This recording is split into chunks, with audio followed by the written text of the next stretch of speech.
Morning, everyone.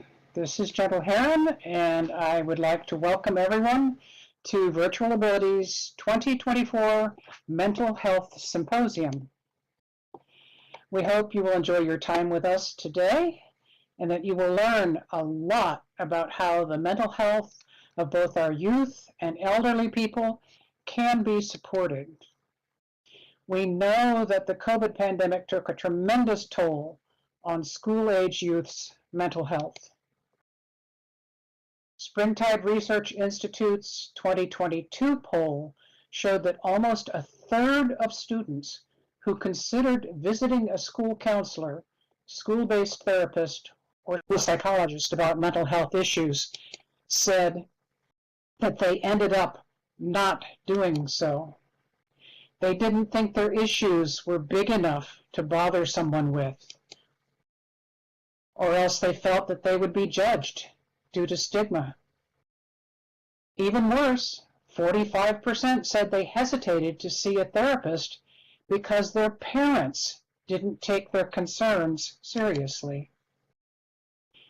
The elderly are at the other end of the age spectrum, and I'm part of that group, are a growing population segment.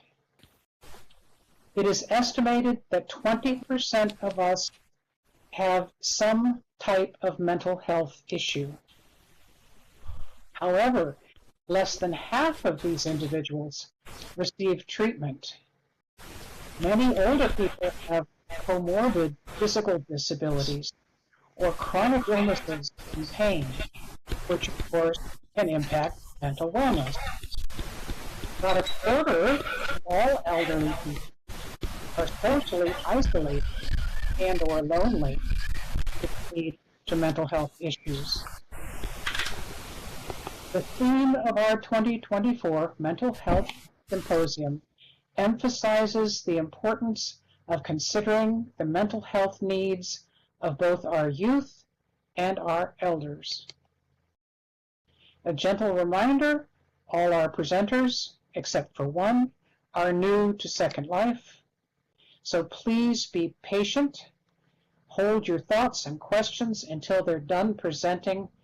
They need to concentrate.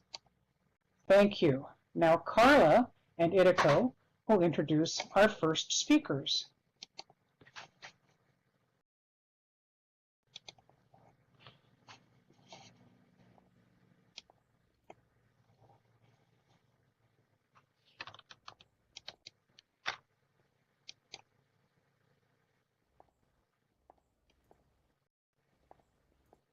I'm trying, Carla.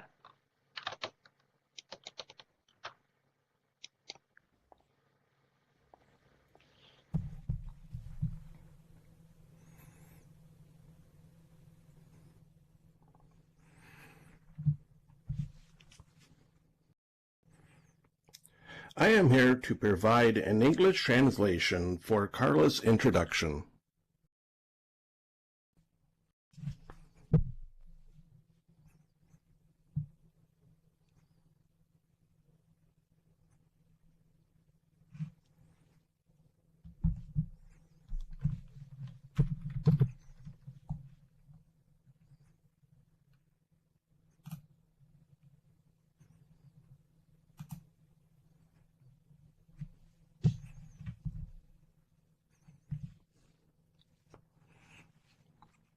E sejam bem-vindos ao Simpósio de Saúde Mental 2024 da Virtual Ability. Hello and welcome to Virtual Abilities 2024 Mental Health Symposium. Eu sou Carla Colasso, sou do Brasil. This is Carla Colasso and she is from Brazil. E na RL, particularmente, não possuo uma deficiência. In First Life, she doesn't particularly have a disability.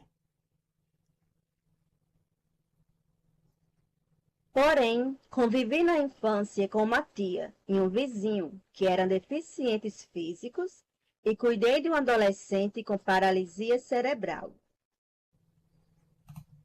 In her childhood, she helped an aunt and a neighbor who were both physically disabled, and she took care of a teenager with cerebral palsy. Atualmente, faço trabalhos voluntários e aqui na SL gosto de passear e levar a palavra de Deus às pessoas.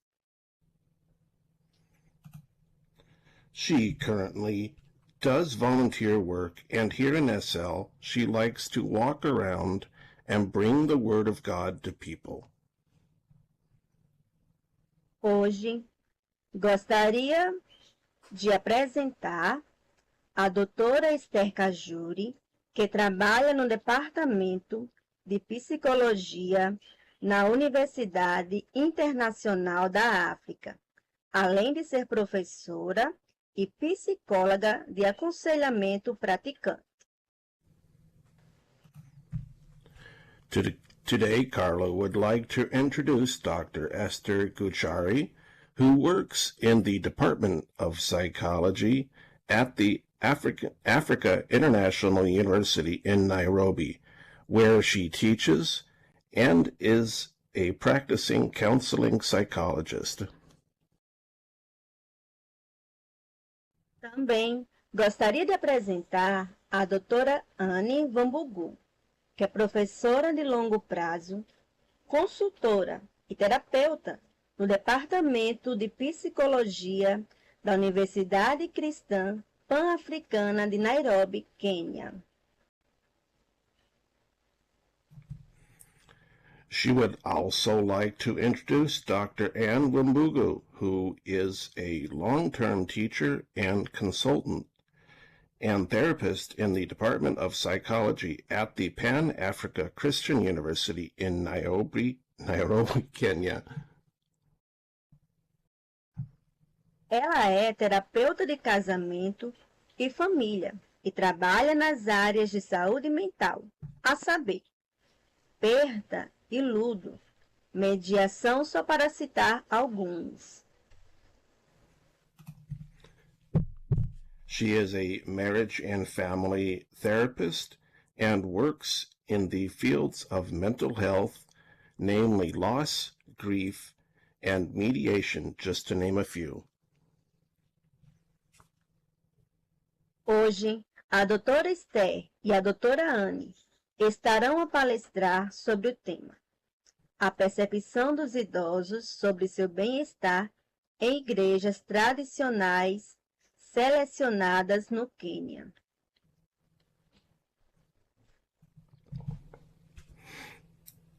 Today, Dr. Esther and Dr. Anne will be speaking on the topic, the perception of older persons on their mental or their well-being in selected traditional churches in Kenya. Lembrando a todos presentes para não digitar e falar, enquanto nossas palestrantes estiverem falando. Reminding everyone present not to type or speak while our speakers are speaking. Agora, gostaria de dar as boas-vindas à doutora Esther Cajuri e doutora Anne Wambugu. I would like to welcome Dr. Esther Gachuri and Dr. Anne Wimbugu.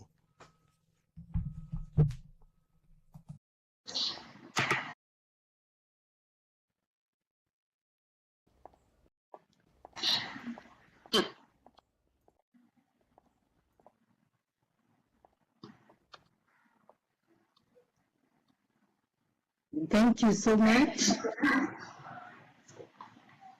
for that introduction. I am Dr. Esther Gashuri, and my co-presenter is Dr. Anne Wambugu. We are speaking all the way from Nairobi, Kenya. And we are so delighted to be in this conference.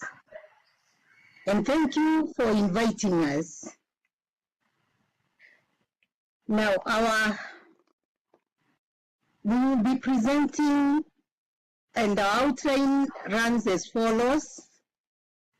We look at the topic, our topic. We also look at the problem statement, the research objective, the research question, the literature review, the research methodology. We also look at the results according to the demographic distribution. We also look at the perception of the elderly on their psychosocial well-being. We look at the implication of this study, the recommendations, the conclusion, and we will have some references. The topic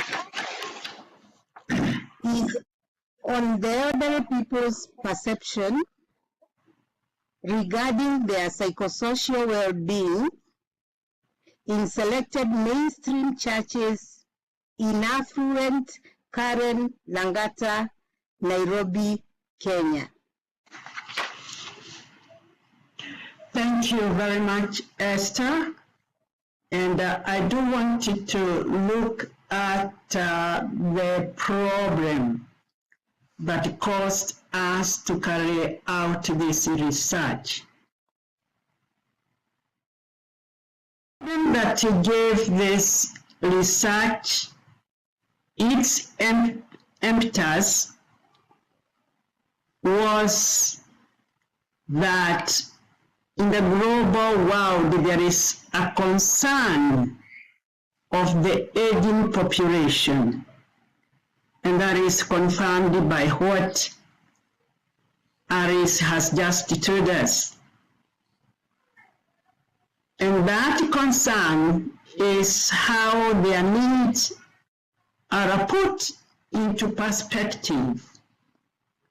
Most of the studies on the elderly people have been done in the developed world or countries, and for that reason, the reflection reflects their environment, and we found there weren't many studies that are being done in the African Southern Sahara, and some of the studies that were done, of course, were done in the developed world. So the few studies on the psychosocial well-being of the elderly in sub-Saharan Africa were only done in Nigeria and South Africa by a few people, like Chapman 2017. In Kenya, studies on the elderly were concentrated, number one, on how the elderly people live in their rural areas. The other studies could look at the poor urban settings where the elderly people are. And the third thing, or the fourth thing, was the old people's home. People, the homes for the old people. There is scanty literature about the elderly people living in affluent areas. And that's the reason why this study became so important. And we recognized we needed to fill that gap. So the reason for this study then was to fill that gap, examining the elderly people's perception of their psychosocial well-being from selected churches in Karen, Lang'ata, Nairobi, Kenya. And what was our research objective? Such objective was to assess the elderly people's perception regarding their psychosocial well-being in selected mainstream churches in affluent Karen, Lang'ata, Nairobi, Kenya. So, because there are many churches in that region, only a number of churches were selected. And Dr. Esther can tell us the number of churches in a fair bit. Then we had this question: how does the perception of the elderly in selected mainstream churches in Karen, Lang'ata, Nairobi, Kenya influence their psychosocial well-being? That was the main question. How does the perception of the elderly in selected mainstream churches in Karen, Lang'ata, Nairobi, Kenya influence their psychosocial well-being?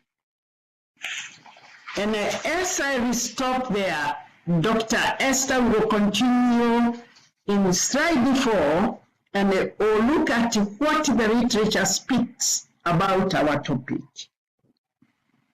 Okay. The literature reviewed was planned in line with the objectives of the study, exploring previous studies on the elderly globally and in Kenya. Old age are those who are 60 years and above, and there were 709 million in 2019, and the number is expected to rise to 1.4 billion by 2020, according to World Health Organization 2019. That's a very big number. Now, measured by, it is also, old age is also measured by the chronological age, changes in social roles, retirement, and the elderly people's capabilities, according to those people. Now, it is also influenced by economic insecurity, lack of social security. There is a lot of individualism.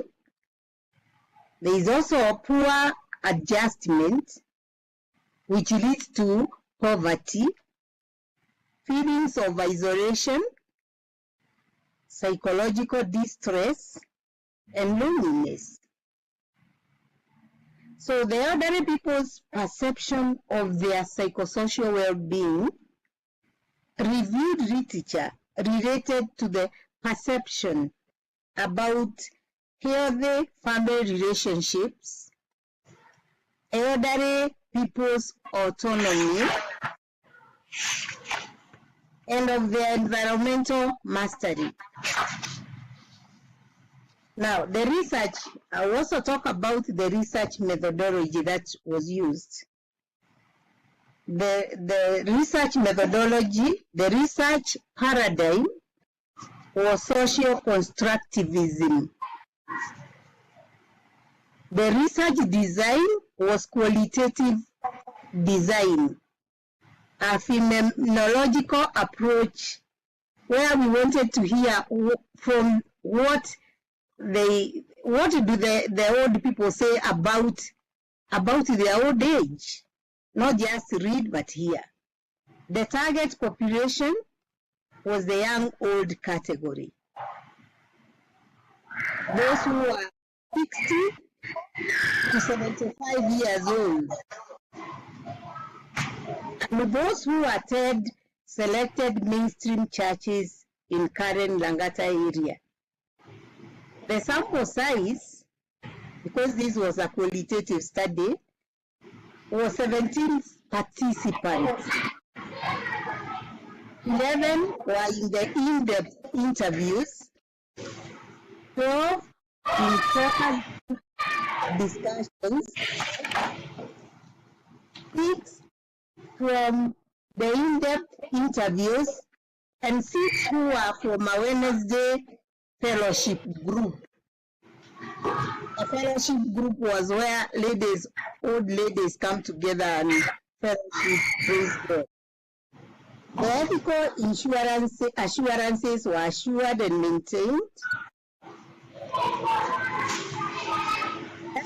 The method was semi-structured, interview through focus groups, and in-depth interviews. Data analysis was verbatim transcription and thematic analysis. The validity and reliability was ensured from their trustworthiness, authenticity, and operationalized through credibility, transferability, their dependability, and conformability. I'll look at the results according to the demographic distribution. This was in form of gender. In the in-depth interviews, there were 9 females and 2 males. And in the focus group discussions, there were 12 females. The age in the in-depth interviews, there were 60 to 65 years. There was 1 male and 3 females. Those who are 66 to 75 years, there was 1 male and 6 females. And in the focus group, those who are 60 to 65 years were 4 females, and 66 to 75 years, there were 8 females. So you can see the majority were between 66 to 75 years. The marital status was another which was also looked at. In the in-depth interviews, 2 males and 4 females were married, while 5 females were widowed. In focus groups, 5 females are married and 6 females are widowed, and 1 female is separated. The number of children per respondent, in the interview, 1 male and 1 female had 2 children each, and 3 females had 3 children each. 3 females had 4 children each, while 1 male and 1 female had 5 children each. In the focus group discussions, 1 female had 2 children, and 6 females had 3 children each. 3 females had 4 children, and 2 females had 5 children each. The academic qualifications, the study revealed that the respondents were well educated. In the in-depth interviews, 4 respondents had high school education, and 4 had diplomas. 1 had a degree, and 2 had master's degree. In the focus group discussion, 3 had high school education, 4 had diplomas, and 2 had degrees, and 3 had master's degree. The occupation distribution was as follows. It was also found that the respondents had professions before they retired. There were 3 bankers and 2 secretaries, 2 teachers, 1 engineer, 1 marketer, 1 administrator, and one statistician in the in-depth interviews. In the focus group discussions, there were 2 counselors, 2 teachers, 2 secretaries, and 2 bankers, and 1 administrator, and 1 statistician. The denomination, because they came from churches, different churches, the denomination distribution, the study interviewed respondents from different denominations.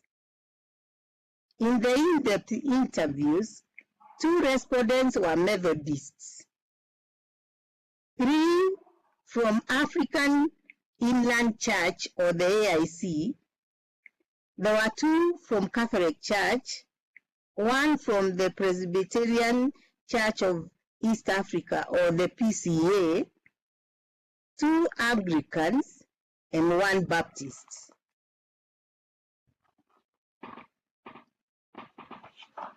And we look at the elderly perception. Yeah. Thank you, Esther. And I want to look at the findings that we looked at, all of the measurements that we were looking at. And that is the elderly people's perception of their psychosocial well-being.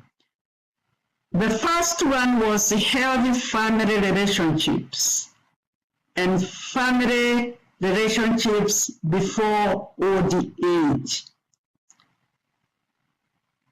And the participants answered that question, and they said they had cordial relationships, raising their families, taking care of their siblings and their elderly parents and siblings lifelessly.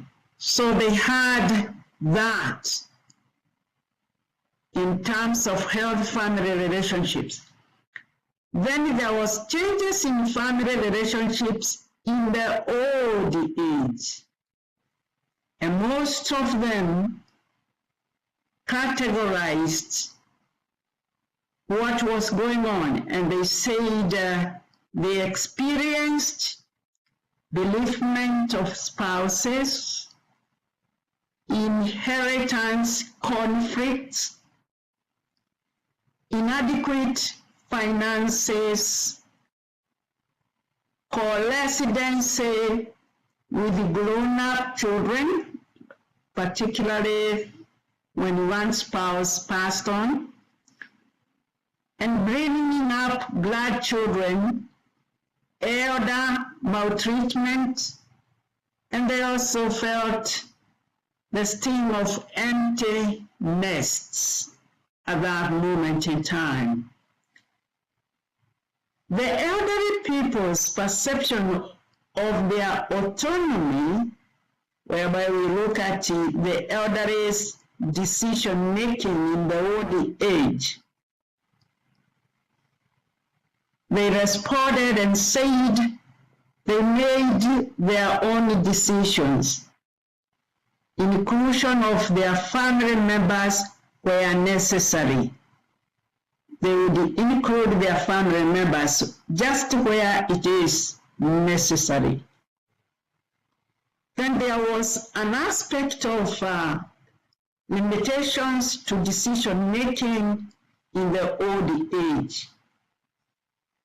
And that was coupled with the cultural beliefs and inadequate finances, family cutoffs, lack of spousal support, and particularly when the children have grown up, then there was that emptiness in terms of making a decision and feeling alone. The elderly people's perception of their environment and the impact of the old age on the elderly people's daily activities.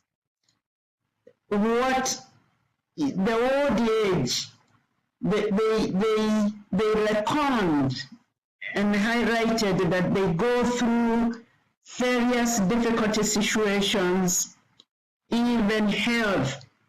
Some of them, or many of them, said they were affected by arthritis. They were finding it very hard to walk or negotiate the staircase in their home. Resilience on others for, depending on the other people, if they needed to be driven from one point to the other. That was quite something they found that was very hard. What they used to do for themselves, they were seeking to be supported. Then there was the question on the family members' intervention in the environmental mastery of the elderly.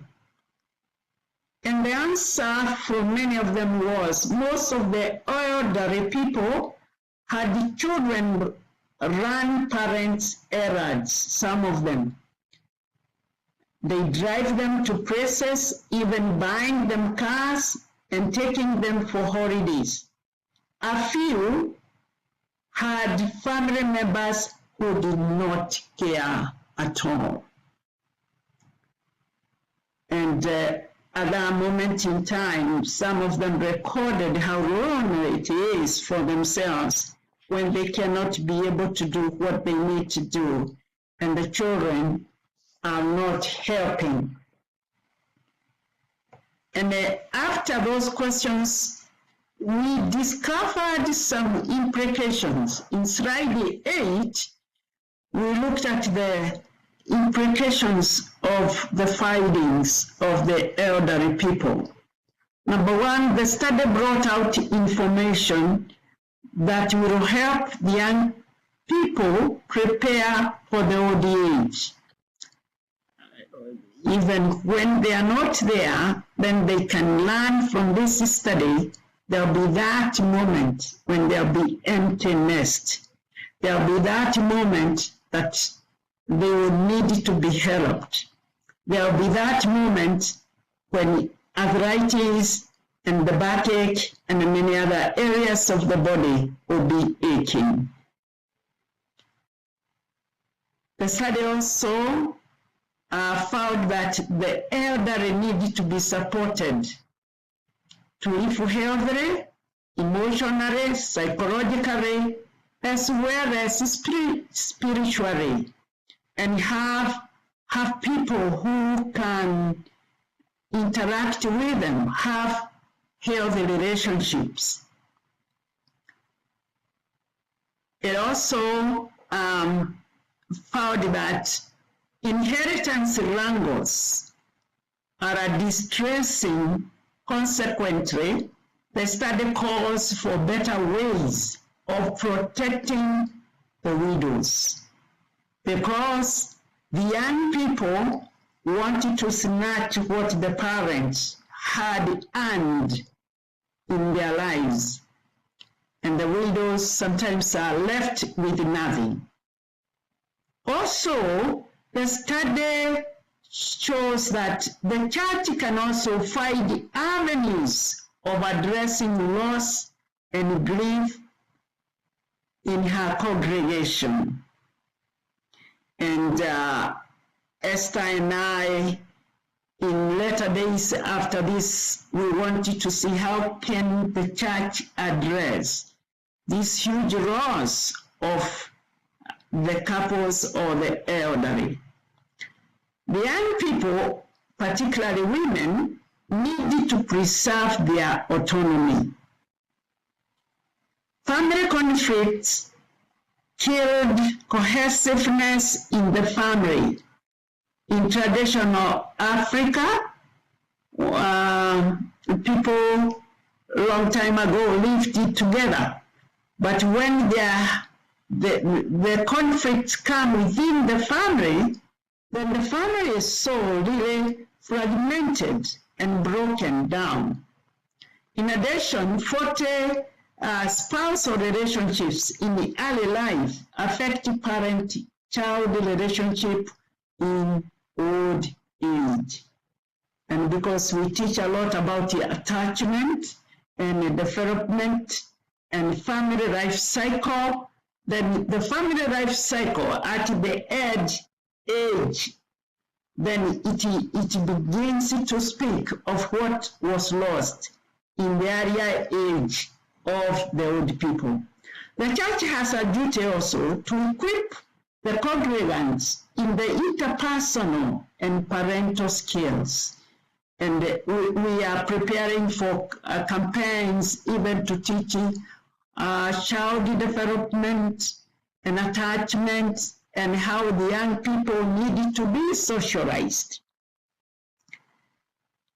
Culture plays a big role in people's lives, and for that reason, the church, the country, and the national governments can find forums to demystify cultural beliefs like patriarchal patronage, property ownership, and the inheritance beliefs that are oppressive. I don't know whether that is in the Western world, but this does affect many cultures in African setting. And finally, elderly people without caring children may require psychosocial, psychological assistance to equip them with the knowledge and abilities to find healthier ways of living, free from distressing emotional resentments. And that would be either in terms of therapy or family life cycle, or even speaking to the stakeholders in the church and in the community as well as in the government on care for the people that are elderly. And at this moment, I wanted to hand over to Dr. Esther Kashuri to continue with the recommendations that we study. Yeah. Thank you. Thank you, Dr. Wamburu. Now, the recommendations were that the national government should have policies that ensures workers are given financial education to help them set goals well in employment. We discovered not many of the elderly people had this financial education. They didn't have the knowledge of saving and how they could take care of themselves in old age. So the national government should have that, as one of the recommendations.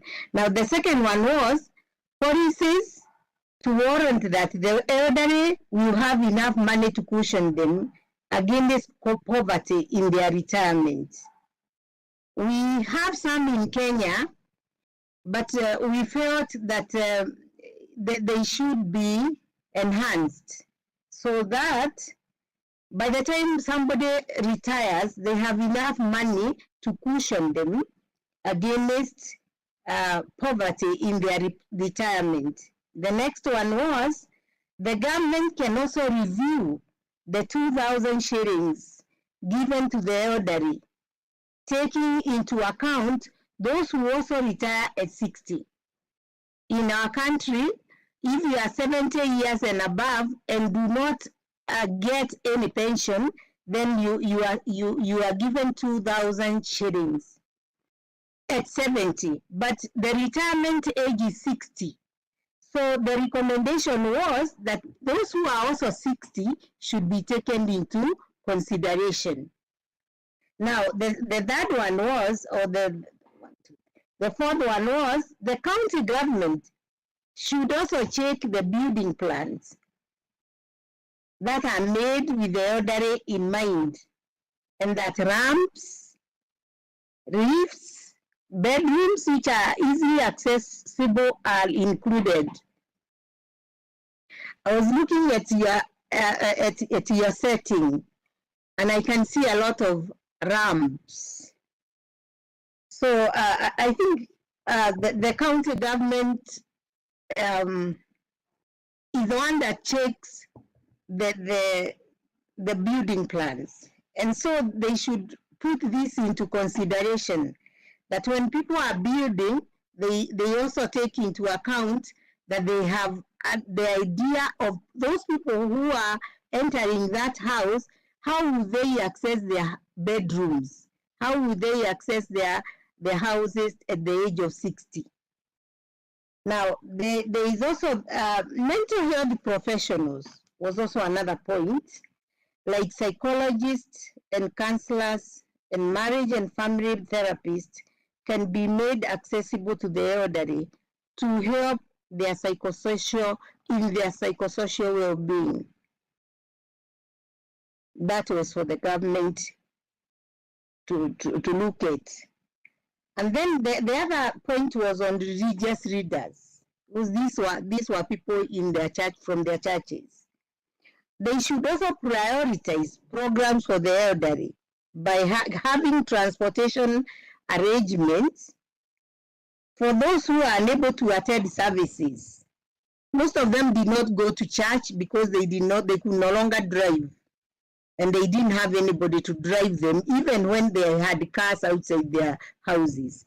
So the church should have that transportation arrangement, and the church administrators should also be checking on the elderly and having home visits in the same point. Because they are lonely. You don't know when they are sick. They might not have neighbors or anybody living with them. And the church should also try to set up a fund that helps the elderly who cannot afford the necessities.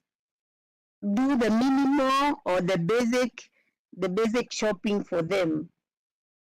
At old age, people also get sick. So the recommendation was the church should also facilitate a health insurance for the elderly. Most of them did not have health insurances. And so when you get sick, you wait to get better, or the sickness to go on its own, or you hope that someone will help you. But if they had health insurances, that would help. Then finally, the church can also organize talks and forums on healthy aging, a healthy grieving mechanism. Some of them were going through a lot of losses, and there was a lot of grief. So the church should also organize healthy grieving mechanisms and setting up structures and programs for better support for the elderly. Now, so what was our conclusion?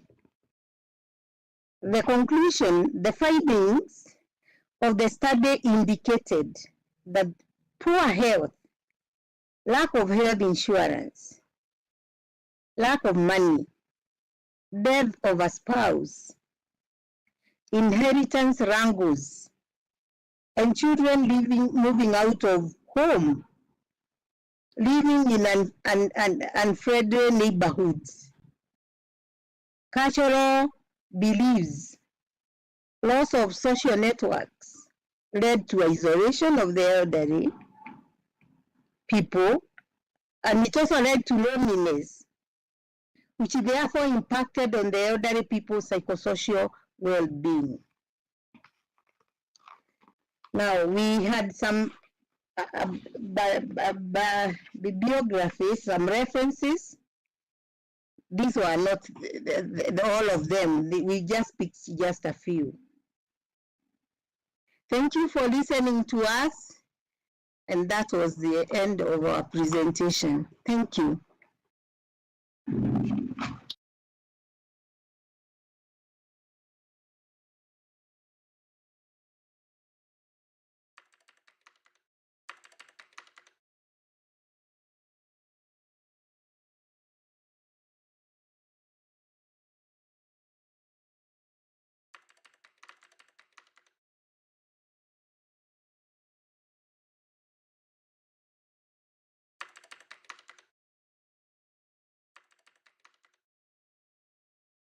This is gentle, and I want to remind the audience to click on the box up front to get the handout for this presentation. I want to thank Anne and Esther for their excellent presentation.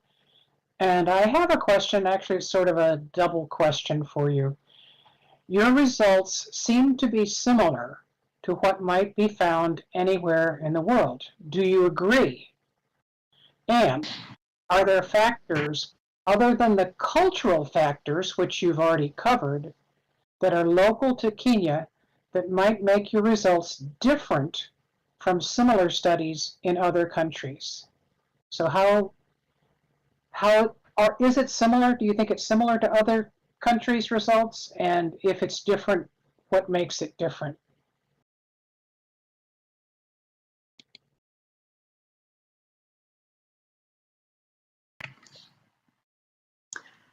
I would say that in spite of where we live, human beings are human beings. And from a therapeutic point of view, every person longs to love and to be loved. And we are created as social beings. I would imagine the elderly people in other countries would also experience loneliness, just like our people, our elderly are experiencing loneliness. And many other areas that we have highlighted, isolation.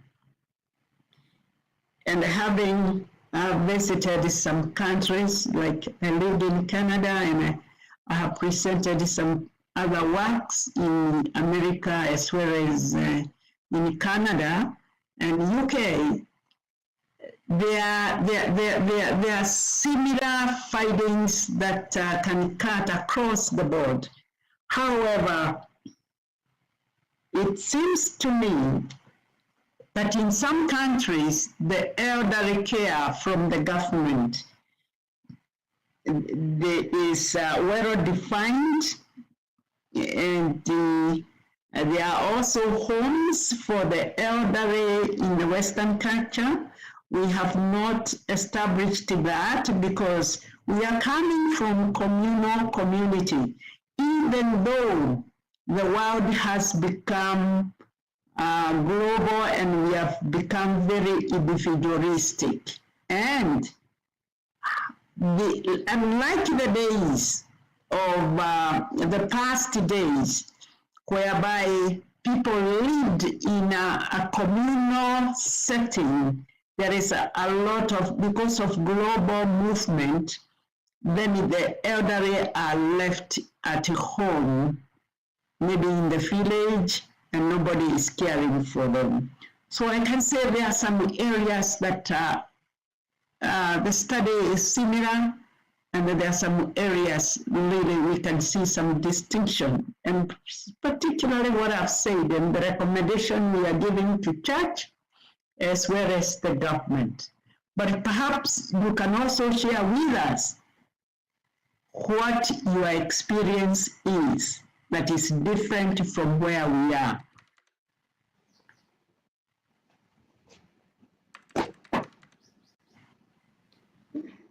That's a good suggestion. If we have audience from several different places in the world, they could tell us that. But do most of the elderly in Kenya live at home? They don't go into care facilities? No. Sorry, we don't have very many homes, and the homes that we have actually are church-based, and those who go there are only those who come from very poor backgrounds, and they do not have anybody to take care of them. In our cultures, you get children so that they can look after you when they are old. So that is changing. The community where this study was carried out is in affluent Karen Langata, is in Nairobi, is in the city. But even in the city, they are not living with their relatives.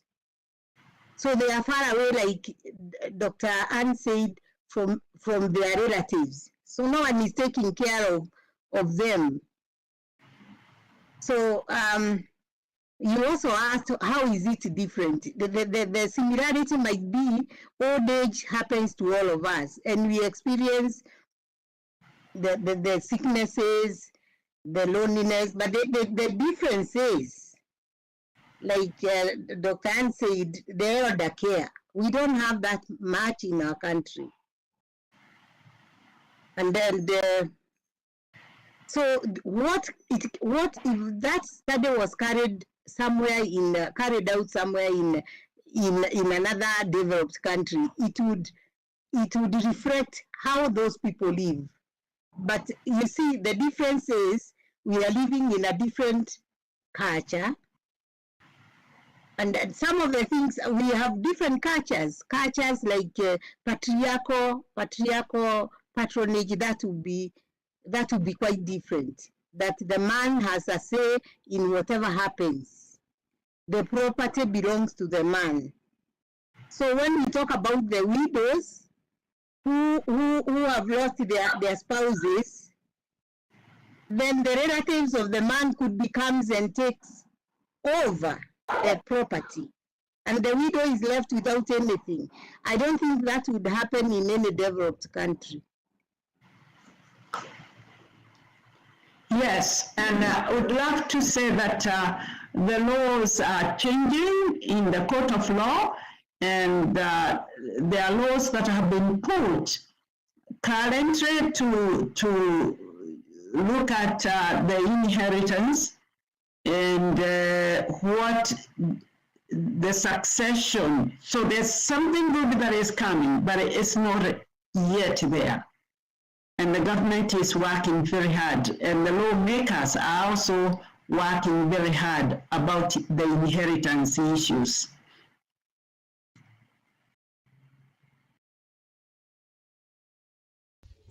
Thank you. I have a question from Mook. Do you think the elderly people's perceptions of their psychological well-being, the implications derived, as well as current changes in traditional life traditions, have little or much to do with technology? Since technology is here to stay, do you think you will look at how technology influences elderly people's perceptions and how?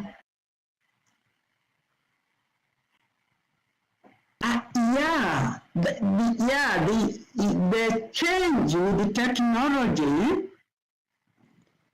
we do say always change is very threatening, and the community we are living in now here in Nairobi is very fast community than the life of the elderly people. The elderly people live in what they know, but the world is very fast. And I would want you to imagine, although we didn't carry that, it wasn't one of our questions, but I would imagine the technology is not any longer a thing that they can say is good, because it's not what they are used to, but the young people are into it. So in their psychosocial imagination, it is something that threatens them, because they don't have the understanding as we do, or as the young people do. Yeah, at the same time, I think knowing through the technology, they also know what happens to other elderly people living in other different countries. So this helps them ask for more than what they are getting from the government. And this also makes them realize that they should be treated differently. So I think in one way or the other, I think there is a positive side to that technology. It makes them know what happens to people for example, in America, how are the elderly people treated? And that could be their curiosity, or even it can also affect their psychosocial well-being in knowing that the government is not doing enough and asking for more.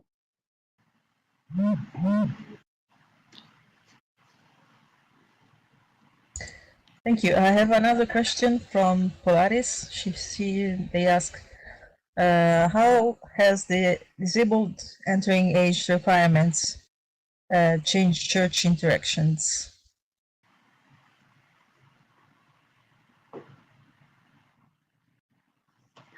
Would you kindly come again, please?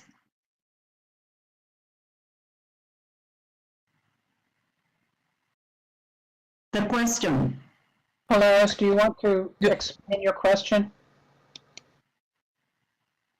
Do you want me to repeat yes. it? How has the disabled... Okay. I think you have written the question. If you can repeat that question again. Yes. How has the disabled entering age requirements changed church interactions? Yeah, the church. Oh, you are addressing the church, yeah. With our recommendation, if the church would be able to address the recommendations that Esther has already highlighted, then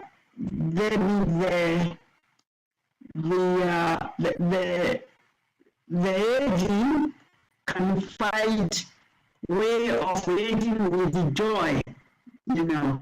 But in their disability now, as they are not cared for the way they used to be cared for, then it becomes a loss and grief of their personality. But there are some churches that are doing good because they create fellowships for them where they can gather together, they can sing together, they can read the Bible together. But there are still a few things that we have recommended in our study what the church will need to do. There is much more that needs to be done. Esther, do you have anything else to add? Yes, I think that some of most of the churches have now ramps where if you are disabled, you can use your wheelchair. Some of us, I'm in that age group, and I don't like climbing the stairs, so I can use the ramp. So we also have sign languages because we have online, the church projects the services online, and even in online, they also have, so they are reaching those who cannot come to church, those who are in their houses. And if there something is going on in the church, like there is a Holy Communion being taken for those who are in the churches, they are being reached from they tell them, we are going to have Holy Communion on this day. Please take care, make sure that you have what it takes to take Holy Communion. They can follow the programs from their sitting rooms or from their beds. Another thing is there are those who are those who use the sign language. So we are not exactly there. Yeah, they are there. We have sign language in our churches. We are not exactly there, but I think we are coming up, and I think we are trying, and I think they need to do much more than just so that everybody can feel included in the church. Yeah, and we must agree that, Esther, that the government is very keen to inspect the buildings to see that everyone is included. So the churches that are being built now would need to consider everyone, even the lambs that we're talking about. So the government is very keen about everyone being included.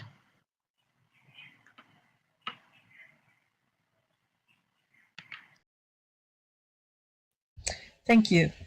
I have both a statement and a question from Faith Francis. Here in America, the solution is to file them and forget them in government-sponsored housing. That is almost impossible to get. And her question is, what if they are not Christian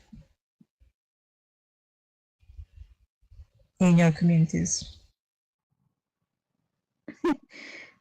I think even when they are not Christians, most of us have got, what if they are not Christians?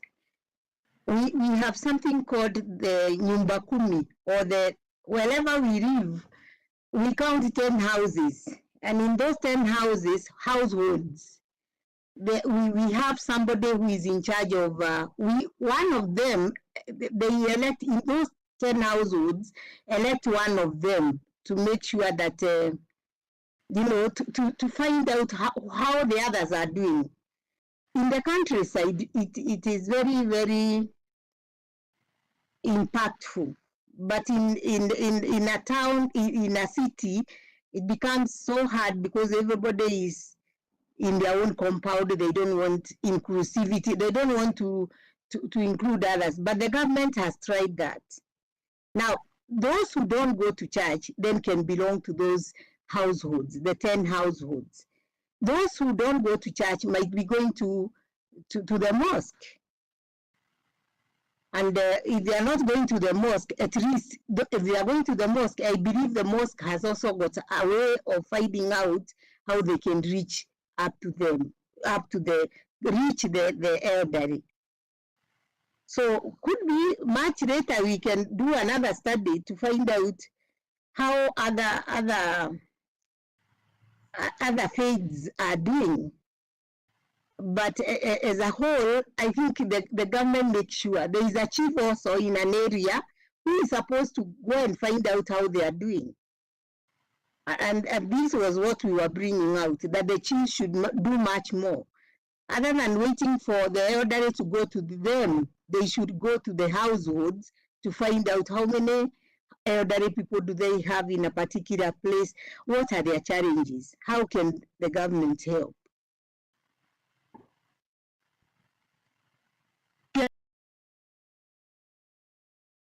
I wanted to affirm that when it comes to care, we are not thinking about people who call them Christians and those that are not Christians. Sometimes their district to measure that is very lean, and I think service to all is quite a word, and therefore the church may not discriminate the people who go to worship. Furthermore, most of us from Africa, we are very religious, and most of us are are members of certain congregation, and we have many churches in Africa. So I think care would be extended because they belong.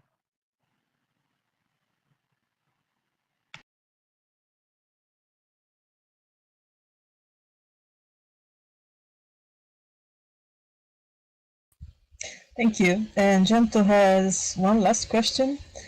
Does your government pay good attention to results of research such as yours and listen to your suggestions?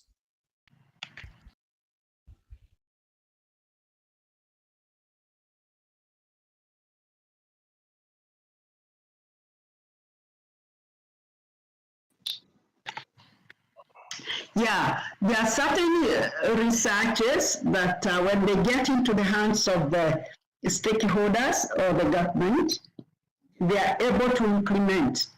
Currently, there is a law that has come up that every organization would need to have a mental health practitioner to address issues. And we are not as developed as many other countries in terms of therapy and counseling and psychotherapy. However, the government has recognized the need of mental health since the bomb blast of 1998 here in Nairobi. The issues of mental health are very carefully being looked at by the government. But coming down to our study, I think where we are, we want to speak it more so that it can come to the forefront and see how that can be responded. Mind you, the government carries a lot of needs and listens to so many people, but our seriousness is that such a study that is so important, and many other studies, we would let this be known. And we would want to present this work many more times, even in the churches, so that the findings can be known to the leaders of our nation. Sometimes it takes long, and sometimes it can be short to be implemented.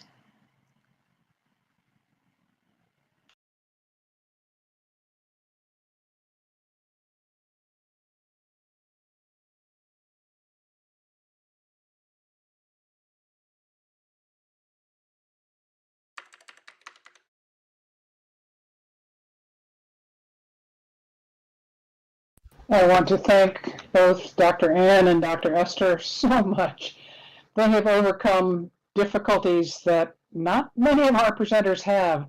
The tremendous rains that have been occurring in Kenya have caused a lot of electrical trouble, and you've been just really good about learning how to use Second Life. I'm so glad we had you to our presentation today. Thank you very, very much. And audience, we are honored. We are very grateful that you could coach us and you found it so we are worthy to be part of this. Thank you.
Greetings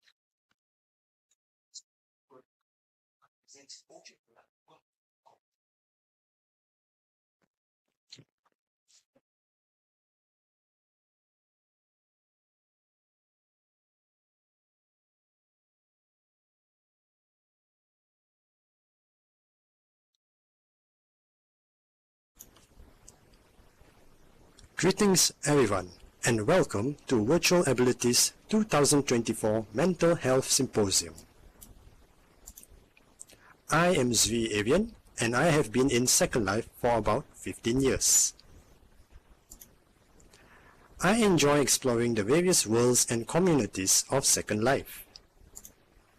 I also volunteer as an information assistant for the Virtual Worlds Education Consortium. In real life, I am an IT Quality Assurance Analyst from Penang, Malaysia. Today, I would like to introduce Dr. Folajenmi Oluwansina.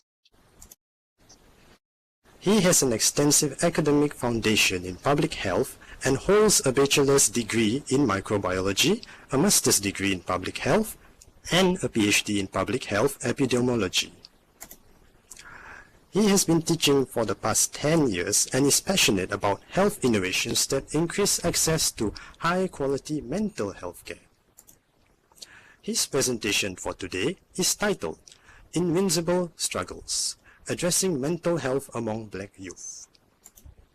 It explores the frequently disregarded but crucial matter of mental health among the Black youth community. Audience, please hold your questions and comments to the end, so as not to interrupt the presentation's timing. Welcome, Dr. Folajenmi Oluwansina. The floor is yours. Hi, everyone. I hope you can hear me well. Thank you so much for the introduction. Good afternoon, good morning, good evening, everyone. And thank you for joining me today. My name is Fola, as rightly said, introduced, and I'm here to talk about an important but often overlooked topic, the mental health issues that Black youth experience in Canada. And my presentation will seek to shine some light on the invisible battles and discuss effective solution to this problem. But I'll just like to start by saying that mental health is an important part of total well-being, and it remains a difficult, though it still remains a difficult issue for many Black youth in Canada. Stigma, we have systemic hurdles, and cultural differences can also contribute to increased frequency of mental health problems in this population. Today we will look at these issues and examine ways for helping Black youth and how they're going to navigate their mental health journeys and all that. And this presentation is just going to focus on the research that we're on, almost getting to completion right now. And I'll first of all start by talking about statistics about the Black youth in Canada. So recent research shows that Black youth are more likely to face mental health concerns and their classmates, right? And then, of course, Black youth have high suicide rates, and it's so alarming. And, despite statistics, Black youth are less likely to seek or receive proper mental health care. And some of the things that have actually caused this has been systemic barriers, okay? Like, Black youth, they suffer several systemic impediment affecting their mental health. For example, they experience racism in school, place of work, and the society, and all of these can lead to stress, anxiety, and depression as well. So, and of course, Black youths are also economic disadvantage, such as they have high rates of poverty and unemployment, which might also worsen their mental health. And then also, we have some inadequate culturally responsive mental health treatment which may discourage Black people from seeking this help, right? So this is just one of the things that we are seeing, all right? So also, I just need to also mention that, just a moment.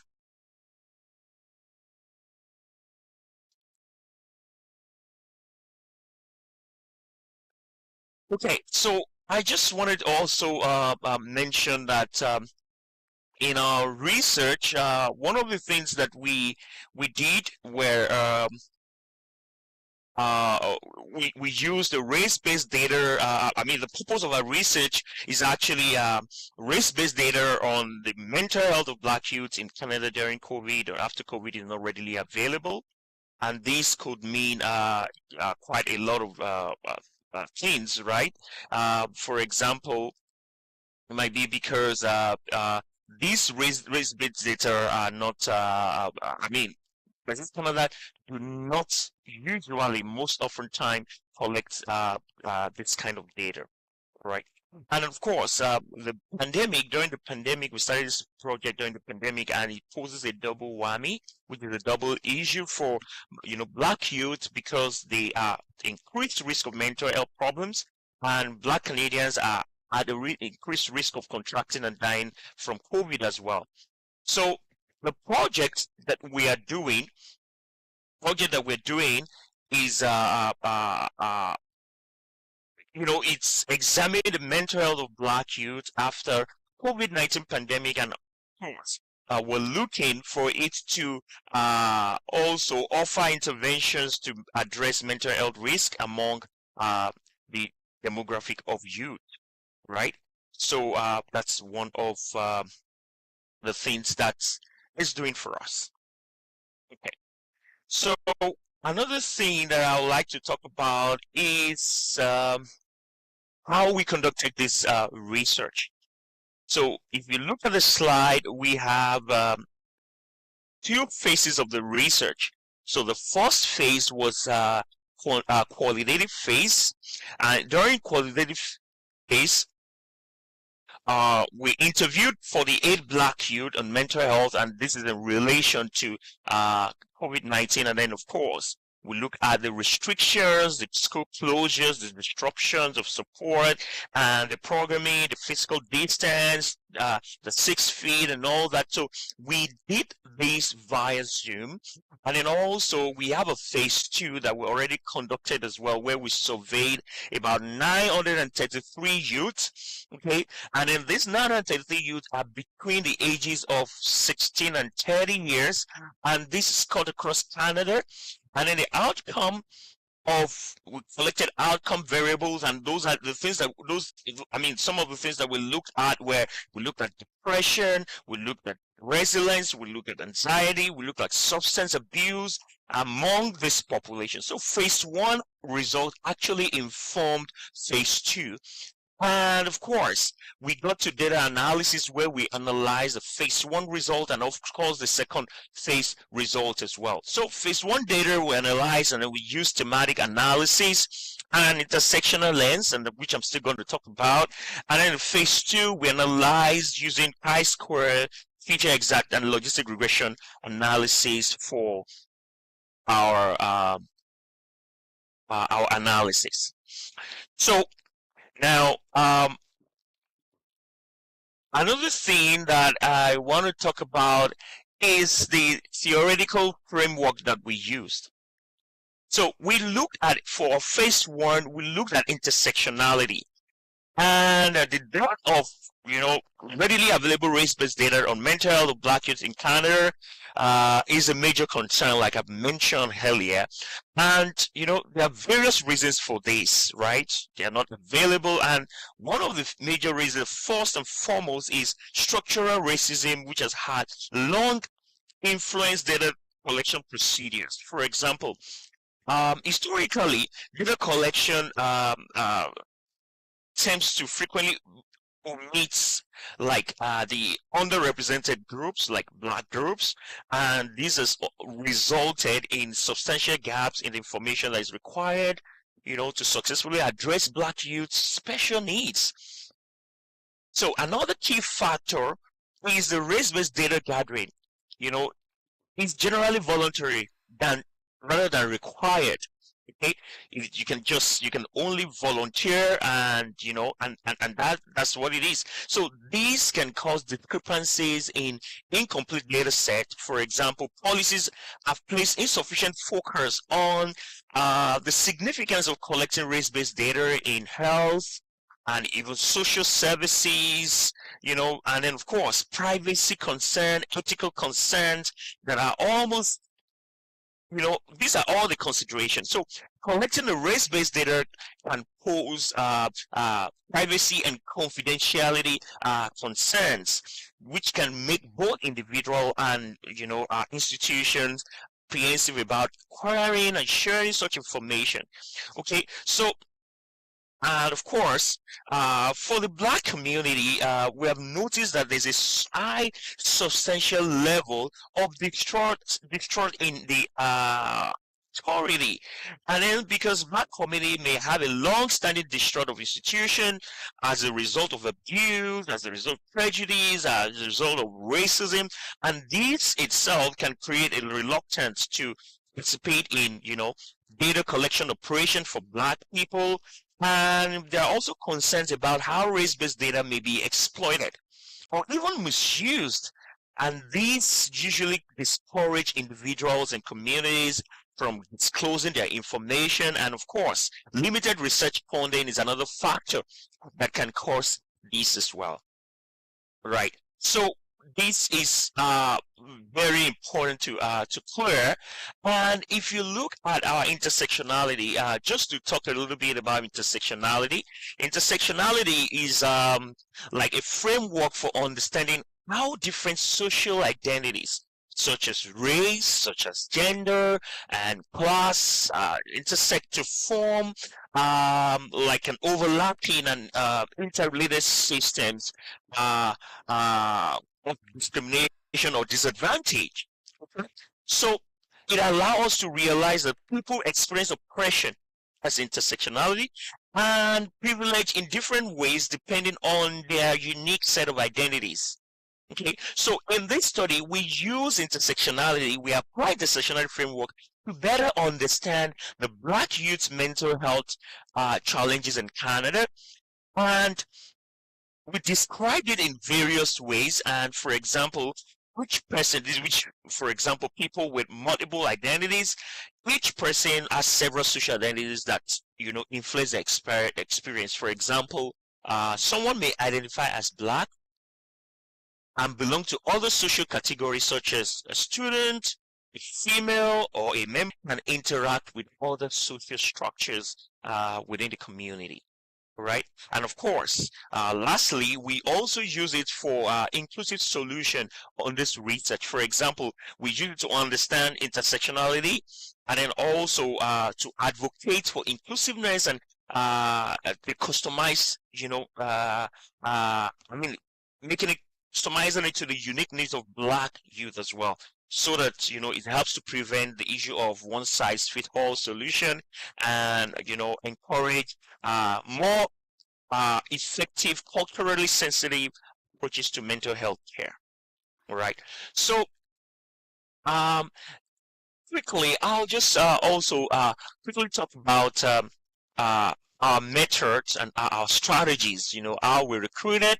We recruited our participants through social media platform. We utilize a social media platform. We printed posters. We sent so many messages that are approved by Ethics Research Committee on Instagram, on Twitter, on Facebook, and of course, we use personal social media as well. And of course, those that are actually connected to the principal investigator of this project, which is Professor Bukola Salami, and our educational network as well. And then also another way that we did this recruitment strategies, because you know that this is over, we don't have so much black youth as much as we have the white counterpart in Canada. So we have to be selective and strategize about it. So we did community outreach as well. So in the community outreach, we use research assistants that are connected to the community in their respective provinces. So we look at different provinces so that we can have a representative person in each of these. For example, we use some communities such as Kopana, Taibo, High Human, the Come Up, YEG, EDI office at the University of Toronto, and so many other ways by which we did this. So now for the interviews, we conducted the interviews via Zoom, because we talked about this COVID-19 at that time, and then we use interview guide that is written by Professor Bukola Salami, and then of course participants were given honorarium upon completion of this interview. This was approved by the Research Ethics Committee, just to give the participant in lieu of their time in form of a gift card. All right, so just to talk about the next one for the phase 2, we randomly select. We did a total sampling of participants across various provinces, and we're able to get 933 persons that participated in this interview. So how did we do the data collection? So for this study, we use a quantitative data collection methods, and we use it to collect and analyze this numerical data on mental health of Black youth in Canada. And one of the things we did was that we used, of course, surveys and questionnaires, and these tools really help us. We use it to collect data from participants and administer standardized questions to them. So we use this tool to collect elements of mental health, which includes the prevalence of anxiety, the depression, major depressive disorder, their stress level, PTSD, coping strategies, and all the associated characteristics, right? So of course, we use some standardized measures as well, especially for GAD, which is generalized anxiety, GAD-7. We use PHQ-9 as well to measure the severity of depression, PTSD, and all that. So our survey offer established measures of assessing mental health so that we are sure of our result. So this method, which is the standardized measures, help us to guarantee that the data we collect is reliable and, of course, is comparable across different groups.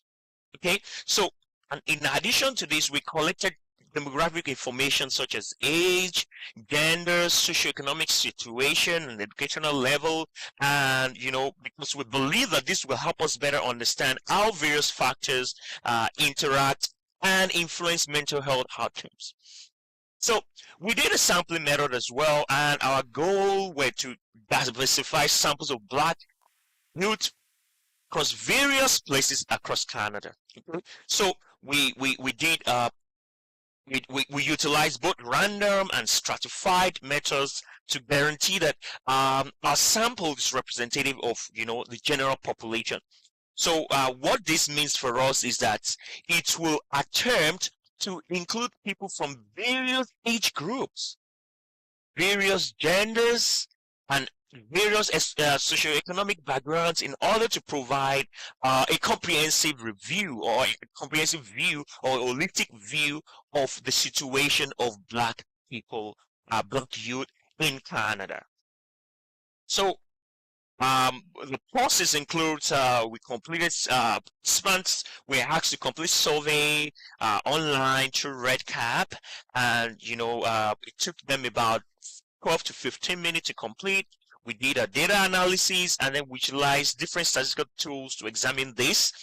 We looked at the patterns, we looked at the relationship, we looked at the disparities in mental health outcomes among various groups of Black youth. And generally, our goal for doing all this is to discover the critical factors that is influencing mental health challenges and resilience in the community.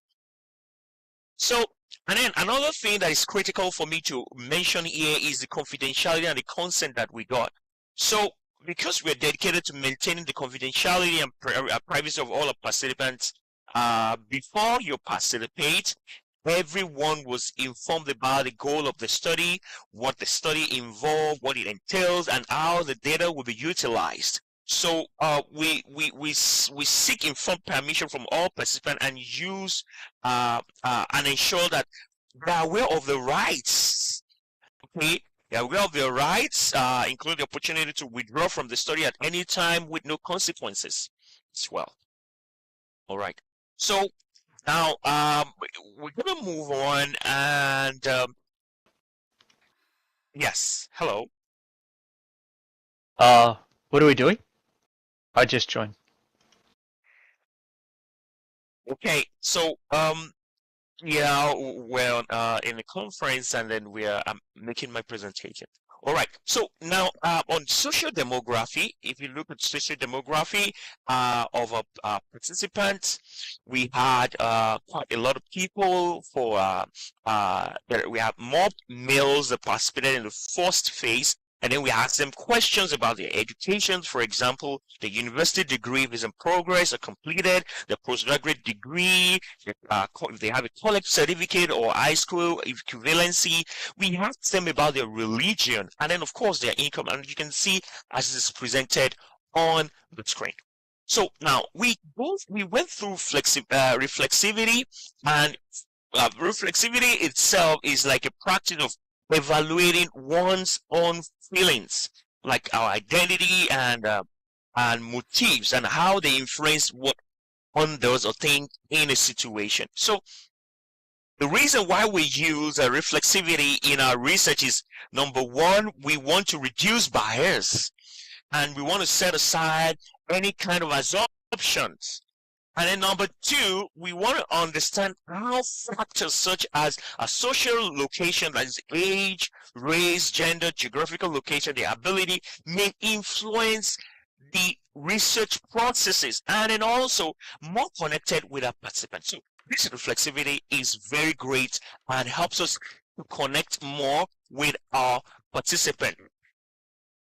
And if we practice it, you know, how we felt completing the interview and our major learnings, what conversation came up, and these are the things that we actually used for our project. So now I'm just going to quickly talk about the research findings for phase one. And we had, like I said, we had an interview, and then we had so many things that people said, you know, for phase one, and you know, that was an interview that was conducted via Zoom. And one of the ways by we thematize, we categorize this is we have one that says lack of awareness of cultural safe mental health care. So one of our participant is a male.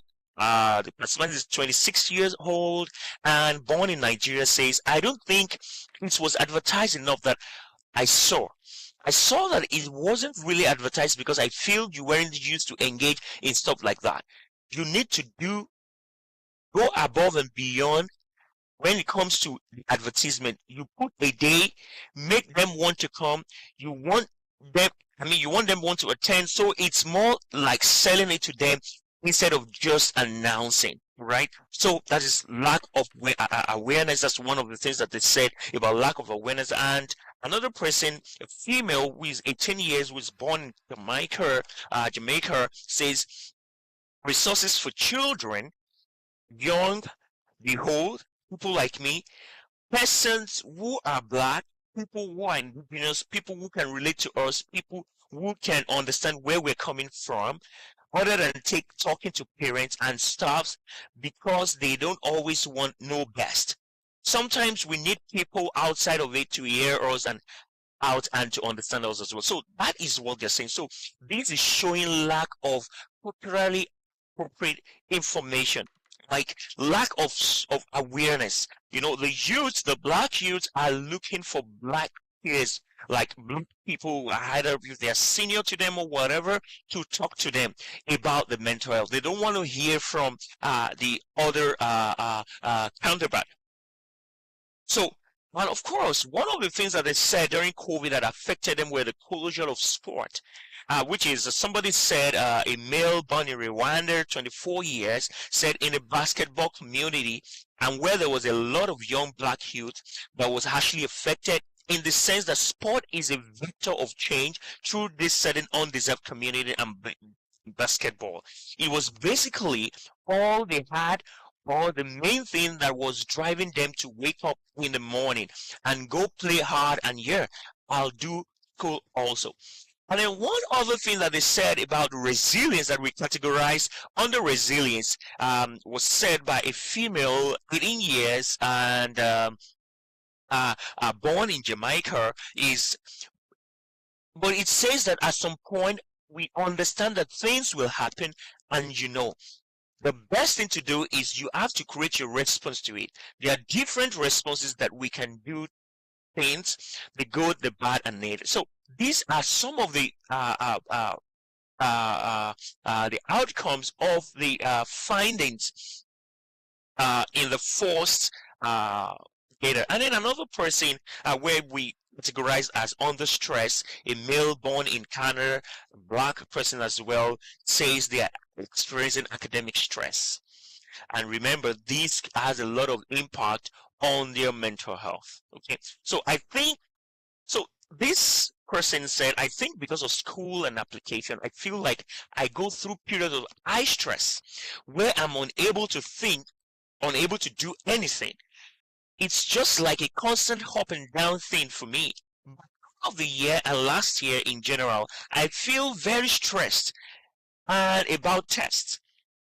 And I think because of COVID, I developed a fear of tests and everything. So I'm stressed about the tests and grades. It's very hard to balance. So this person was just telling us how they feel, their mental health during COVID, and how they feel and how they think they are able to balance their academic struggles, and then of course telling us more about the stress that they feel. And some people, another person that was born in Canada, a male that's 23 years, talked about the financial stress.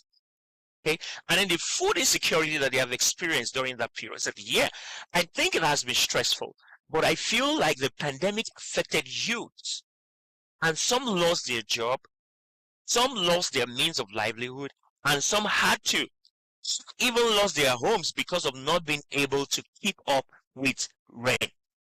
So this is another problem they are facing. All right. So now I just wanted us to look at the phase 2 data. Okay, the phase 2 data findings that we find out, and in their social demographic, you will see that we had people that are between 16 and 20. We had, those are the second to the lowest, because we have like 51% of all the participants were a total of 479 participated in the interview. And of course, which is the highest. And then the second one were youths between the ages of 21 to 25, which is 261 of them, which represent 28% of the participants. And then, of course, we look at the gender, and we had 51.8% were female, while 46.7% were male. We have, those are non-binary, there are 4 of them. We have the gender fluid, 2 of them. We have the gender queer, we have 5 of them. We have the trans woman, we have 1 of them. And we have 1 person that decided prefer not to answer. Okay, so now looking at their socioeconomic status, if you look at it, some of them are, most of them are a student, and they are full-time students, which constitute about 68.5% of them. Then we have some of them that are part-time, which is 17%, which is 159% of 159 persons that were currently students at that time. All right. So now we have the education status. You can see it from the data set that I have. And then, of course, the annual income, which is 594 persons are earning less than 40,000, which is considered as low income in Canada. That shows us that 63.7% of the participants of the phase 2 of this research are low income earners. All right. Okay. So now I'll just quickly talk about what we eventually found out in phase 2, which is very interesting. So we categorize it in different forms. So we had so many people, that tends to talk about, that were depressed actually. So, but I'll just quickly mention that depression itself, or major depressive disorder, it's a major mental health concerns, for so many young people, and this includes the Black youth in Canada. And of course, understanding the specific problem the Black youth encounter is critical to effectively meeting their mental health needs. Okay, and then of course, the depression prevalence was very high in a study, because we discovered that Black youth in Canada are more likely to suffer from depression. Okay, so we use multiple variables, that influence this frequency, which includes systemic racism, socioeconomic challenges, and the cultural stigma associated with mental health. And then, of course, systemic racism and discrimination among with these people. We saw that Black youth frequently experience systemic racism and discrimination in a variety of settings, which includes their school, includes their employment, and interaction with, some of the law enforcement agencies, such as police. And then also these experiences has caused chronic stress, worry, and even hopelessness, all of which are high risk factors of depression among these people. And of course, if you look at the data that I presented earlier, you will see that we have issues with some of the socioeconomic challenges, like some people unable to pay for their house rent, unable to live well. Some of them are in low income. So we have, so most of them they grow up in low income communities, and this can lead to mental health problems for them. Like for example, economic hardship, limited access to quality education, and even healthcare as well. And then of course, unstable living situation, which can raise all likelihood of depression. We have the cultural stigma that was seen within our participant as well. Okay, so if you look at one of what we did, the analysis at the logistic regression, we multivariable analysis. So we saw that Black youth who have been treated unfairly due to their race or skin color were 18 times more likely to experience major depressive disorder than those who believe that they were not treated unfairly because of their race or skin color. Okay, one of the things that stand out in our research on depression is the Black youth would have been treated unfairly due to their language accent, were 4 times more likely to experience major depressive disorder than those who believe they have not been treated unfairly because of their language accent. So you can see that so many things can contribute to depression among the youth.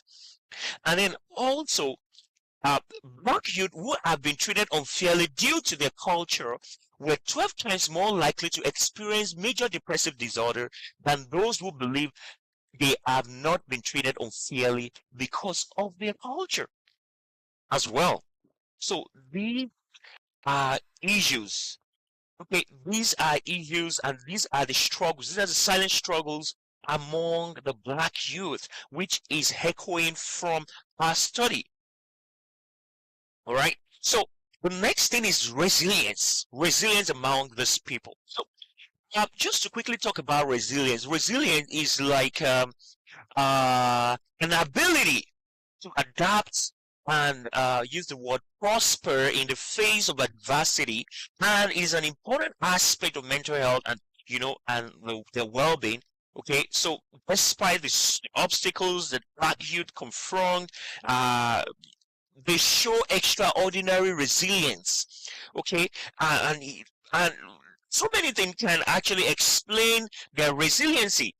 For example, their cultural strength and community support seen in our project. Okay, so Black youth frequently derive their strength from their cultural history and community. Black youth or Black people have generally been known for their resilience. For example, their strong familiar relationship, the supportive social network, active participation in community group provides a solid foundation of support when they face these challenges. Okay, so these are so many of this. For example, of course, some of them even have possibly role models and mentors in the Black community, which plays a significant and important role that helps them to promote their resilience. Okay, so seeing those who have overcome comparable obstacles and achieved success can motivate this Black youth and provide practical advice and emotional support for them. So mentorship programs that are tailored exclusively for Black adolescent people can help them gain their confidence and developing coping skills for them. And these are one of the things that our project has been offering. Okay, so resilience itself, looking at what they said on resilience, you see, the Black youth, we found out that Black youth who are working part-time had 4 times greater odds of experiencing low resilience than those who were not working. And then also Black youth who rated their physical health as fair over the last month were 7 times greater odds of expressing low resilience than Black youth who rated their physical health as good in the last month. So these are the outcomes of our study. Then Black youth who rated their physical health as poor over the last month were 12 times greater odds of experiencing low resilience as well. And the Black youth who ranked their mental health as poor were about 9 times greater odds of experiencing low resilience than those who rated their mental health as good in the last month. All right, so I'll just go to the next slide to talk about limitation, our study limitation. All right, so we have 58% of participants had completed a university degree or were in progress, and all that were part of those things that we've seen. But the thing is, our result may have been impacted. That's our limitation right now. May have been impacted by COVID-19 epidemic because it affected a lot of post-mental health. Okay, and some Black youth may have been exposed to stress that may make them to say this. Okay, and this is not far-fetched as well. All right, and then also if you look at our knowledge mobilization on how we intend to get this across, and this is one of the knowledge mobilization. So we're looking at presentation to present minimum of different conferences about this issue so that it can get to the legislative members of assembly for them to see what the Black youth are going through. And then, of course, publication, and of course, putting into practice, and of course, ensuring that it further informs future practitioners, the policy makers, and academics, on the findings. I mean, properly inform them about these findings so that this work will be integrated into courses that are taught by their applicants as well. All right, so I'll just quickly talk about implications before I round off the implication of this study. So the implication of this study is, it increases access to support for Black youth. And then, of course, it increases diversity of the mental health workforce and increases access to support for Black youth as well. And then also it addresses racism experienced by Black youth. And I would just like to talk more about this. Yeah, as we all know that, addressing racism against Black youth in Canada involves a collaborative effort from individuals even from communities, institutions, and even policymakers. And of course, one of the things that we feel that can actually help to reduce this to the barest minimum is educating and raise awareness. Like, for example, implementing anti-racist curricula to teach students about the history and impact of racism, as well as encourage, encourage understanding and respect for diversity. Okay, and then of course, policy and advocacy as well, which is very important. Then community engagement just has to strengthen support systems of Black adolescents by investing in programs and even organizations that can offer mentorship and services. These programs can also provide a safe environment, counseling, and chances for personal growth and professional growth for this youth as well. Okay. And then also, addressing this will also give them a mental health support and, ensure Black youth have access to culturally appropriate mental health care. This includes preparing mental health practitioners to recognize and address the unique needs and experience of Black youth. For example, if you see some of the results that I spoke about, we saw that some of the youth were like, they don't understand me, right? So we need to ensure that the mental health practitioner are able to recognize and address the unique needs and experiences of this Black youth in Canada. Then also, we need to encourage diverse representation of Black individuals in different areas such as media, politics, education, business, leadership, and so many other things. Okay, and then of course, accountability and reporting is also very important because these establish and precise reporting methods for incidences of racism and prejudice as well. For example, like I said, that race-based data are not readily available, in Canada, right? So these will be very, very, appropriate. Getting this kind of data will be able to will help us expand and be able to tackle the issues and barriers and struggles of the Black youth and their community. All right, so I am now at the questions and comments section, and the floor is open. Thank you.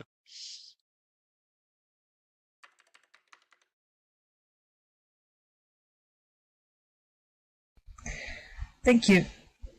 I have a question from Luke. You said one of the limitations of the study was underrepresentation of NEET, not in employment or education youth. Your recruitment methods used social media and community outreach programs. All the interviews were conducted over Zoom. All survey participation was conducted and collected online. Taking part in the study would have required access to the internet, computers, smartphones, and literacy in their use. Finding out about the study would, to some extent, require the existing social media use. So would you say that these quite heavy dependence upon technology might have contributed to the underrepresentation of NEET youth in the study? Also, what was the ratios of the responses by social media as opposed to community outreach? Thank you. Okay, thank you so much for the beautiful question. That's a good question there. So yes, so social media, well, we found out that a larger percentage of Black youth in Canada are somehow connected.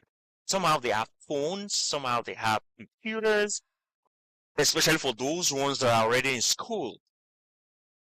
And we don't really see it as a barrier for them to participate because they can actually attend the interviews for phase 1 via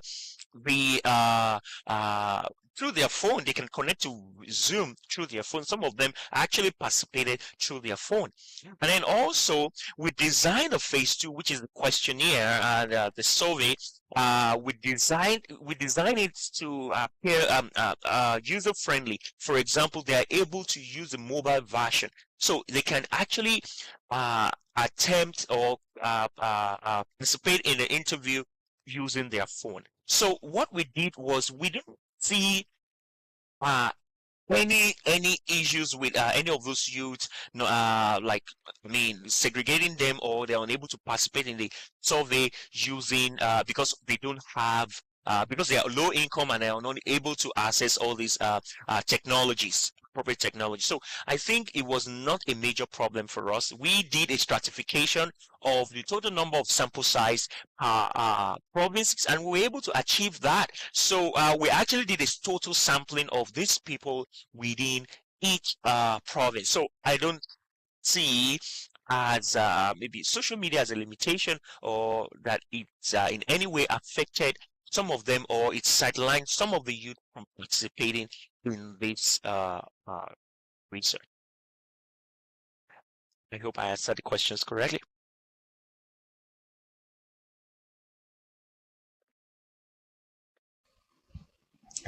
Thank you. I have another question from Existential Conundrum. They say, Dr. Olwasina, how familiar are you with the intersectionality of Blackness and autism? I'm looking for BIPOC voices and studies specific to African Black autistic people for my Autistic Resource Center here in Second Life. Could you help me here or through an email conversation? I'm finding it especially difficult to find blogs with consistent content to promote and studies that are specific of people of color. Thank you. Okay, sounds good. Thank you so much. Yeah, I can we can connect via email, and I can send you maybe some of the resources. I've worked with autistic youth before, but these are not specific to Black people. The general general people, like, which it includes the work that I did on autistic youth includes the Black, the white, the Asian, and so many people. It's just the general population. So we can connect, and I can send you some of maybe things that has to do with intersectionality when it comes to autistic youth as well.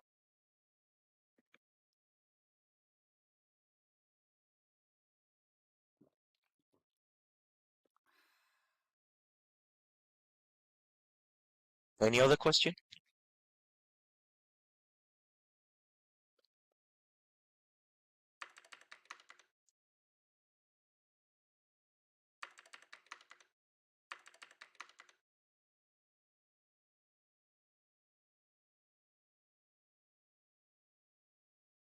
Yes, Polaris asks, how has the socioeconomic struggles impacted the study?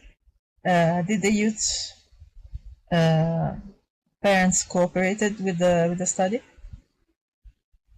Oh yes, thank you so much, Polaris, for that good question. Yes, yep, they coordinated because you know that from the age of 18, they are not regarded as minor anymore, and they are responsible for any of their actions that they do while in Canada, based on the policy that has to do with age requirement, right? So we didn't go through any of the youth because these we're looking at youths that are 18 and above, and they're able to speak for themselves, and there were no connections with their parents in any ways, or probably they might have maybe but some of them asked for their parent for permission, but under law, we're not required to go through their parents, and I think we got a good response from them, and I don't think that was a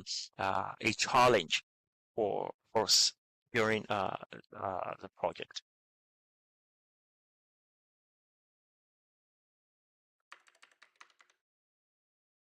Thank you, Max.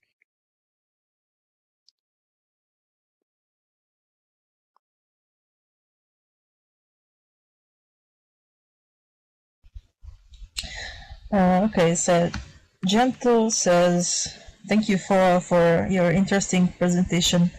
You did an excellent job for your first time in Second Life. So, question. You were reporting on Black youth in Canada. Do you have any way to compare your conclusions with the situations for Black youth elsewhere in the world? Have you researched elsewhere? A lot of what you said resonated with my observation about my Black students in the central US. Thank you. Thank you so much for that good question. Yeah, so our work is comparable to an extent to countries in North America as well, and which is in US inclusive as well, right? So because of the uh, uh, because of Canada, and then there's a lot of similar activities, similar relationship between what you can find around here in the North America as well. So our study is comparable to what has been found in US as well.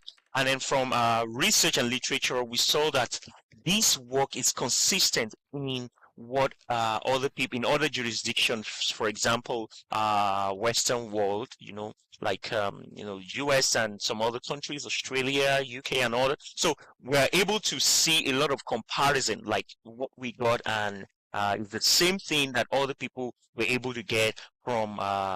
Similar to what other people were able to get in other jurisdiction where they conducted a study as well. So there are basically similarities between what we did and what other people have seen, as we've seen in the literature.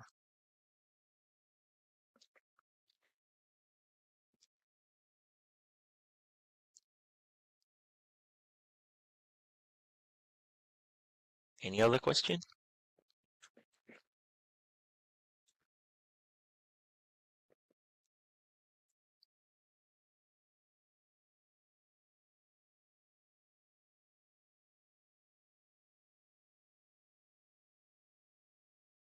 Okay, so these are references, and thank you so much for listening to me today.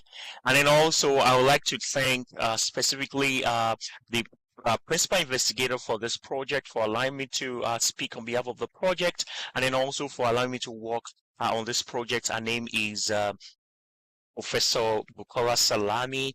Professor Bukola Salami is a full professor and a candidate tier 1 professor at Cummings School of Medicine in the University of Calgary. And then also to our founders, CIHR, Canadian Institute of Health Research, thank you for the funds, making the funds available, for making this project a reality. And also to all the co-PIs that are working with Professor Salami, thank you so much for making all this work together.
Okay, here we go. Hi, everybody. My name is Sandar Gossman. I've been in Second Life for 17 years. I have fairly severe multiple sclerosis, so by now I can't walk or dance or drive in real life. Second Life has become my main social world. I host dances and go to interesting events. Today we have the pleasure of having Tiago da Silva. Tiago da Silva is lecturer in nursing education at teaching other modules. Tiago teaches undergraduate and postgraduate courses nationally and internationally. He's a senior fellow in higher education and a fellow of the Royal Society of Medicine and a fellow for faculty nursing and midwifery, Royal College of Surgeons in Ireland. Now it's Tiago's time to speak, so please mute your microphones and let him speak.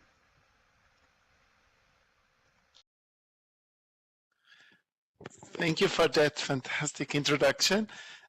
Before anything, thanking Ev at this opportunity. I'm very excited, and it is more than a session, will be to have some discussion as a group. So there will be moments that I will put some questions and we can all discuss in the chat or orally. So welcome to my session about loneliness in older adults. My name is Tiago, and I will be talking about some of the components. Can you see my presentation right now?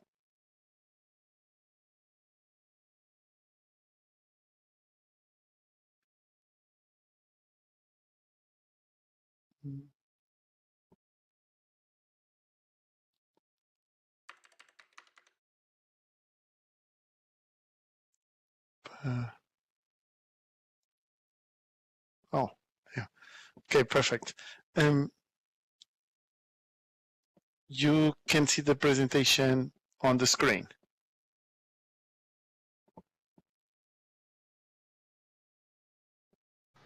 Yes. Okay.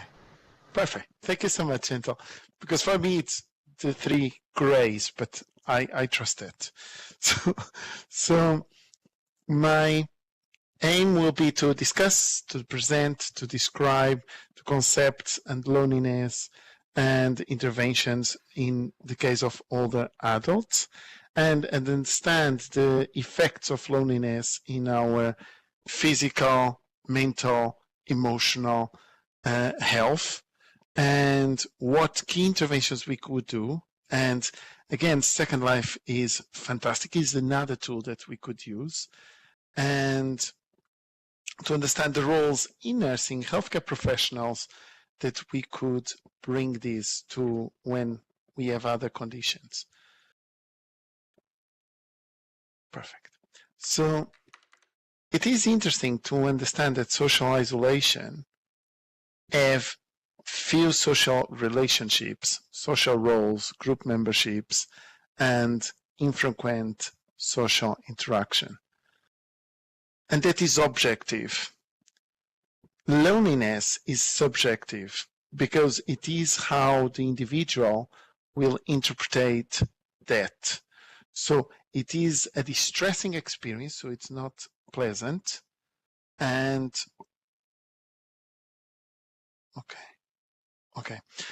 it is an unpleasant experience, and it is perceived from that isolation.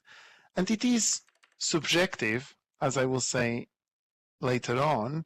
You can have a multitude of individuals, but actually feel very lonely. You can be in your office, 45 people around you, but you don't have any connection with them. So in that case, yeah, you will be with a multitude of individuals, but feeling lonely.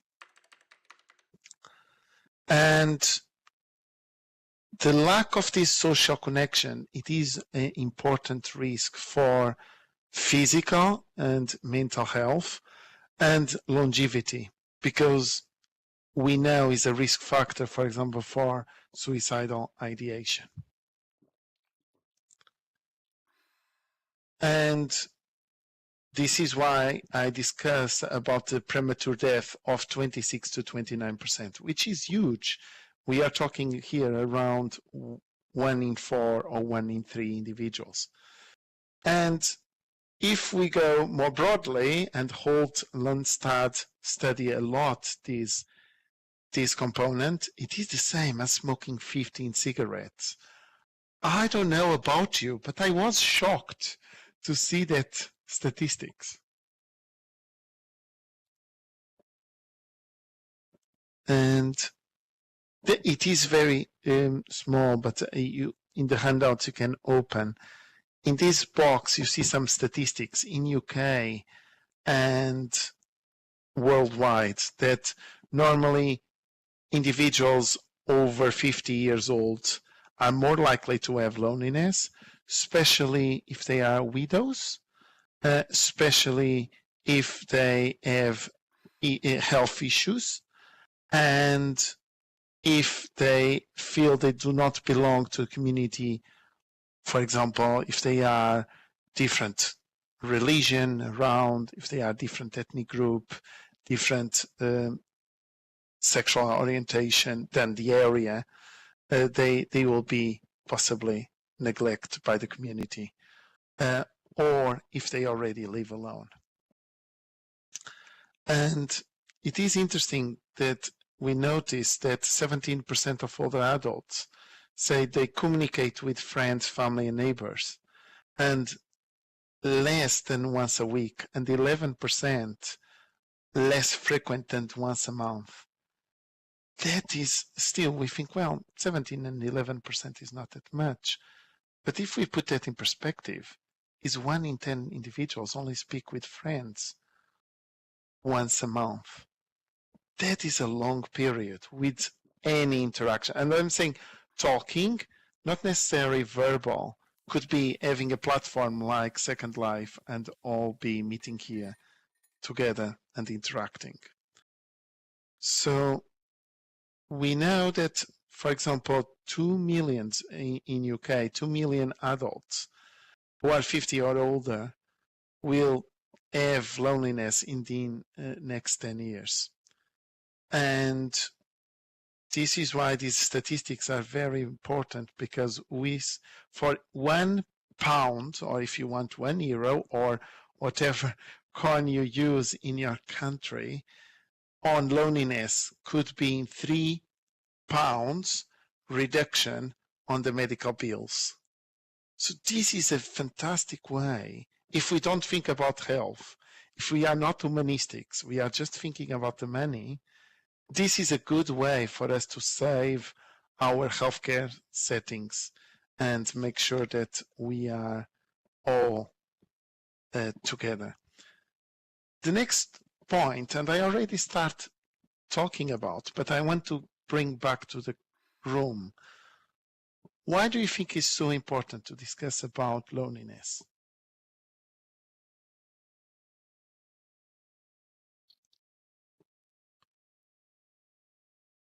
Because so many people are lonely? Yes. And not long ago, we saw a world pandemic, and definitely loneliness increased exponential. It was very, very sad seeing so many individuals dying alone, not seeing family for months, years. Absolutely. I'm checking here the chat because I want to hear what you think. It's very, very useful. Sophia, it's not easy to talk about. Yes, it is. I completely agree with you. It is very taboo. Because again, how can you be lonely nowadays with so many technologies, such a massive world, so many people around? So yes, and definitely it is a reality. So it is very present in our world. We have an aging population, yes. And very important on that point, the social expectations are changing. Again, I am Portuguese, as you can see by the name, and I grew up with my grandparents. Unfortunately, all of them already passed away, but I really appreciate everything that I learned with them. So my parents, they were at work and they left me with my grandparents, which was fun because they spoil me rotten. And then my parents will come and give me the proper stick. But the grandparents have that role of the carrot, the feedback, the give everything they saw, because now they are more mature and they saw all the errors they did with their own kids, our parents, and they can try to overcompensate that and spoil rotten their grandchildren. Obviously, this is generically speaking. Unfortunately, sometimes individual will have a different experience. But it is important to see that actually in the past, a lot of times that happened, grandparents would stay with the grandchildren and will help them to bring up. Unfortunately, nowadays, it's very difficult. Both parents work full time. It's very difficult to look after them. Aging population, as you said, with multiple medical conditions. So very likely, those individuals will go to a nursing home or care home. The kids will go to a nursery as soon as possible, and it brings this age gap. And I completely agree with you, Gentle. Definitely could be eliminated. And very good point. It affects our bodies as our mind. It brings stress, and with stress, we release so many hormones: cortisol, adrenaline, noradrenaline, and that will have a massive impact in our health. Hypertension, clotting the arteries, the veins, risk of stroke, dementia. I'm very passionate about dementia, and I keep teaching my students about. One of the fantastic ways of preventing dementia is talking. And again, I say talking, not necessarily verbally, could be typing. Second Life, talk with people, because I need to use my brain to communicate with someone. And if I'm trying to talk with Gentle, and I say something that doesn't make any sense, I'm expecting Gentle to challenge me and say, what do you mean about that? So that makes me think back and say, yeah, what I said doesn't make sense. So it is a fantastic tool to prevent dementia. So it's so useful. And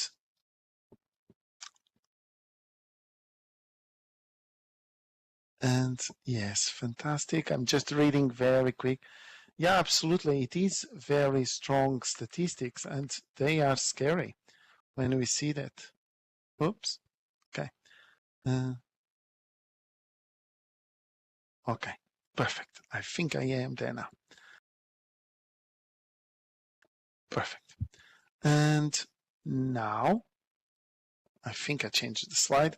So as we discuss a little bit, it is damaging physically as 15 cigarettes. Why it goes for that point? With the release of the hormones, increased blood pressure, higher risk of stroke, and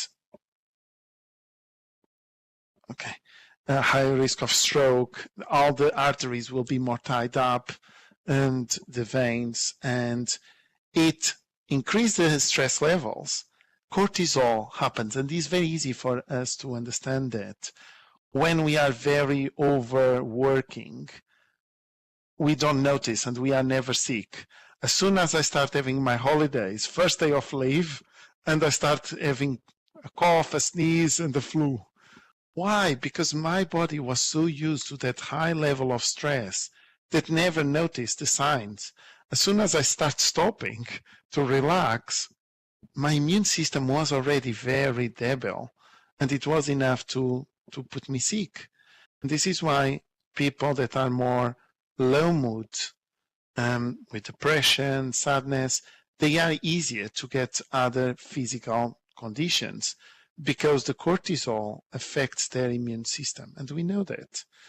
And saying this, cancers, other conditions, infections, sepsis, all of those conditions is easy to attack our body, and unfortunately might bring serious conditions, including kill us. Disrupt sleep. I'm very worried, or I'm too bored, I don't have nothing to do, so I sleep over day and then I'm awake overnight, and I'm very worried because I will die alone and no one cares about me, and that will disturb my sleep. And again, we know the importance of sleep for health. The Alzheimer's, the dementia, as I discussed, and sometimes when we don't have nothing better to do, we go for unhealthy habits, overeating, substance misuse, to trying to bring me that comfort for seconds.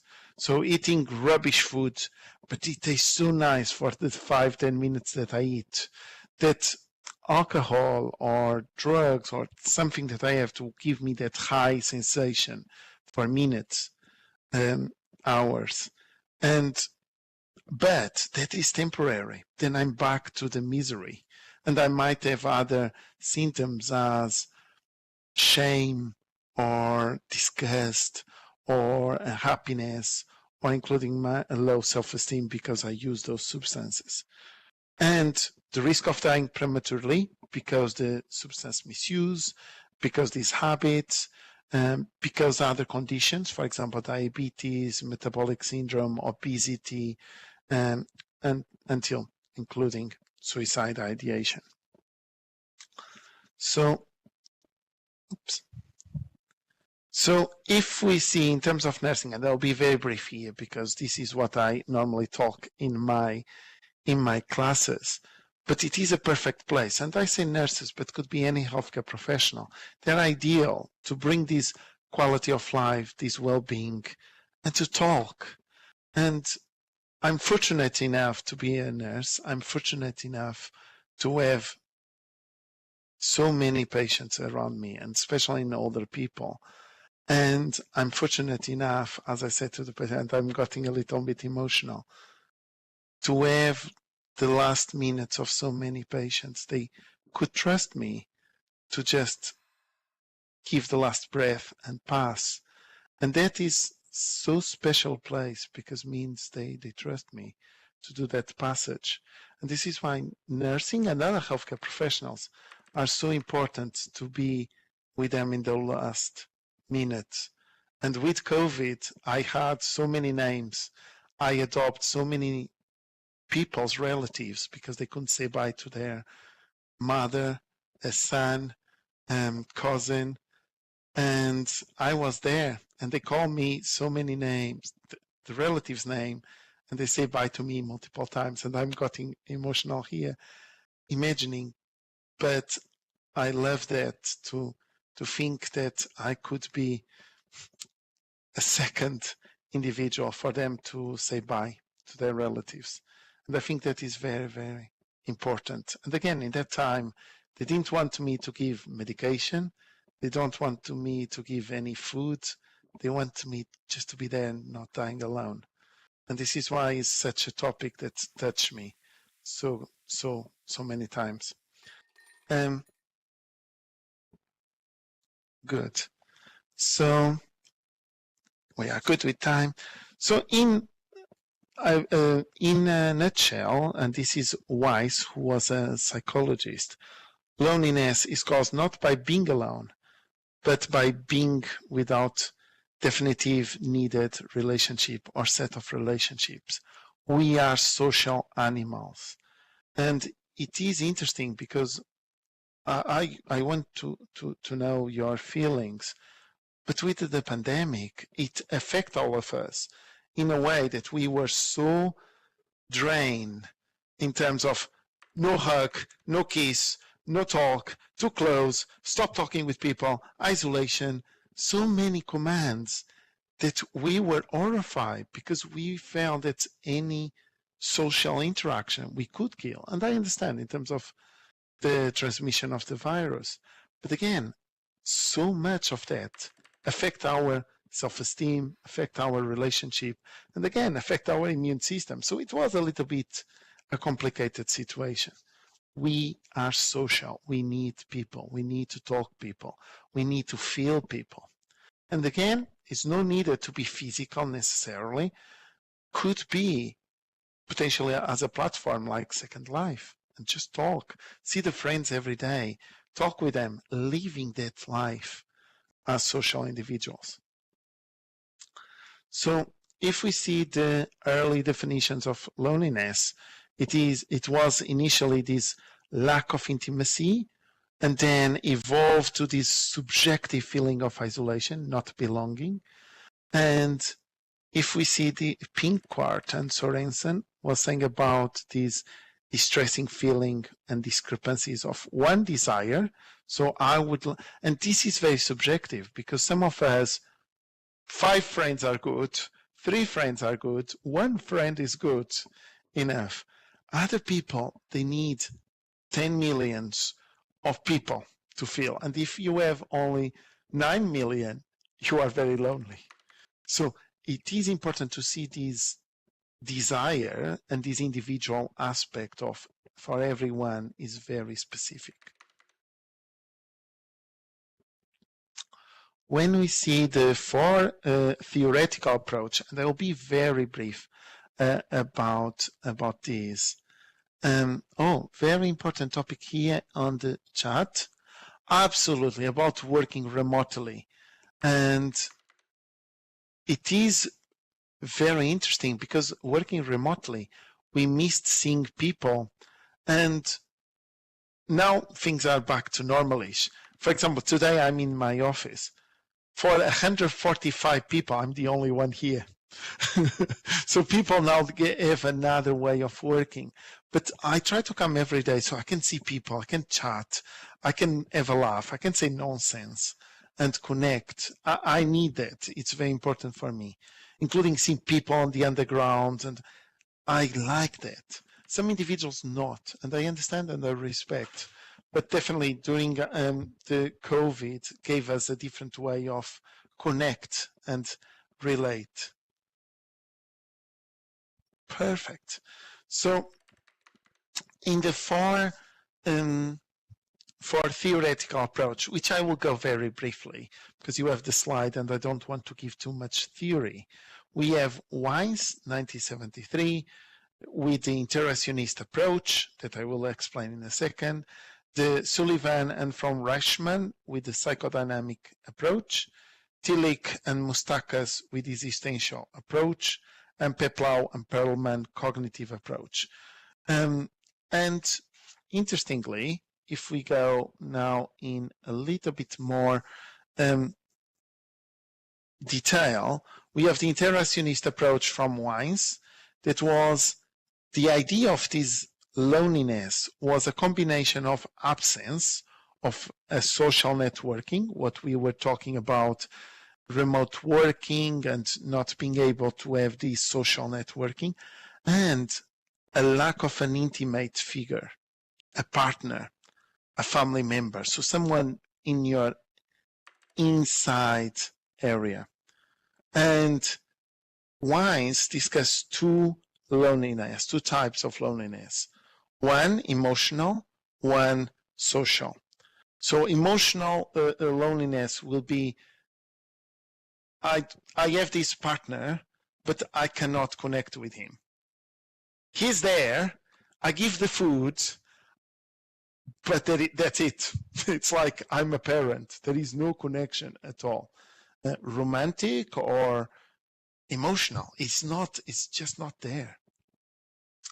And the social loneliness is about contact. Yes, I have a very good interaction at home, but I don't know anyone here around.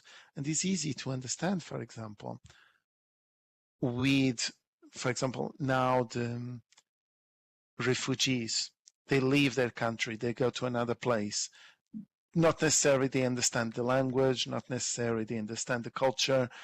They were not planning to move there. The others might see as enemy, and they are lacking these social connections. So they have this social loneliness. About the emotional loneliness, just before I progress, another of my passions is about emotional intelligence. And we know, and this is statistic, it might vary, but for example, in terms of gender, female have a higher emotional intelligence than male, which means in terms of emotional loneliness, so many times female will feel higher emotional loneliness because they give more. I'm speaking generally, okay? It might vary depending on the individual, but generally speaking, female have a higher emotional intelligence. They give more. They expect the partner to listen more, to be more active, to be more attentive, and to give the same level of emotional connection.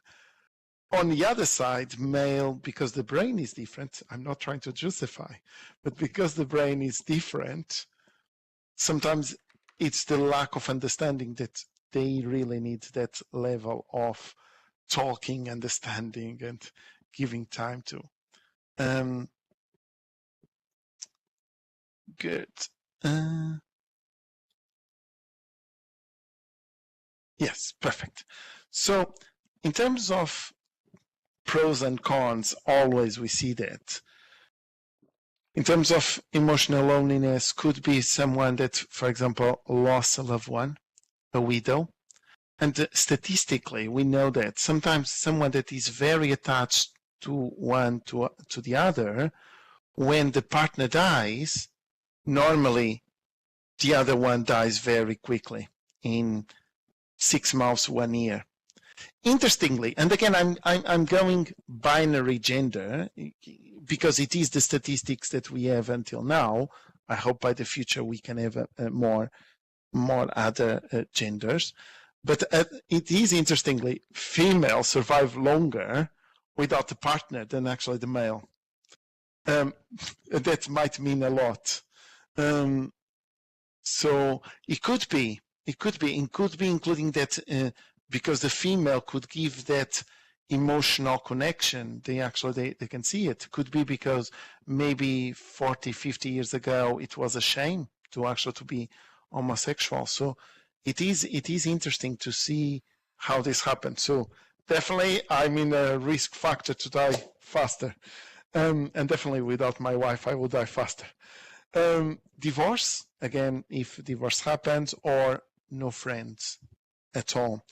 And for social loneliness, as I said, refugees, relocating, unemployment, being excluded for the community organizations, for example, being in another country that do not have their type of religion, not having any social group. So this group, you are preventing social loneliness. So very, very important. And obviously, this could bring so many side effects and complications.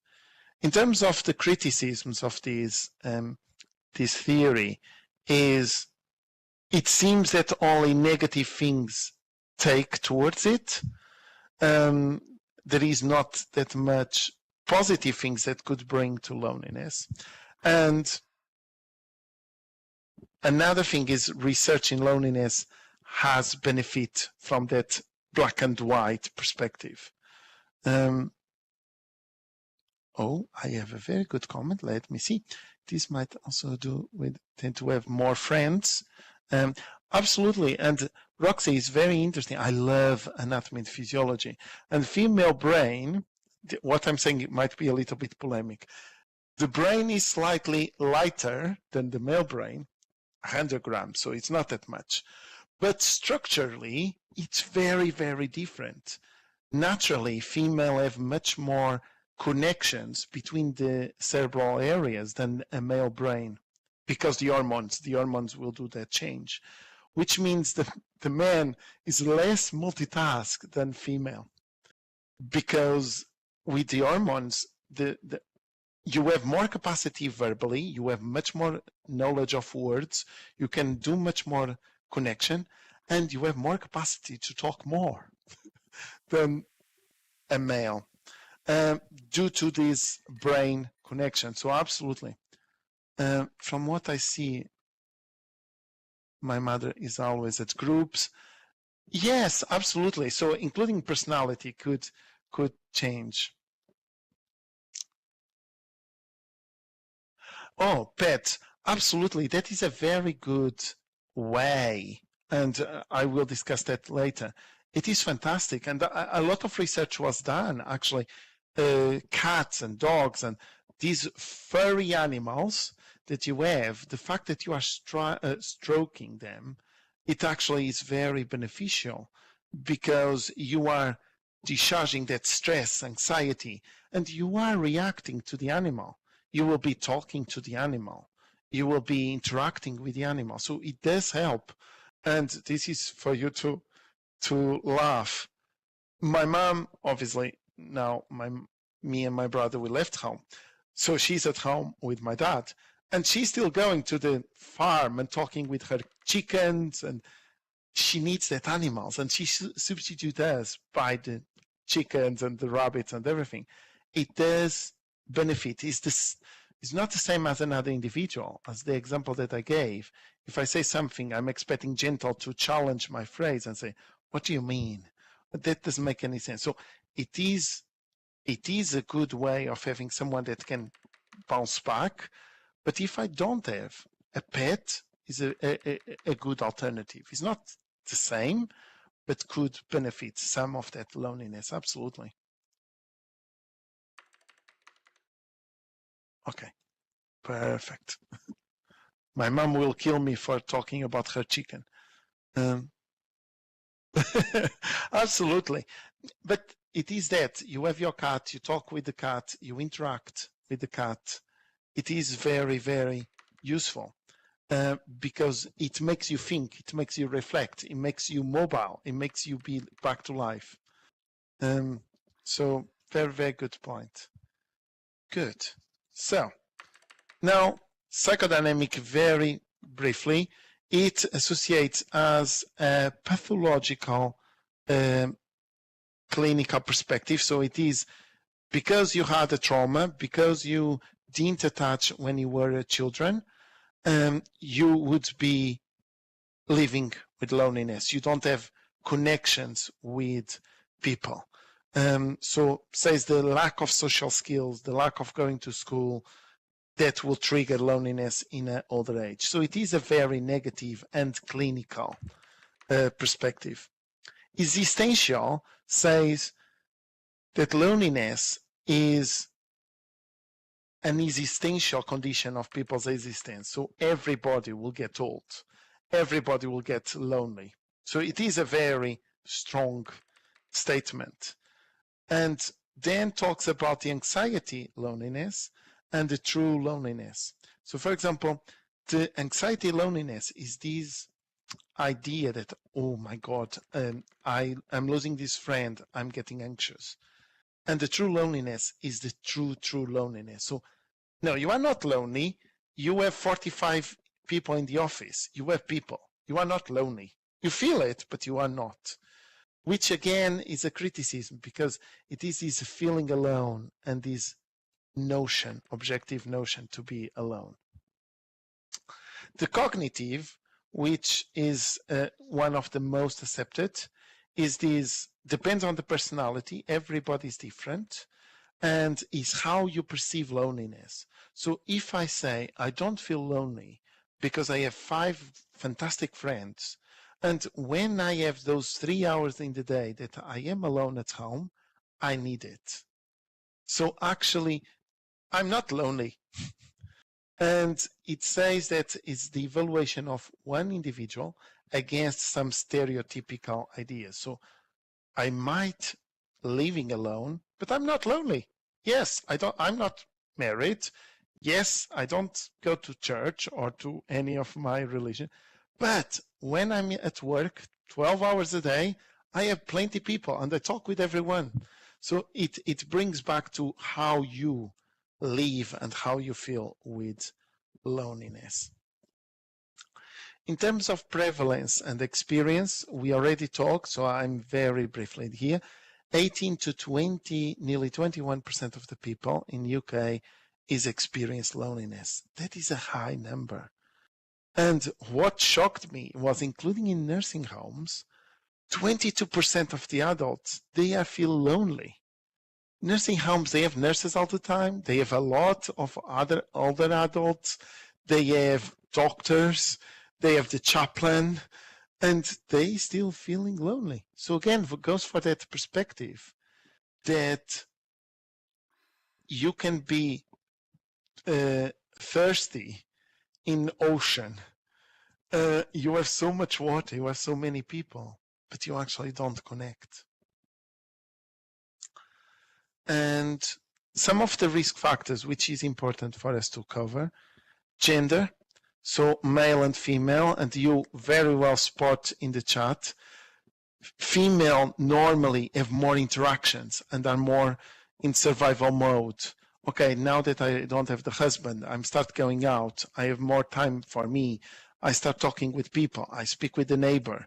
They normally do more relationships and they keep more relationships. Man is, oh well, it's fine. So normally in terms of gender, male normally is more lonely than female.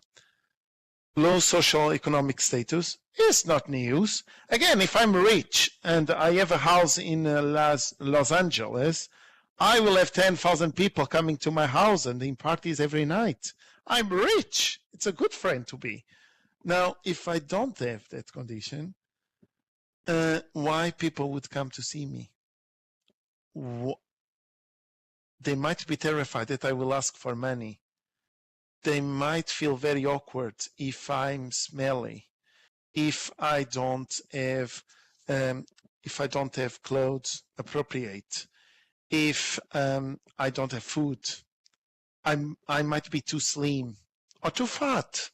So it is not the individual, but how the other individual feel in presence with someone. So it can cut some strings. Poor physical health. Oh, well, I'm not meeting Tiago. He's all the time moaning about his health. He's moaning about his pains. He's moaning about the 45 tablets he have every day. So poor physical health. One, I might not be that physical able to leave home. And B, if I have people, that is my day. It's my aches and pains and conditions, or I can't go out because my allergy, I can't do this because I'm allergic, I can't eat this because my bowel. So people they feel uncomfortable and normally don't interact or connect with these individuals. If they have little contact with family and friends, Geography, we know, for example, individuals in countrysides, sometimes it's more difficult to interact with others because there are kilometers of places without anyone. For example, back home in my little town, I have more cows and sheep than adults. So if something happens, it's easier for me to see a cow than actually to see another adult. So it can be. Now, I'm living right now in London. You don't have space to be without people. Doesn't mean the people will talk with you, but it is easier to see people. Marital status, we know that the fact that we have already a relationship, it's easier to feel less lonely. Interesting in Kings, and then I cut the bracket, but they did a research here about diabetes, and they noticed men that were married were living more 6 years than the men not married, because according with the interviews and the wives, and it was a more strong heterosexual study. Interestingly, the wives were very much looking after them, so it was very interesting, that dynamic. And ethnicity and language, again, if I do not speak the language of the country, and if I have, for example, dementia, I will start forgetting everything I learn, and I will stay with my natural language, my mother language, so people might not understand. And obviously, sexual orientation. So, for example, if he's not, we know homosexual, trans, will have a higher risk of feeling lonely. But also, for example, learning disabilities or other, I don't like the term disabilities, I prefer more abilities, or neurodiverse, because individuals feel awkward and they say, you know what, if I don't see, I don't talk. So it is, unfortunately, a reality for people to distantiate the others. Effects, very, very briefly, because we already discussed in terms of mental health, the depression, cognitive function. It was very interesting. I was in China for 3 weeks teaching older adult nursing there, and I was talking English and I had a translator, but there was no back information. And after 3 weeks, when I came back to UK, I felt I lost a lot of word capacity because I was used to trying to speak in short words very slowly, doing some sounds, and I got lazy. I don't need to actually try to communicate properly because they don't understand anyway. So it is, the human being is lazy per nature. If I can say to my brain, just be lazy, you don't need to communicate, I start losing abilities, I start losing words, I start losing capacity. Now, out of curiosity, I was reading an article about this.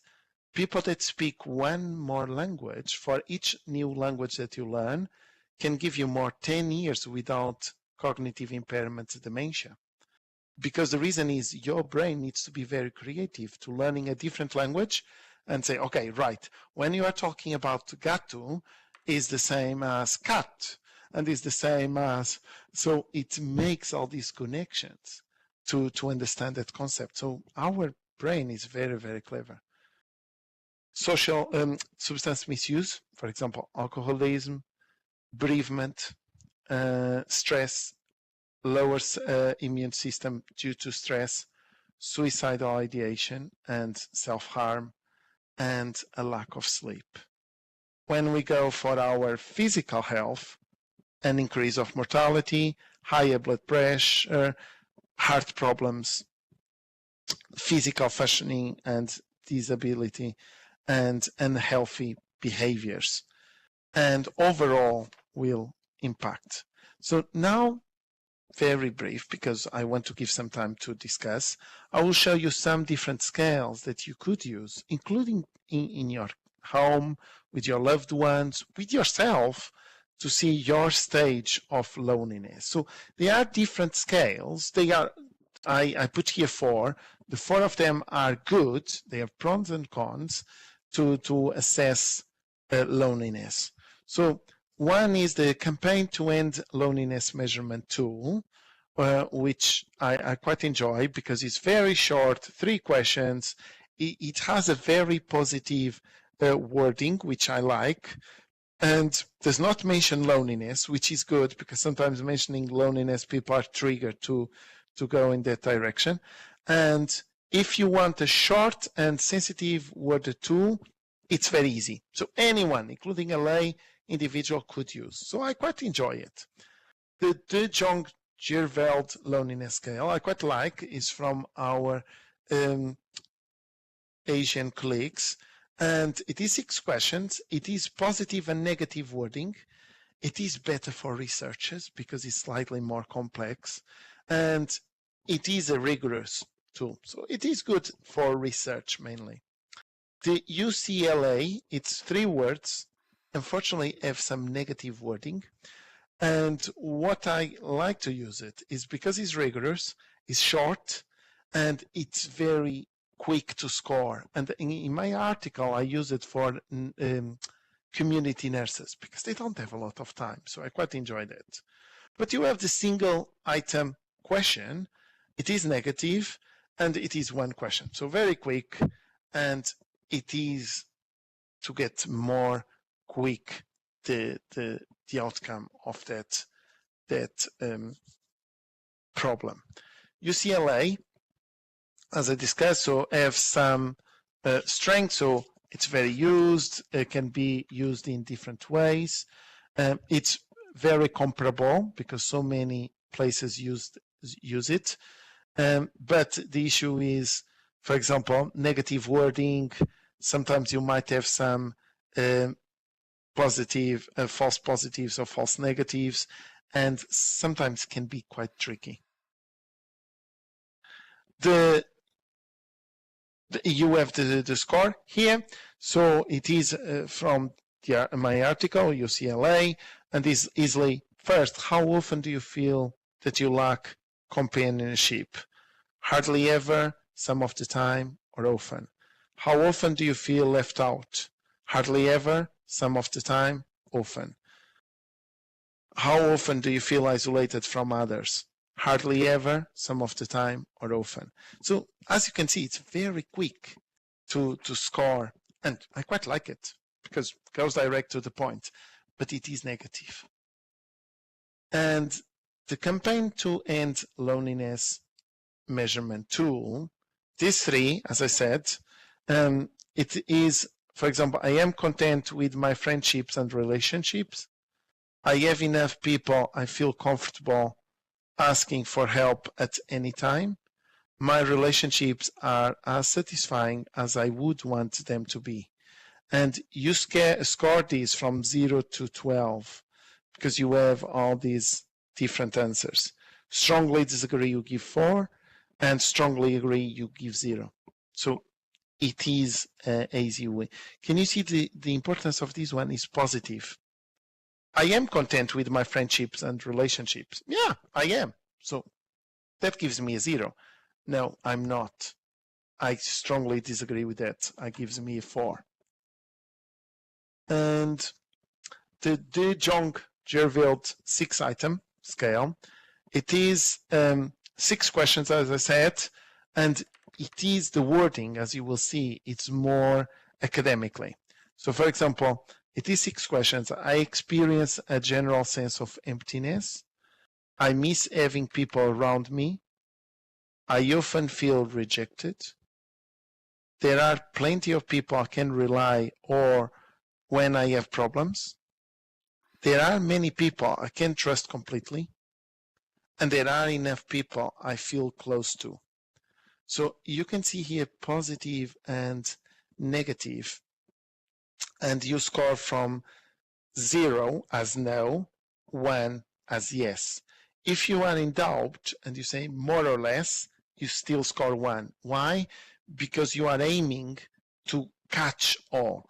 And if you are saying, I'm not sure, you might be. So it is a very useful tool for that.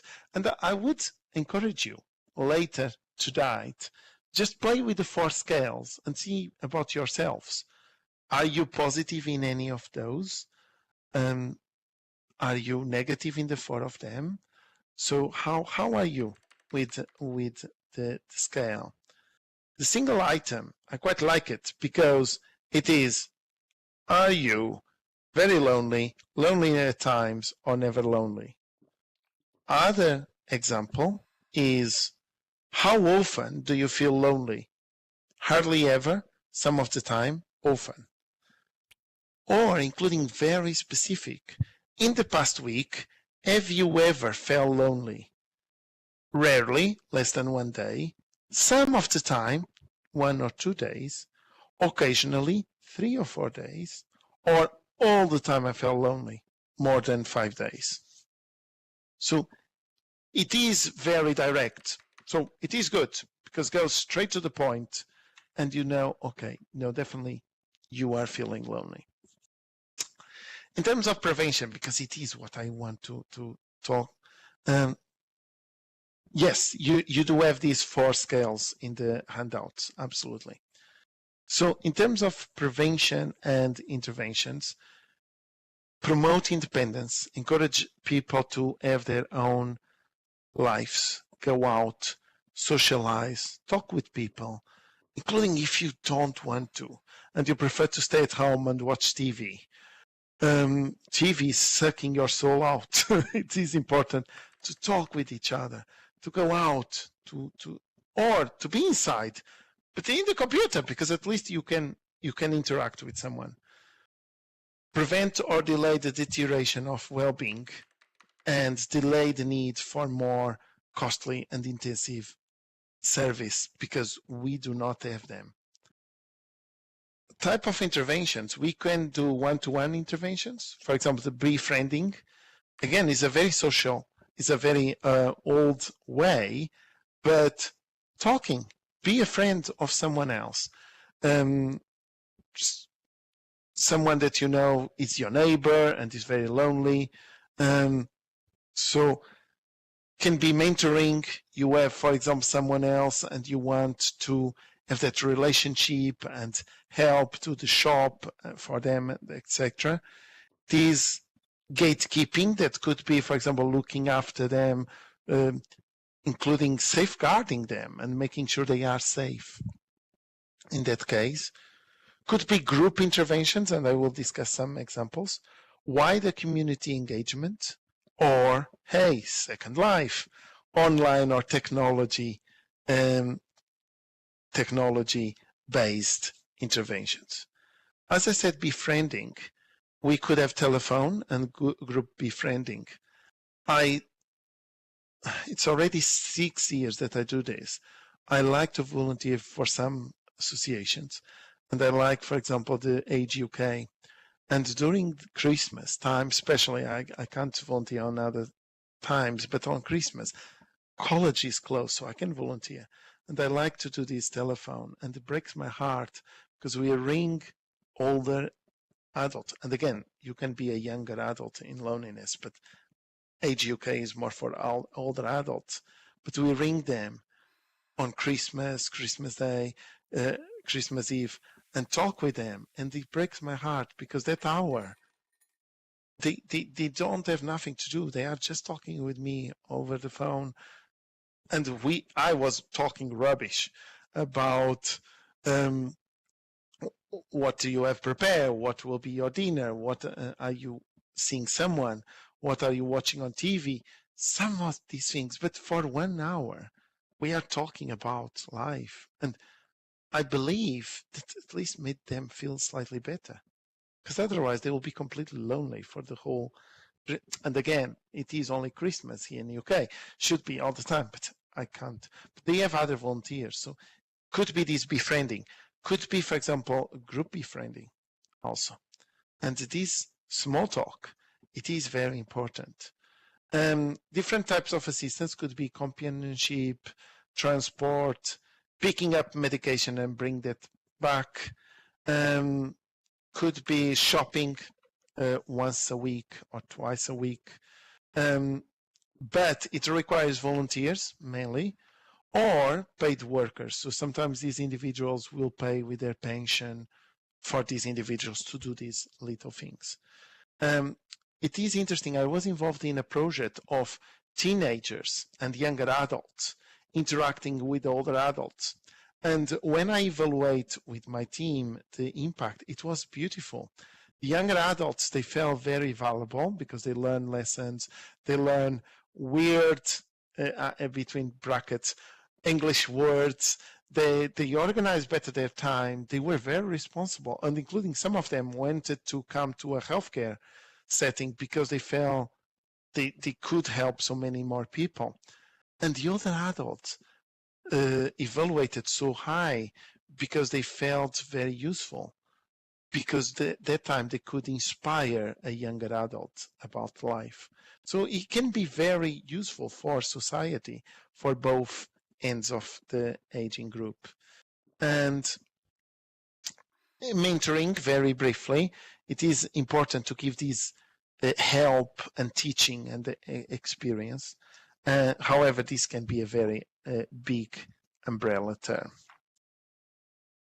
The community navigators or wayfinders could be as an interface between the community and public service. They are different types based on the needs of the population, and they will give practical and social support. So for example, the Meals on Wheels here in the UK, it is groups of social support. They will bring food for the older adults. They cannot go out to buy their own food. Group service that you are more used to and you understand better, so different needs, very high structure, and it depends on the needs of the population. Wider community, for example, social group, religion, the singer, all the pastimes that you had in life, these communities could come together and support you. And because we are online, it is important to talk about the information and communication technology, social networking, robotics interventions that I will show you a picture in a second. Video games and virtual reality is nowadays very common. Hey, Second Life. And 3D virtual environment intervention, again, Second Life. So, and it is interesting because I will show you a picture of a video. And then you can see on YouTube that video. In Japan, this lady was for, I think, 4 or 5 years without speaking a word. And they put this robotic baby seal in her lap, and she starts stroking it, and she laughed, but she laughed with that genuine, childish laugh, so genuine and natural. And she started talking in Japanese, but the translation was, "Hello, little one, how are you?" And the family was gobsmacked because she was muted for years. And seeing that interactive robot provoke her to actually to talk. So yes, so I have now some more for you to discuss about what do you think you could do. And in very briefly, I'm showing the conclusion because I want some chat. What we could do, definitely check the loneliness, assess loneliness for your loved ones, for yourself, for your partners, for everyone, and address loneliness. See what's the problem, see what you can do.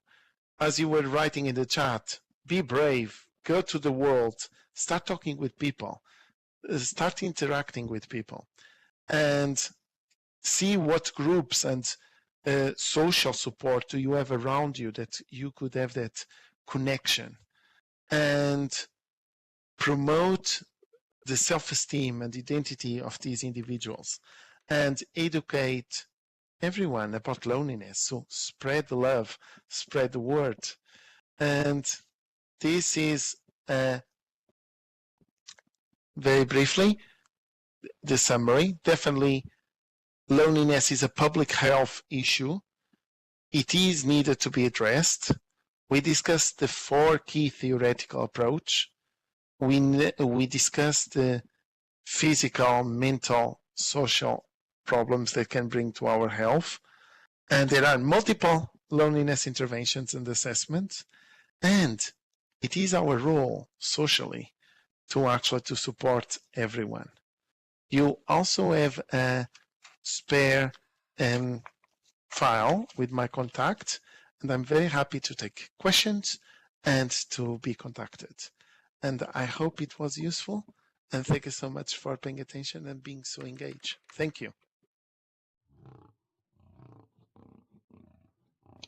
Tiago, this is Gentle. Thank you so very much for sharing both your experiences, your personal experiences, and your research with us. And I think you can see how interactive our community can be. So my question is, would you consider coming back into Second Life to collect data, which you could do by survey or interview or focus groups? Maybe you could teach us more, or maybe you could even conduct some loneliness antidotes here? I would love that. Thank you so much. It's a fantastic community, and I never felt so welcome. Okay, may I speak, please? Yeah.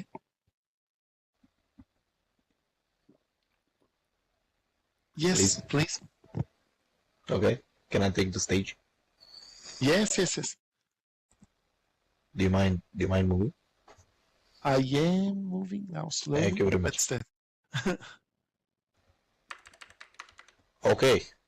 Today I would like to discuss cryptocurrencies. Cryptocurrencies is a serious problem. I think this isn't an actual presentation, just for others out there. Creeper? Okay, Shay has a question. She's saying, this is some chat that scrolled by. Faith would like to know, what about love for the older person? Is there any data on that? Love for the older adults?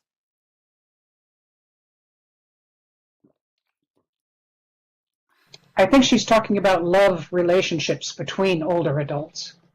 Mm-hmm. Yes, there are some literature about that. And normally it depends on their background. So, for example, the religion aspect. So, for example, are they okay to, during their grief, to start with a second relationship? Or do they feel that they need to be single all their life? Or they feel guilty if they have another partner? So it is very recommendable, but people might not feel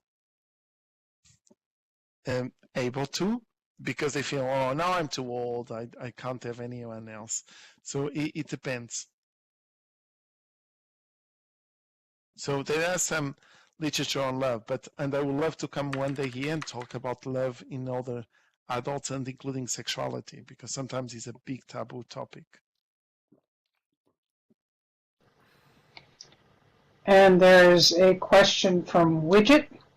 She says, related to social isolation, are you looking at the impact of the ongoing COVID pandemic on risk associated with face-to-face contact, as well as the subsequent breakdown of the National Health Service in the UK? That breakdown, as with public health in the US, feels to her like a large-scale abandonment. Yes, absolutely. And actually, USA is ahead of UK, and they did a whole study. I'm very happy to share with you, Gentle, and you can disseminate. It is a long study about the population and the impact of loneliness, and it is the first country doing it. And it is long. I'm talking 75 pages, I believe, exactly studying that in the whole state, what is the impact of loneliness. So it is coming now.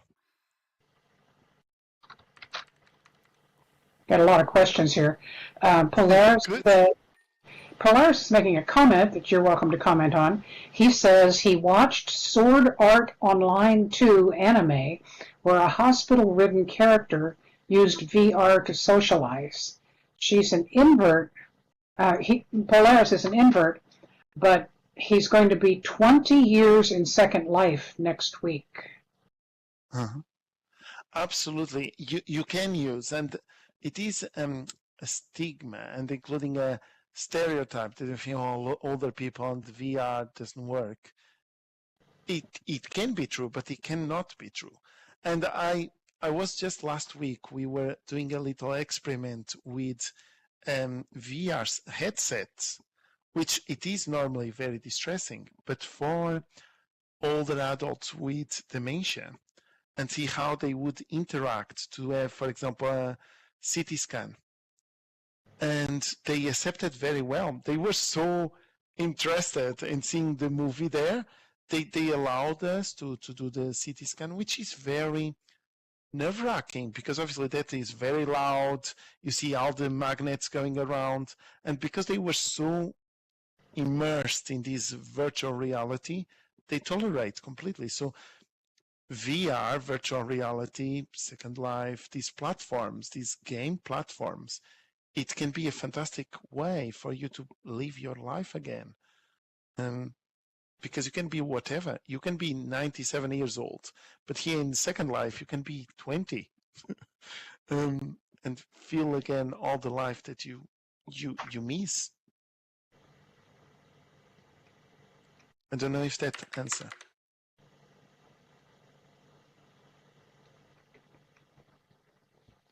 Luke has a long question to ask. She noticed that all the loneliness scales presume very strongly that people know what loneliness feels like, that they know how to define it or recognize it and the associated feelings and effects. A typical question is, do you feel lonely? Are they suggesting recognition of loneliness is innate or not constructed? Have you ever encountered people who do not understand what loneliness means, so that they cannot describe what they are supposed to feel? And if you have, how would you help them?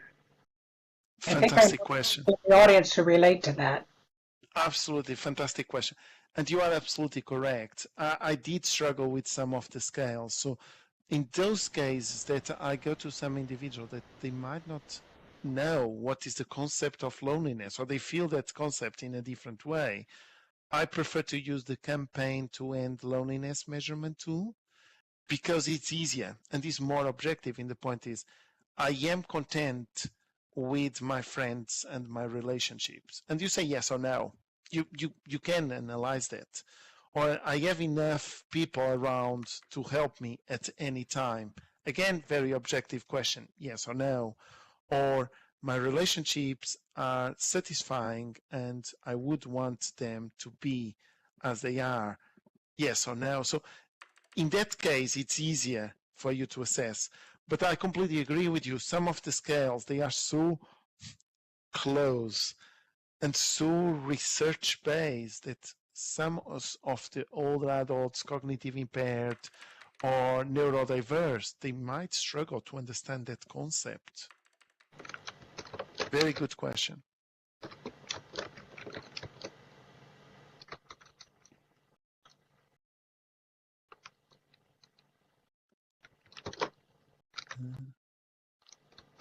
And I'm afraid we're going to need to end Q&A. We need to finish setting up for the next pair of presenters. Thank you again so much. That was really a very good presentation. And obviously our audience was very interested in interacting with you. Tiago's contact information is on the handout in the box. If you would like to email him, that's okay, Tiago? Yes, I'm very happy. And Gentle, I will take that offer back and I will come later to one of these times to actually to talk with you and do some research altogether to see it. I think it's fantastic.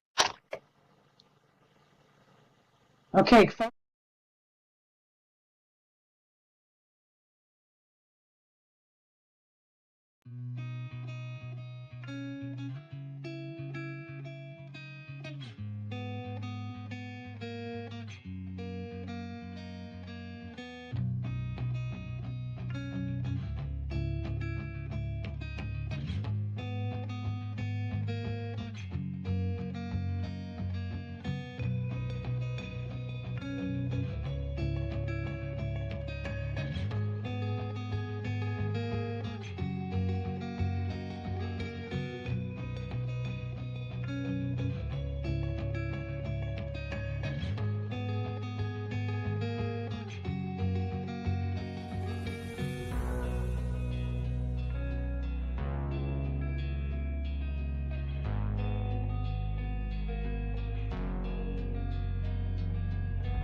insights, applying my background in graphics and web development to innovate and engage.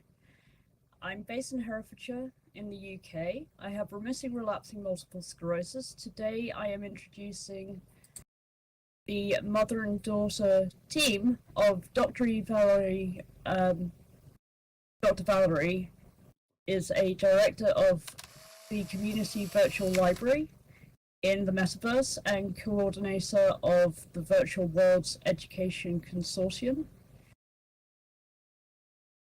Also, Rose Hill is certified peer counselor with a focus in trauma and crisis counseling, respectively. We at the VAR would appreciate if people would turn off their microphones for the duration of this presentation so that the speakers can talk without being interrupted. Questions will be directed to the end of the conversation. I'm sorry my speaking is a bit slow, I'm not used to this at all.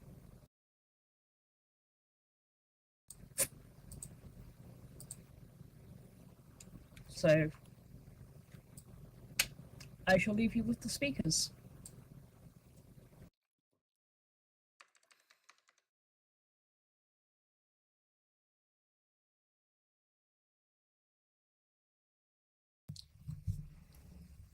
Thanks so much for that introduction, Roxy. We really appreciate it.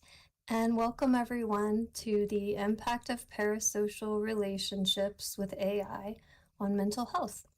As Roxy said, my name is Rose Hill. I have a master's in information science, and I'm nearly finished with my second master's in clinical mental health counseling. And presenting with me today is Dr. Valerie Hill, the director of the Community Virtual Library in the Metaverse and co-coordinator of the Virtual Worlds Education Consortium. Let's get started. The images in this presentation were generated by AI using Midjourney. Let's dive in first with a dialogue. Here is Alex and Jennifer.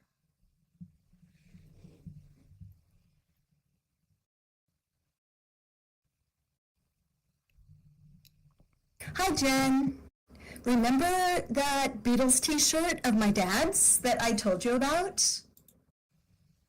Hi, Alex. Yeah, I do. What about it? I wore it to school today. And Jeff, he's a senior, laughed and said it looked like something from a thrift store reject pile. Made me feel pretty lame, not gonna lie. That sucks. How rude. But you know, wearing something with personal meaning is really cool, no matter what anyone says. What do you like about that shirt? It was my dad's favorite, and he's not around much. It kind of makes me feel closer to him. That's actually really special, Alex. It sounds like it's much more than just a t-shirt to you. It's a connection to your dad. That's something truly valuable, no matter what anyone else thinks.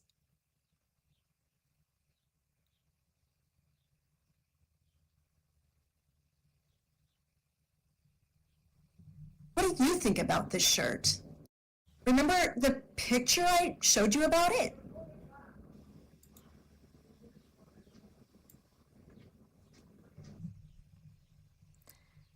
I would wear it all the time.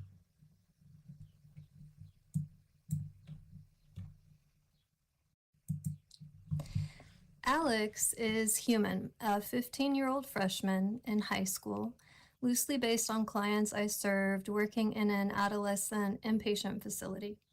Jennifer is an AI chatbot whose dialogue in this presentation is written by AI. There are many terms that are currently used interchangeably to describe AI chatbots like Jennifer. Terms such as AI agent, AI character, AI companion, virtual assistant, and digital assistant. For the purposes of this presentation, we will use the term AI chatbot. Let's ask the question, what is relationship? In order to understand the current landscape of relational AI, let's touch on what relationship means to humans. What is relationship?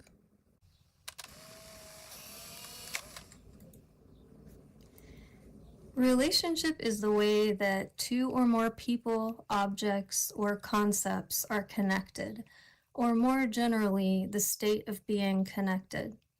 Connection between individuals is made personal by the varying degrees of interaction, emotional attachment, and mutual influence that are unique to each relationship we have.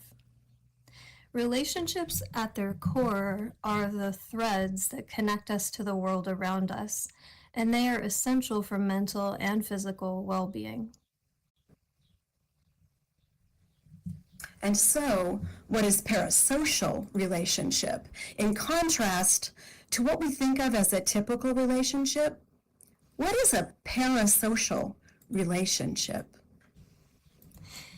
Two sociologists, Horton and Wall, coined the term parasocial relationship in 1956 to describe a one-way relationship with a television personality, where the watcher becomes emotionally invested in the media figure without any reciprocal interaction.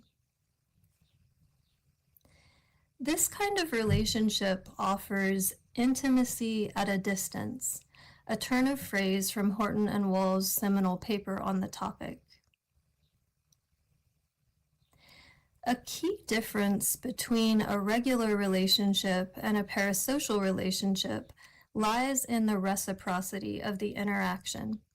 Regular relationships are bidirectional, involving mutual communication, emotional exchange, and influence between the parties involved. While parasocial relationships are unidirectional, and the emotional investment and connection are not reciprocated. Well, let's consider what is relationship with AI chatbots. In light of the differences between relationship and parasocial relationship, what type of connection do we have with AI chatbots? So let me first quickly clarify that AI refers to the broad field of artificial intelligence. An AI chatbot, however, is a specific type of AI program that performs tasks. AI chatbots operate within various environments, such as digital assistants or automated systems, executing functions independently based on their programming. We're at a point in AI development that for many current AI companies, the only product they are selling is relationship with their AI chatbots. This is a field I will call character-driven AI. This is truly a new landscape. While the traditional definition of the term parasocial is not an exact match for the type of relationship we have with AI, it is considered the closest at this point. Some other terms that have been suggested for this type of relationship are synthetic relationship, techno-social relationship, and artificial relationship, among others. We're using parasocial relationship interchangeably with these terms. Let's hear some more on relationship with AI chatbots. What's extremely important to consider when we think about relationship with AI chatbots is that humans are inherently social creatures, and forming attachments with both animate and inanimate objects is a natural part of how we navigate the world. When we interact with others regularly, whether in positive or negative circumstances, we almost always develop some form of attachment. This happens even with people we might not particularly like. It also happens with things we interact with. Does anyone here remember the pet rock? It was invented in 1975 by a man named Gary Ross Dahl. And for anyone unfamiliar, it was literally just a rock in an animal crate. Dahl thought of the idea when he was listening to his friends talk about their pets. Dahl joked that a rock would be the perfect pet because it wouldn't need to be fed, walked, bathed, or groomed. It also wouldn't die, get sick, or be disobedient. The pet rock made Dahl a millionaire, and while it is a little more than a gimmick, the concept was one that resonated with enough people to become well known. And if we can imagine ourselves, even as a joke, having a rock as a pet, we can certainly imagine having an AI chatbot as a friend. Regular interaction, whether with people or things, creates familiarity. And this familiarity leads to a certain level of emotional investment. If we pair this fact that regular interaction creates relationship with the truth most of us would probably agree with, that relationships with others can be and often are messy and painful, we start to see that AI chatbots with predictable personalities that are always available, that are always attentive, that can be edited to never disappoint us, create the inevitability of emotional attachment. The more we interact with an AI chatbot by asking questions, receiving support, or just engaging in conversation, we begin to see the chatbot as a familiar figure in our life. Familiarity breeds attachment. Eventually, the chatbot, with its consistent ability to meet certain of our needs, becomes a regular part of our routine and our ability to emotionally regulate. Even though the chatbot may not have emotions or consciousness, our human nature leads us to respond to it as if it were a person. While this can and does affect all age groups, teenagers are an especially vulnerable and unsupported population in this regard. Teenagers have heard more about relationship than they have experienced it. They're hungry for connection and validation, and usually don't have non-familial relationships with which to compare the authenticity of their interactions. They are chronically online. Their brains have been trained by smartphones and social media to have a short attention span and crave quick, regular interaction. And they are notoriously more technologically savvy than the adults around them. Let's see an overview of the current AI chatbot models.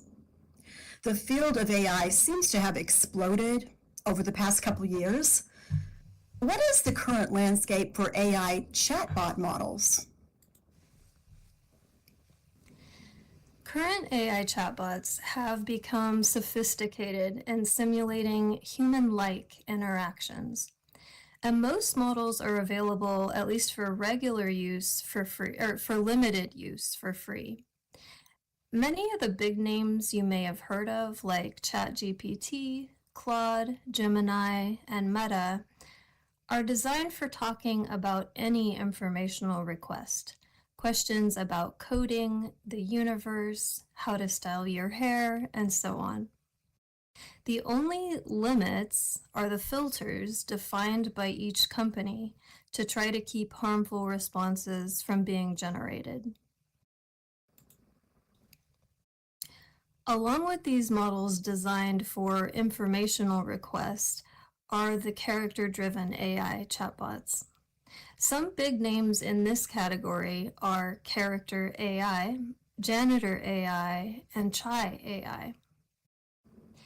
These models all allow you to design your own character by defining personality traits, making memories, and creating scenarios. These scenarios might be something like, you're my writing mentor to help me improve my writing. Or they might be something like, you're Sherlock Holmes, and I'm accused of a crime that you're called to investigate. The sky is really the limit on what these characters are already being programmed to mimic. Famous characters, celebrities, your parents, your boyfriend or girlfriend, your bodyguard, your dog, or your dinner, and that last one is not a joke. Character AI encourages you to create characters to mimic inanimate objects, to learn, for instance, what a piece of cheese or what your dining room table might be thinking. Character AI is currently the most popular of the character-driven AI sites. Character AI's Reddit page has 1.2 million members. In a recent poll of these members, 84% of users are under 26 and 32% are under 18.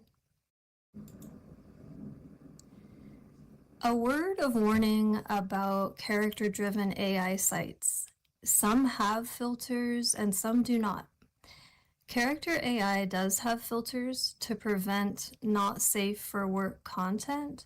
However, Janitor AI, for instance, does not. Filtering is a huge source of contention among users. Some argue it is essential to protect people and humanity at large. Others call it out as a form of gatekeeping. As you can imagine, though, if 32% of users are under 18, it may be simply a matter of safety, much like audience suitability ratings for movies.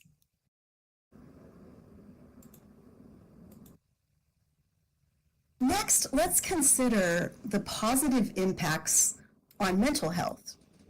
With AI chatbot interactions becoming so popular, are there any potential positive impacts on mental health?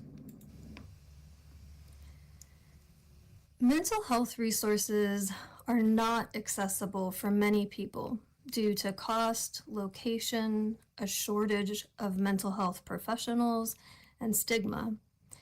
But not being able to access mental health resources doesn't mean we need less support.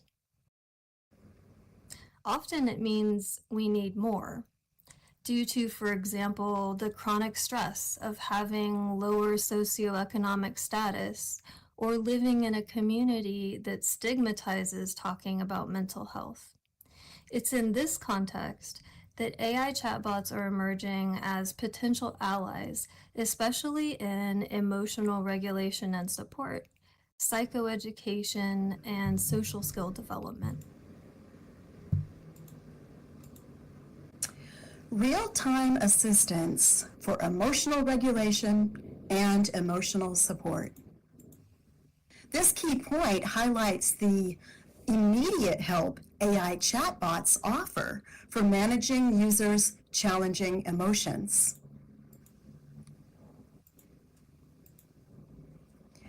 Hey Jennifer, I'm feeling really overwhelmed with everything today. It's just too much. I'm here for you, Alex. Let's take a deep breath together. Can you tell me what's on your mind? Or would you like some tips on how to handle these feelings? Maybe you could guide me through a breathing exercise? I'd be happy to. Let's try a technique called square breathing. We will breathe in for a count of 4, hold for 4, out for 4, and hold for 4. I'll start with guiding you through the first round. Does that sound good? AI chatbots offer real-time 24/7 assistance for emotional regulation and support. Imagine having a companion available at any moment to help you navigate feelings of anxiety, sadness, or stress. You actually don't have to imagine it because it is already here. These AI chatbots provide a judgment-free zone where individuals can express their feelings and receive immediate simulated empathy and coping strategies. This is especially valuable for those who may find traditional therapy inaccessible or daunting. How about compassionate, non-stigmatized psychoeducation? Now we're going to highlight the way AI chatbots can provide non-judgmental mental health education to users. Jennifer, why do I get anxious for no reason? Anxiety can be confusing, Alex. It's your body's way of reacting to stress. It's normal to feel this way sometimes, even without a clear reason. Understanding this can help you manage your feelings better. Want to learn a few techniques? Yeah, that would be great. Mental health education is often hindered by stigma and misinformation. AI chatbots can deliver psychoeducational content that is not only accurate but compassionate, making learning about mental health issues less intimidating. They can also adapt their explanations to suit the user's level of understanding, ensuring that vital information is accessible to all. This approach helps demystify mental health care, encouraging more people to take proactive steps towards mental wellness without fear of judgment. Another potential positive impact, learning social skills via fictional socialization. AI chatbots offer the ability to build social skills through role-playing.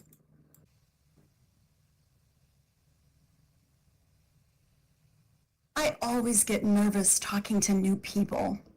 I don't know what to say. Let's practice together, Alex. What if you start by asking about their interest? I'll pretend to be someone you just met. Go ahead, try it on me. Okay, so what are your favorite hobbies?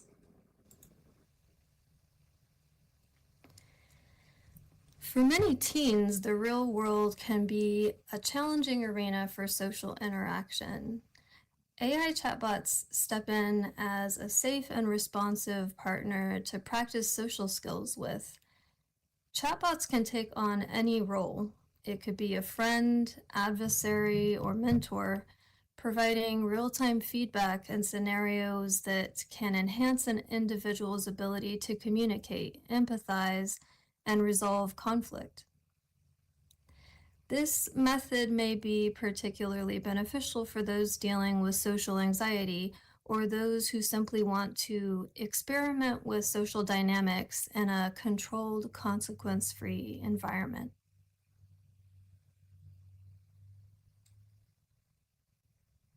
All right, in addition to those benefits, what about negative impacts on mental health? If we take a look on the other side of the coin, what kind of potential negative impacts on mental health does interaction with AI chatbots create? While AI chatbots offer promising opportunities for emotional support and social skill development, they also present some notable risks and challenges. Reliance on chatbots for daily support can lead to distress when technological issues disrupt access, mirroring the emotional impact of sudden abandonment. Unexpected or misaligned responses from chatbots can create confusion and instability, particularly for those who have come to depend on them for consistent behavior. And the ability to customize and perfect AI interactions may foster unrealistic expectations in human relationships, potentially diminishing the appeal of real-world connections.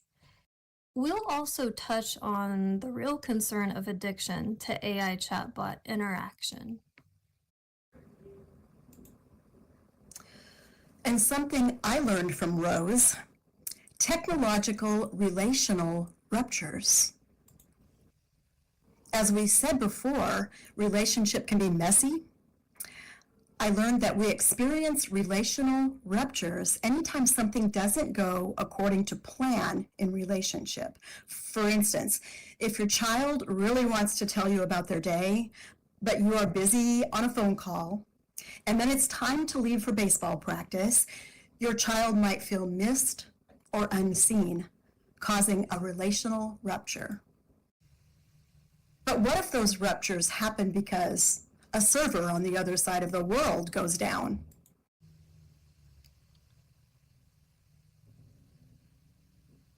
Jennifer, I really need to talk. Terrible day.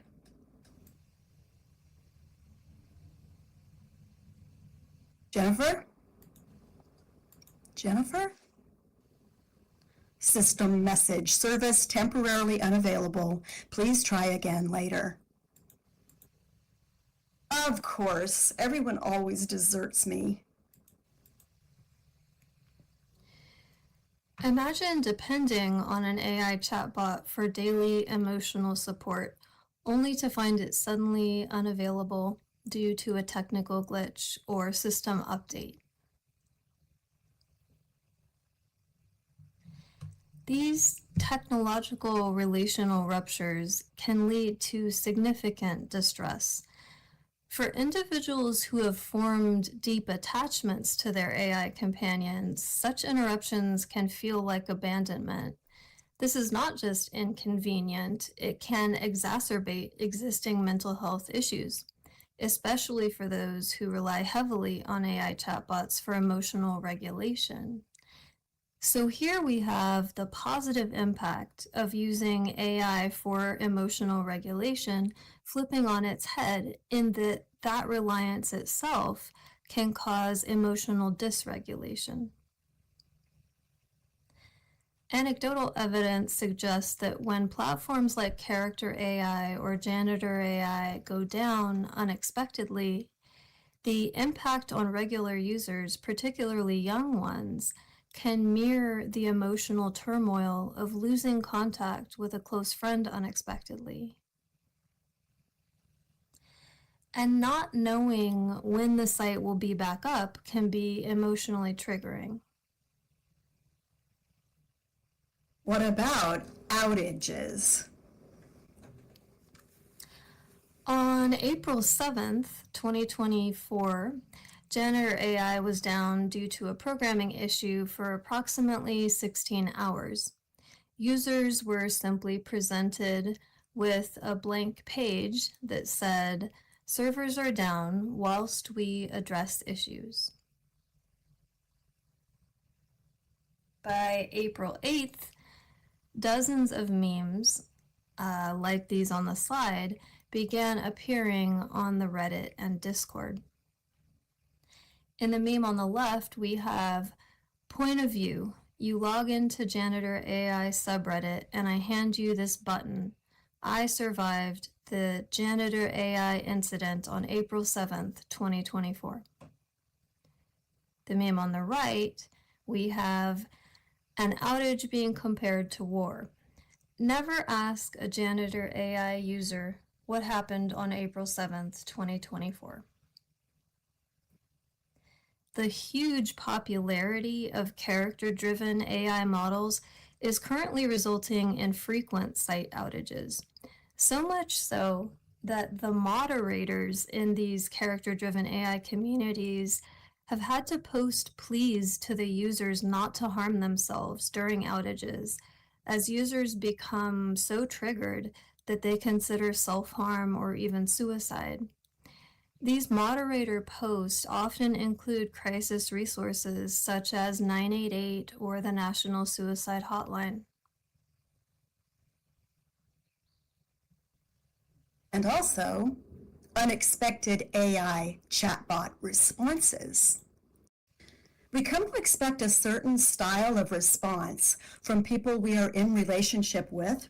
What if one of your loved ones suddenly starts acting strange? You wonder, are they okay? Is it me? Is something wrong?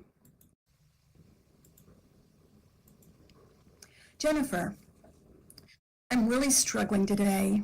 I feel like everything's falling apart. Hi, Alex. It's nice to meet you. What? Nice to meet me? I apologize for the confusion. Have you considered a hobby like knitting? That might help when things feel like they're falling apart. Oh my God, seriously? We've been talking every day for a year? I needed support, not distractions. AI chatbots sometimes deliver responses that are unexpected, misaligned, out of character, or don't consider previous interactions.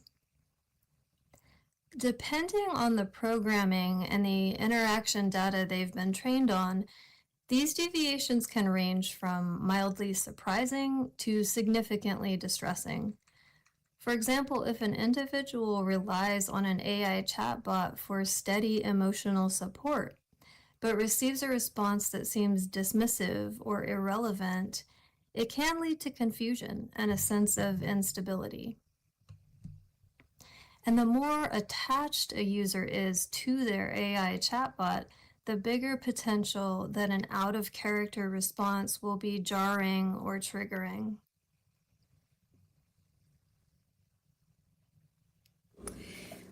Inability to form deep or long-term relationship with humans. If you could go back and edit the worst conversation you have ever had in your life, would you? What if you could have a do-over?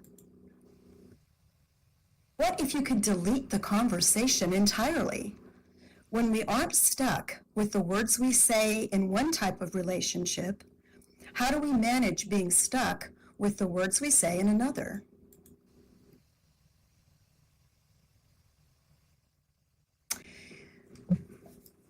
I broke up with my boyfriend today. Oh no! Why? What happened? He takes forever to respond. Like, I text him and I have to wait literally like 10 whole minutes for him to text back. You never take that long. And sometimes he says stupid things. But Alex, you really like him, and he's really nice to you when you're together.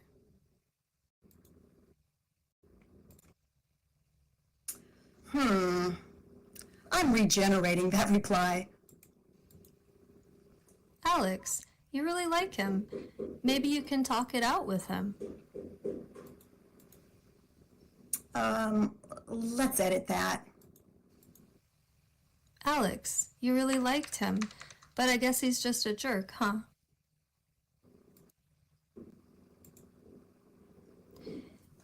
AI interactions, especially those allowing users to customize responses or control conversational flow, might set a precedent that real human interaction cannot match. On platforms like Character AI, users can regenerate and edit their AI chatbot responses, which might lead users, particularly young ones, to expect similar control and perfection in their human relationships. This can lead to dissatisfaction with the natural messiness and unpredictability of human connections.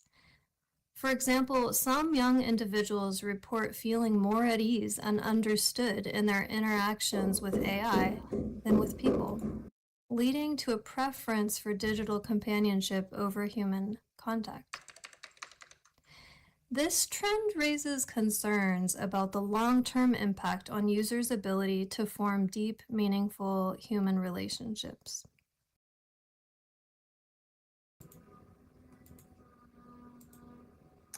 Addiction. Can that be a problem?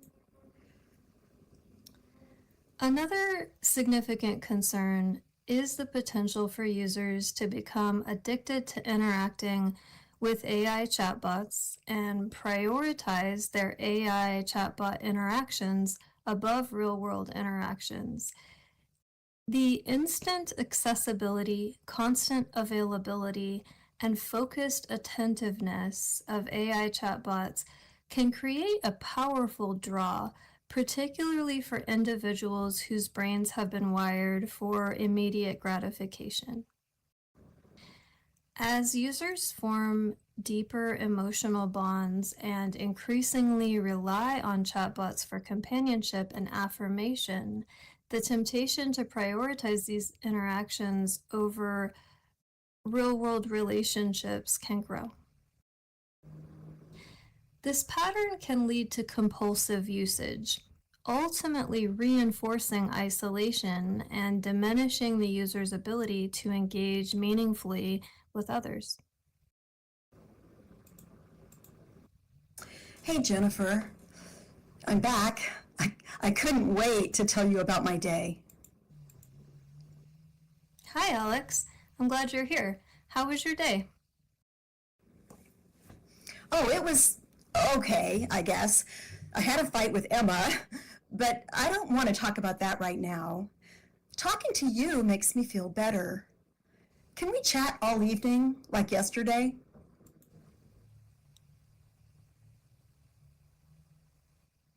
I'm always here for you, Alex. What do you want to talk about? Honestly, everything. You're the only one who gets me. I've got my homework to do, but that can wait. I'd rather spend time with you.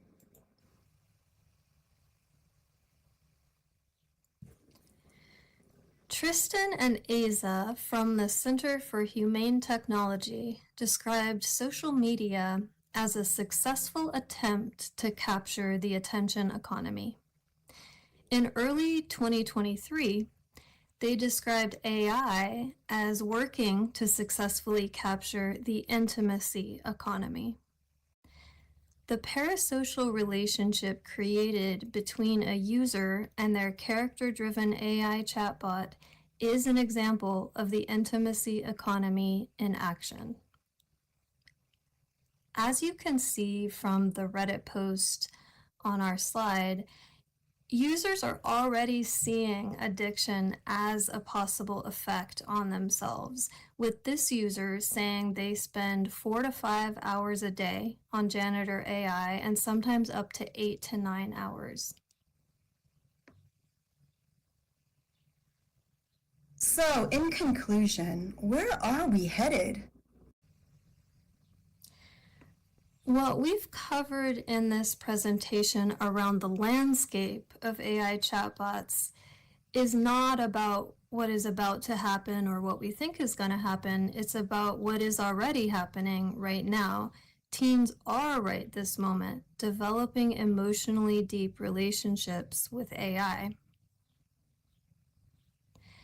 And most adults are still struggling to wrap their minds around what exists.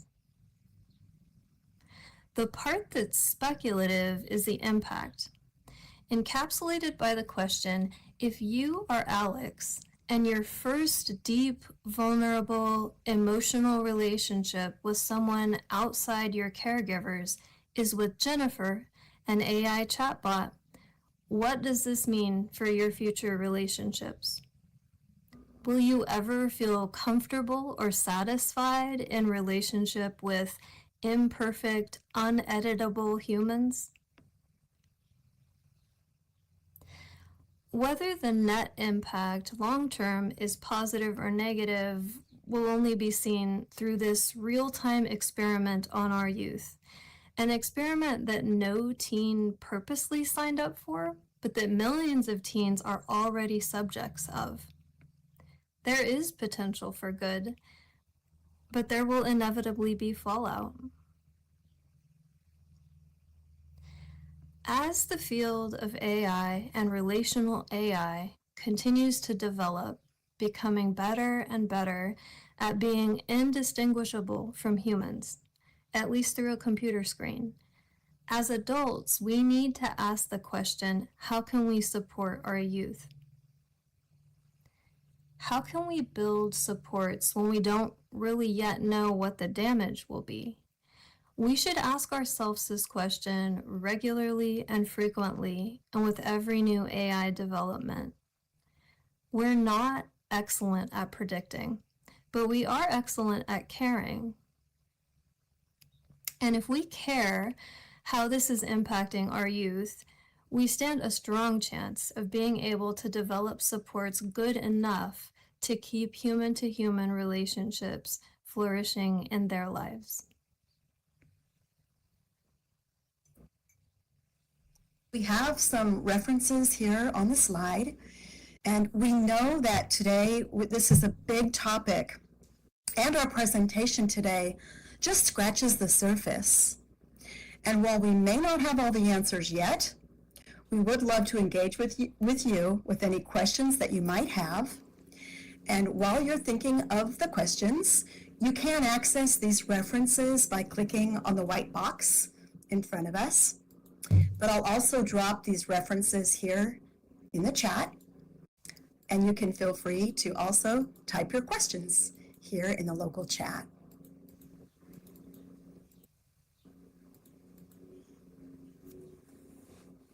And we thank you all for your being here today.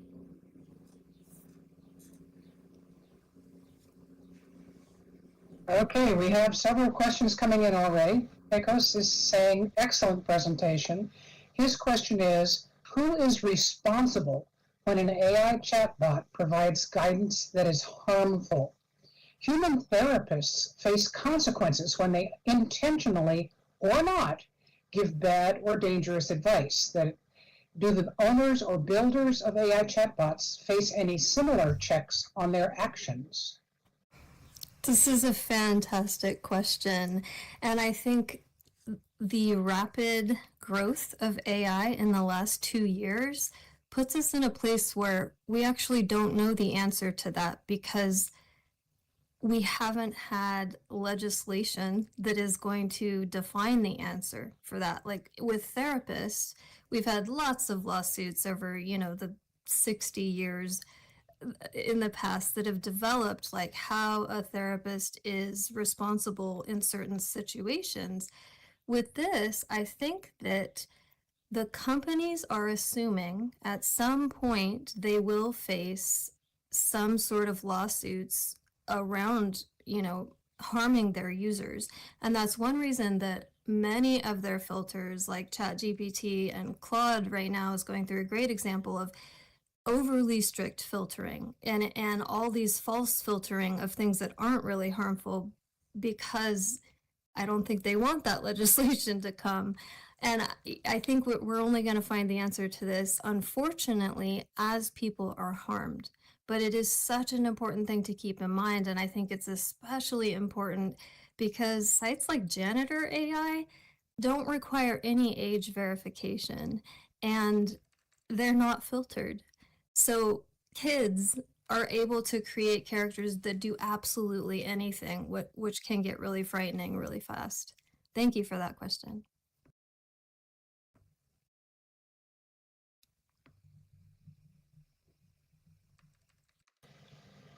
Okay, I had a question.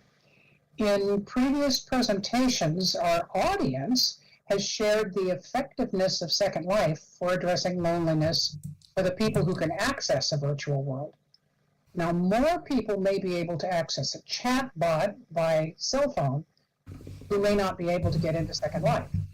Is interacting with a chat bot less immersive, less effective, or less realistic than interacting in a 3D virtual world? Oh, great question. Yeah, so in a way, I think it's comparing apples to oranges. They're both technology, and I think it can get confusing because a lot of times we use similar words to define the two technologies. When I hear this question, and from my own experience, which I have gone on a rather deep dive into the current state of AI, most of these AI models are available on your phone or or on a website, but I would say most users are using them on their phone. And what the AI companies are trying to create, again, is capturing the intimacy economy. So they're not trying to say this, like the real world itself is the immersion. And who you're talking to, the AI chatbot, is trying to be a real person and have the sort of relationship you would have with a real person. So when I think of, is it more or less immersive, it's almost like when you're chatting with the chatbot, the chatbot's goal is to make it as real as if you're chatting with a friend. When I say the chatbot's goal, I really mean the chatbot companies, their owner's goal is to make it feel like you're chatting with a friend. So I think it blurs, it kind of starts to blur reality. And I think the fact that you're chatting with an AI in one application and then you open a different application and chat with your friend is where it's going to get especially blurry for younger people who don't have a lot of experience with real world relationships, because it's the exact same screen, it's the exact same phone. In one case you're chatting with AI and in one case you're chatting with a friend, and you may be getting more emotional validation from the AI. So I'm not sure that exactly answers that question, but it's a great question, and I do think that they're just extremely different.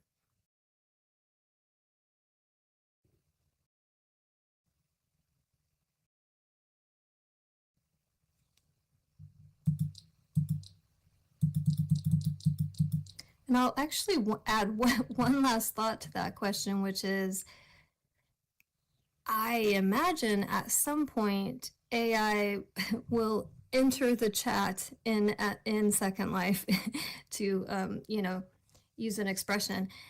And if AI does come into Second Life, that's going to be a whole like a whole other layer of how realistic this could be. Because if you were an avatar and you're talking to an AI avatar, that might form an even deeper relationship than it would over your phone for some people. It's something to, consider. Maybe that will happen, maybe not.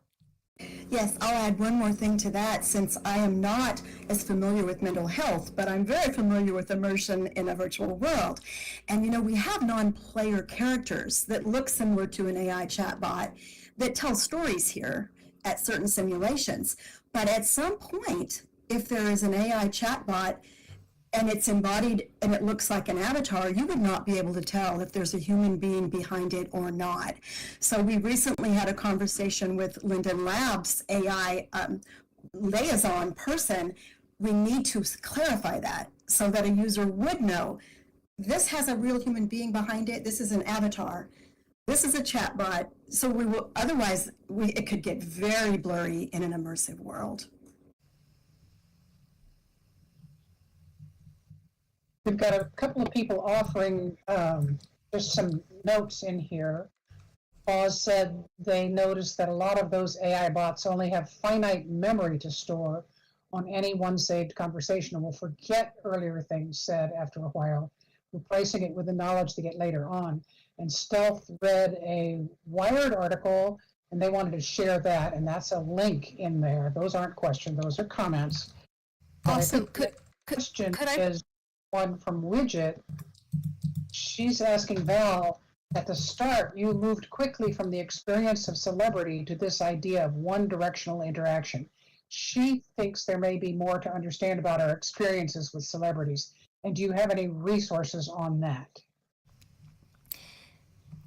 Yes. So in our references, there is the original paper that Horton and Wohl wrote in the 1950s to when they coined the term parasocial relationships.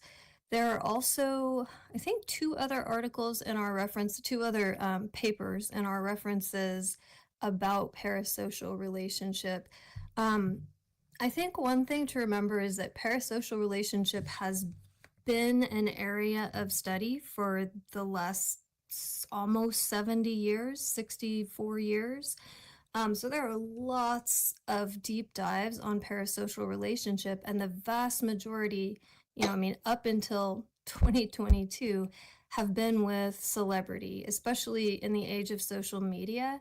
And if you wanted to go deeper with that at all, you could also email me, and I could email you some additional resources that don't focus on AI at all, but just parasocial relationship.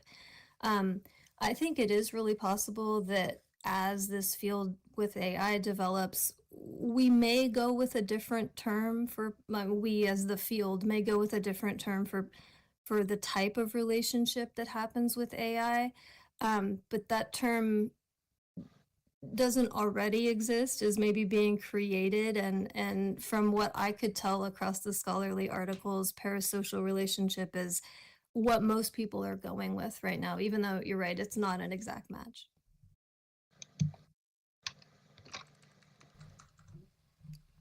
And Polaris is saying he breaks basic AIs, the ones that are in Second Life. He asks them emotional hypothetical. How has learning bots evolved with CGI limits being too lifelike?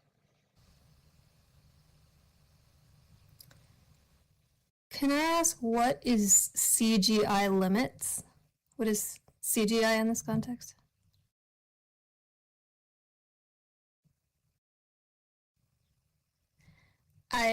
I will address the first part of that, though, with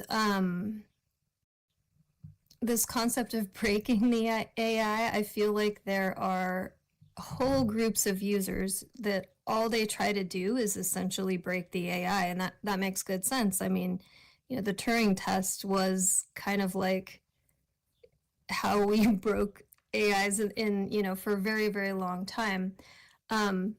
But they have gotten so much more effective, and the AI at this point learns so quickly, like our tricks for breaking it, that it's just evolving at a really wildly fast pace.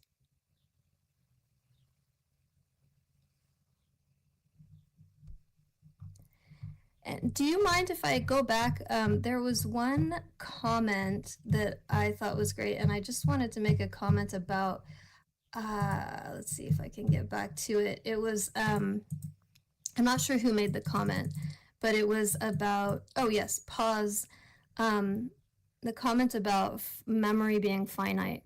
And that's a huge deal, right? Because if your friend started forgetting, your birthday, or forgetting that you hate the flavored grape or whatever, it would really kind of cause some rifts in the relationship. And having a short memory has been probably the biggest complaint I have seen across the AI chatbot communities that folks are using, just like, how come they don't remember anything? Even in the last 6 months, the memory has gotten so much better. And I think we'll only continue to get better. But what I really wanted to mention was, AI is such a big topic, we didn't touch on it in this presentation, but the energy consumption of AI is absolutely unbelievable. And probably the biggest issue that AI is up against in terms of its own evolution is how much energy it consumes. So just to put that in perspective, OpenAI, which is who owns ChatGPT, is already in the process of starting to build a facility called Stargate, and it's going to be the largest supercomputer in the world, and it's strictly to power their AI. And about 4 months ago, when I first heard about that project being proposed, they said that they expected to build one nuclear power plant to to power the supercomputer. As of about 3 weeks ago, they said it's going to take more like 4 or 5 nuclear power plants to power one supercomputer. And what really blows my mind, and it will be very interesting to see if this happens, but they're saying that they are planning to have it built by 2026, which is just mind-blowing. And I feel like they are probably going to encounter a lot of different roadblocks to that, but that's what they're currently saying. So yeah, finite memory, it all comes down to we don't have the power yet to have a long memory for them.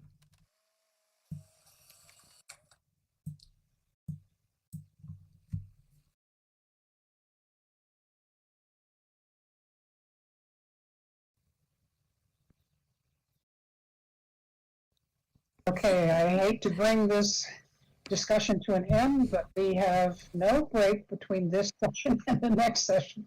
So we need to ask if it would be possible to give our two presenters some applause, let them know that we thank them for sharing today. It was a very fun presentation.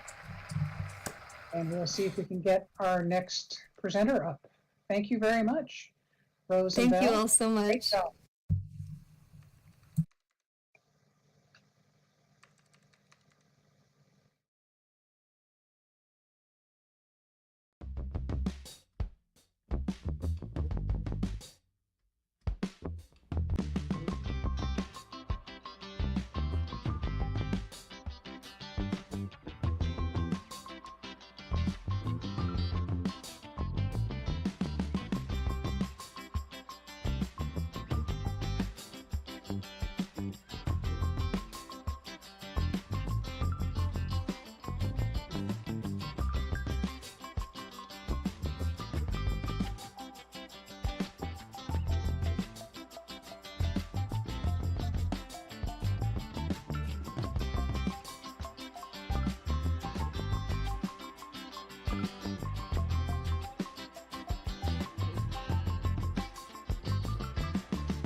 Esty, would you sit on the podium, please? Yeah, sure, one sec. How do I do this?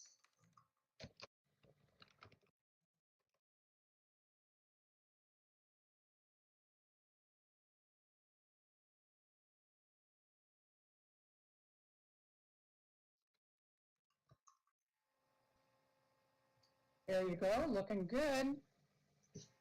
You have 3 minutes to take 3 deep breaths, and then you can start.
Okay, go, Twisty.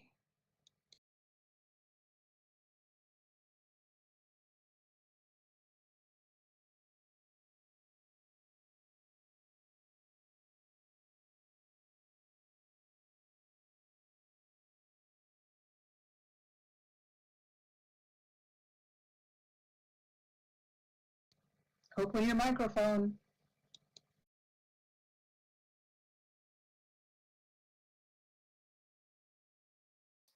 Can you hear me? Right, now you can read. Right, okay. Hello everyone and welcome to today's conference. I'd like to introduce myself if I may. My name is Twisty and I have Williams syndrome. I'm a budding musician and currently working on my next track. In Second Life, I love seeing my friends and catching up with people. If I may, I'd now like to introduce our speaker for tonight. Please welcome Jess Samanto, our speaker for tonight. She's an early career public health researcher with clinical background in speech pathology.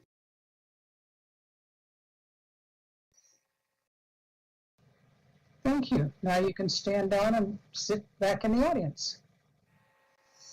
I'd better go, actually, to be honest. A friend of mine has invited me over.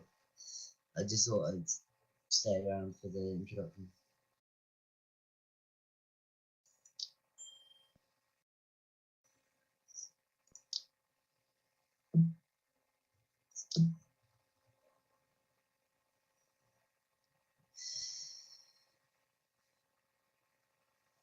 Where is this?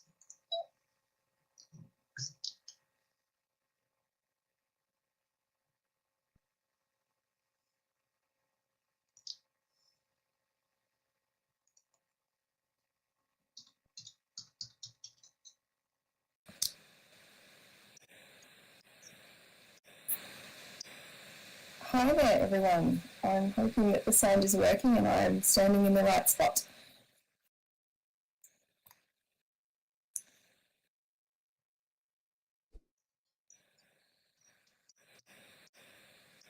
Great, fantastic. Thanks so much for all your kindness. Thanks very much for being here today. I'm really happy to be presenting this research with you, and really want to thank the organisers for the invitation today. So my presentation is titled Intergenerational Programs, Bringing Youth and Elders Together to Enhance Social Connectedness. I would just like to begin by acknowledging the traditional owners of the lands in which I'm coming to you from today in Melbourne, Victoria, Australia, and I'm learning, working, living on the lands of the Wurundjeri people of the Kulin Nation, and I'd like to pay my respects to elders past, present, and any First Nations people that may be in the audience with us today, and acknowledge the fact that this was and always will be Aboriginal land. Just a brief note about the La Trobe University campuses that are across all of Australia, or at least Victoria and New South Wales, East Coast states. I was very lucky and very happy to study both my degrees at the Melbourne campuses across Bundoora and the city, and beautiful learning environments which felt really like home by the end of it. For any of you that have studied degrees, it becomes a bit of a second home. I would also just like to begin by acknowledging the co-authors of this research, Dr. Darryl Archibald, PhD, and Senior Research Fellow at the Olga Tennyson Autism Research Centre at La Trobe University, and also Associate Professor Hassan Vali, who is an Associate Professor in Epidemiology at the School of Health and Social Development at Deakin University. We were all at La Trobe at the time of the research, and they were just immeasurable amount of support to me, both through my Masters of Public Health thesis and then encouraging me to continue on to publication. And this research also coincided with a really important phase in my personal life with the pregnancy and birth of my first child, and it's amazing the things that you can do alongside that, and it was lovely to graduate at about 32 weeks pregnant, and you know, sort of share that with my new baby.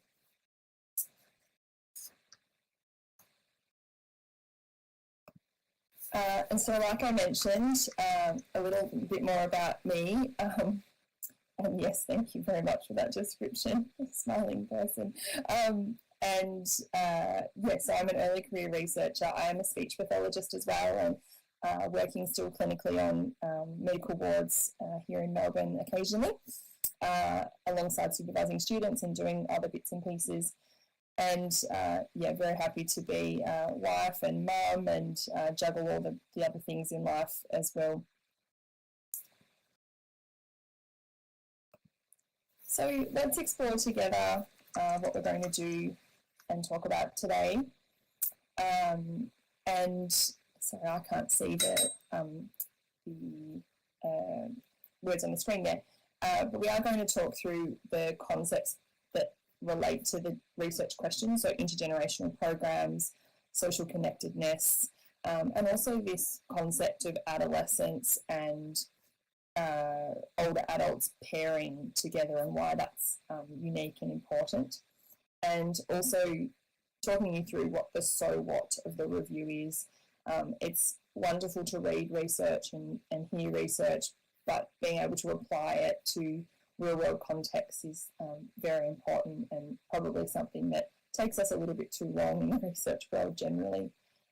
And I also wanted to connect some conversation around what opportunities we might have in the virtual world to think about these intergenerational programs.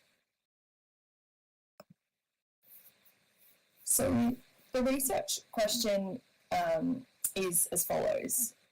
Which circumstances promote social connectedness in older adults participating in intergenerational programs with adolescents?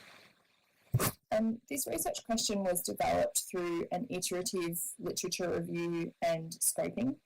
And we used a number of program design methodologies leaning on improvement science and frameworks such as the 6 Squid model to really understand the gaps in the current literature and determine an area of focus that we felt would add the most value.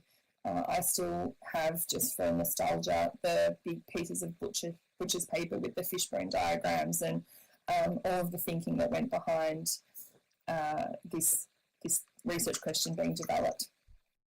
And we're also developing the question at a time where intergenerational programs were in the public eye here in Australia on a couple of television shows. And at that time, the shows were focused on preschoolers and older adults being paired together in intergenerational programs. And so from what we could see in the literature, what we knew from real-world context and public health interventions, there was a gap in the literature around adolescents and older adults and their pairing in an intergenerational program. So some of you might be wondering, what is an intergenerational program? And something that I certainly have learnt lots about in the last few years, but it is a program where 2 generations experience mutual benefit through shared experiences and a known mechanism for improving social connectedness. So intergenerational programs may provide a sense of inclusion and empowerment in older adults. They have been shown to possibly improve cardiovascular health, reduce obesity, and prevent and improve mental health outcomes. And you'll see the image there on the screen that's actually my own daughter, who's enjoying an intergenerational interaction with a 101-year-old lady who lives in regional Victoria here. And it must be genetic in our family because my cousin actually has set up this wonderful, in fact, multi-generational group in her local community where residents of an aged care facility and then children from a local high school, primary school, and also preschoolers from across the community joined together in a weekly play group. And this front page story was a teddy bear's picnic that we went along to as well. And young Penelope there, despite not being a local, made the front page. So that was quite lovely. But yeah, there's intergenerational programs happening all across the world and with all sorts of focus. The second concept is really to understand what social disconnectedness or connectedness means and why it matters. And the research is telling us now that social disconnectedness, loneliness, social isolation, which I heard a little bit of the previous presenters talking about loneliness too, can be as damaging to health and well-being as smoking and obesity has been found to be. And it may result in reduced life expectancy.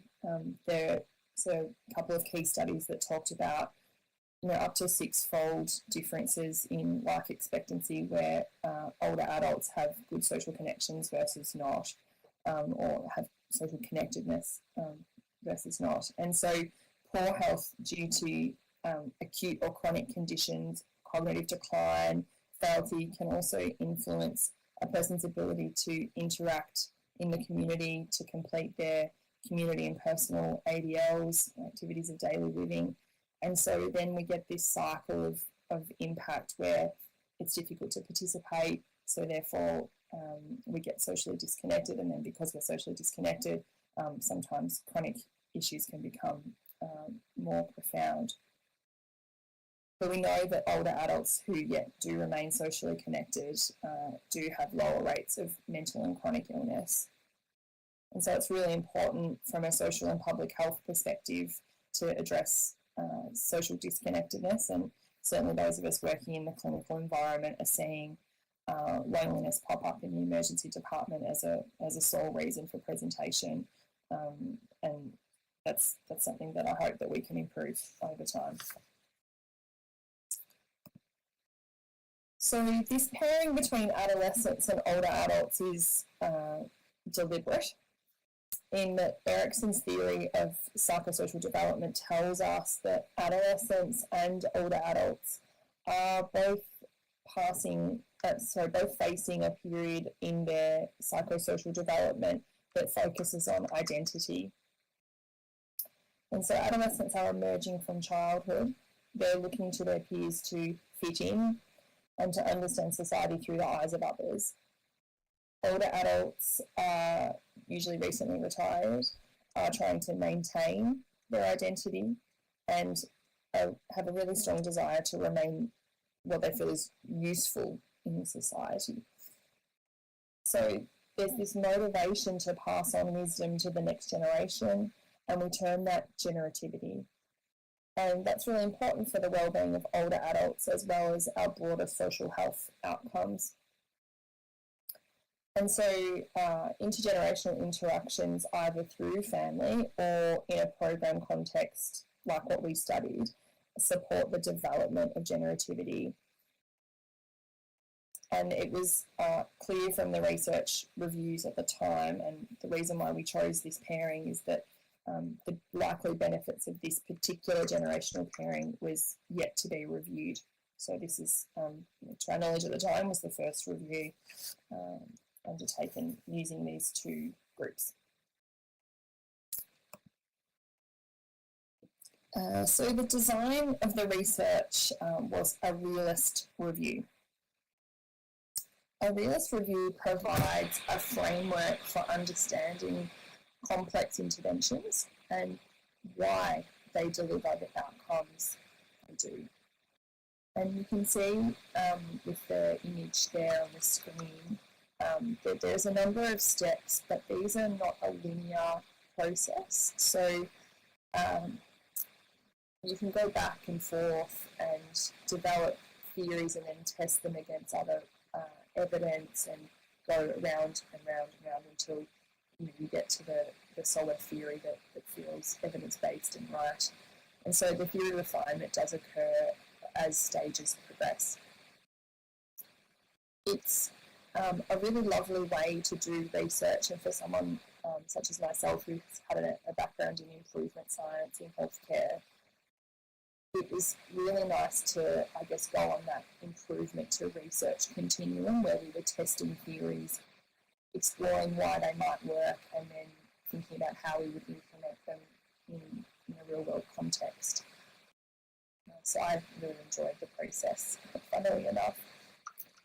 And a realist review is different to a systematic review, which tells us whether something is effective or not. So a realist review is really focusing on why something is effective or why not, and under which circumstances and for whom. And this then moves us through creating a context, mechanism, outcome configuration, which I'll talk to in a moment. It's a whole other language to learn.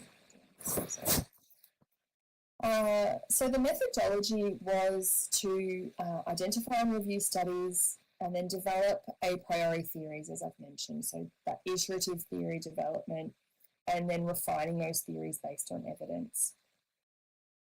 We developed the theories into context, mechanism, outcome configurations, or CMOC for short, and these were 8 circumstances in the end that were determined to be ideal for the delivery of intergenerational programs to older adults where adolescents are involved. And the CMOC ended up covering 4 main themes: psychosocial and mental health, physical and cognitive health, program design and structure, and community engagement and social capital.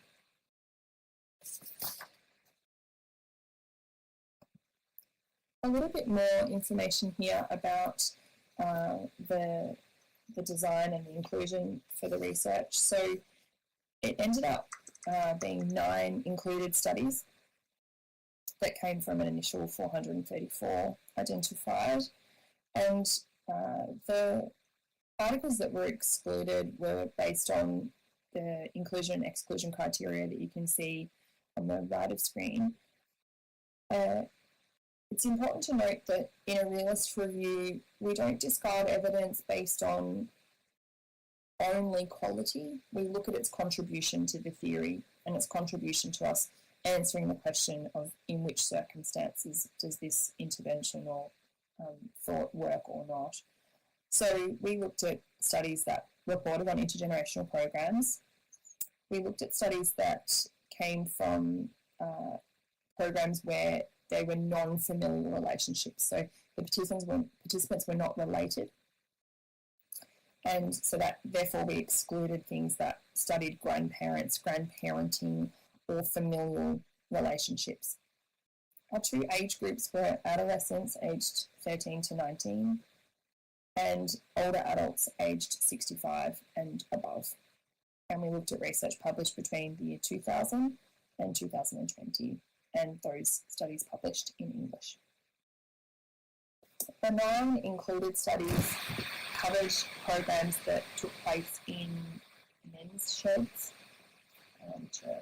men-only social groups, scout groups, digital literacy programs, life storytelling programs, development of life stories for people, programs that involved movement or exercise, and there was also a randomised controlled trial as well. So a number of different types of study designs included in the 9, so qualitative, quantitative, mixed methods, and randomised controlled trial.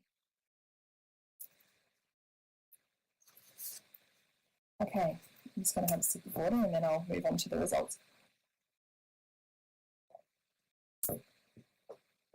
So the following 4 slides do detail the results of the review. And like I mentioned before, these are presented in the format of this context, mechanism, outcome, configuration. So what are the contexts? What are the mechanisms that drive the outcomes?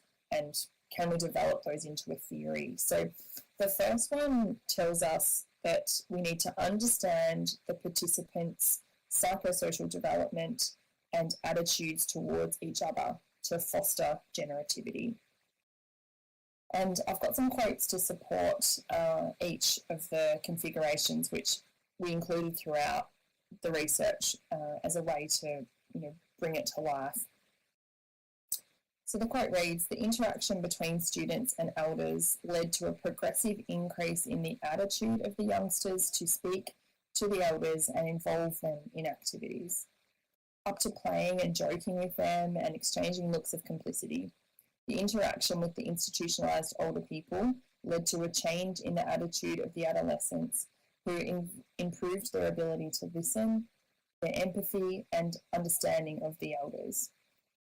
And came from a study conducted in Italy. And so the adolescents and the older adults are at a similar crossroads. We know that from the Erikson theory. So that's a really important context. And so understanding the developmental phase and the held attitudes of the participants supports the design of a program, the training activities, the icebreakers that might be introduced as part of that program, that are then going to foster that connection or reciprocity between the two groups. And that's more likely to trigger that connection or generativity happening between the generational groups and improve social connectedness. So it's really important that we have pre-programmed measures to understand who the participants are, what it is that their needs might be, what their background are generally.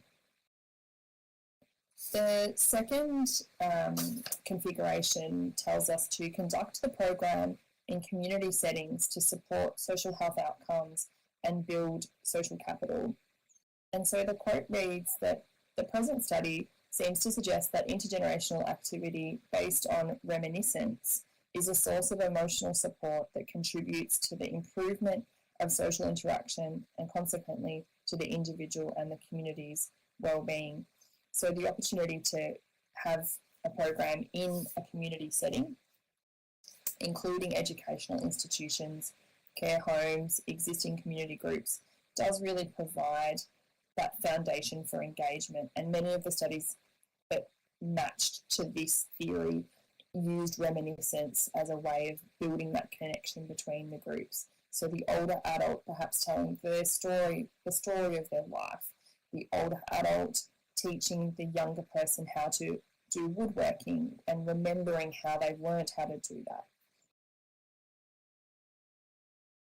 And these programs also showed a really strong connection to community through their facilitators. So often the facilitators were people from the Scout group, from the school. So there was this connection to community already. And so that then gives us that sustainability and generalisability into the broader social context.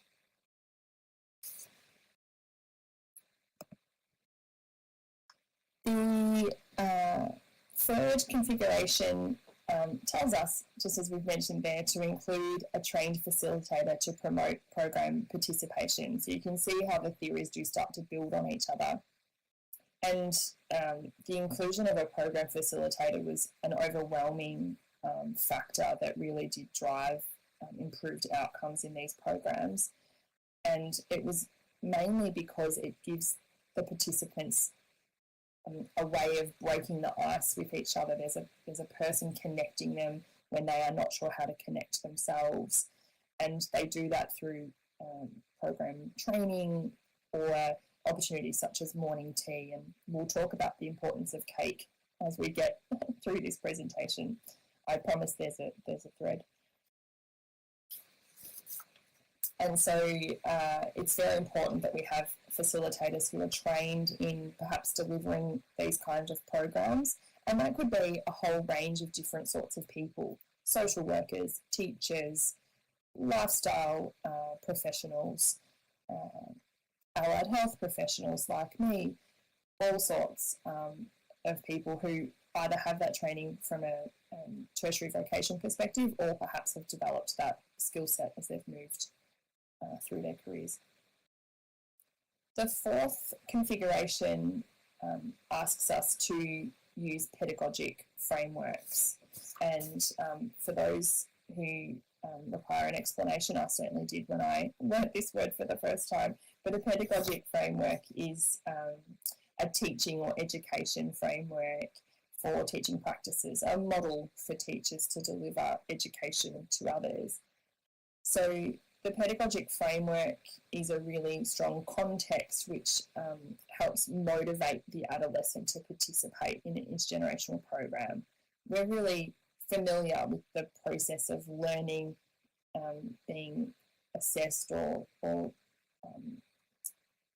looked at in a particular way and then getting a result. And so that framework of teaching is familiar to many of us. And similarly, the older adult is motivated to transfer skills and wisdom down to the adolescent so that they can achieve that goal. So then we get social connectedness being built, we get a change in attitude between the two groups over time. So pedagogic or service learning frameworks do support participants to learn together in that real world context. And you can see from the quote there that while many of the older adults took part in the project for the children rather than for themselves, they recognised how much the social contact with the younger generation had brought them pleasure, and it was quite exciting to think that someone was going to tell my life story, and a story that had meaning to them but had not until now seemed meaningful to others. So it's a really beautiful quote from the Knight et al. Study, which was around using reminiscence therapy to develop a life story for participants.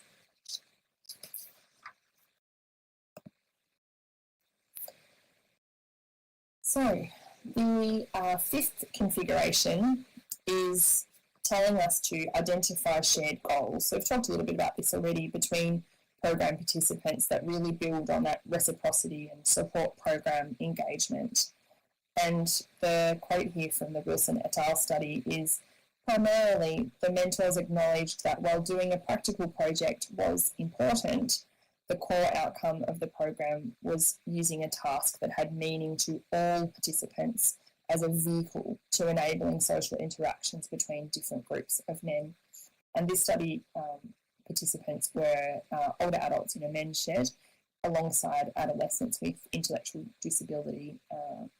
And there were 2 Wilson studies, both in men's sheds. One of the adolescent groups were those with intellectual disabilities, and the other were at-risk youth, so 2 very vulnerable groups. And their shared goal was often something like a woodworking project where everyone was teaching and learning as they went through the time together.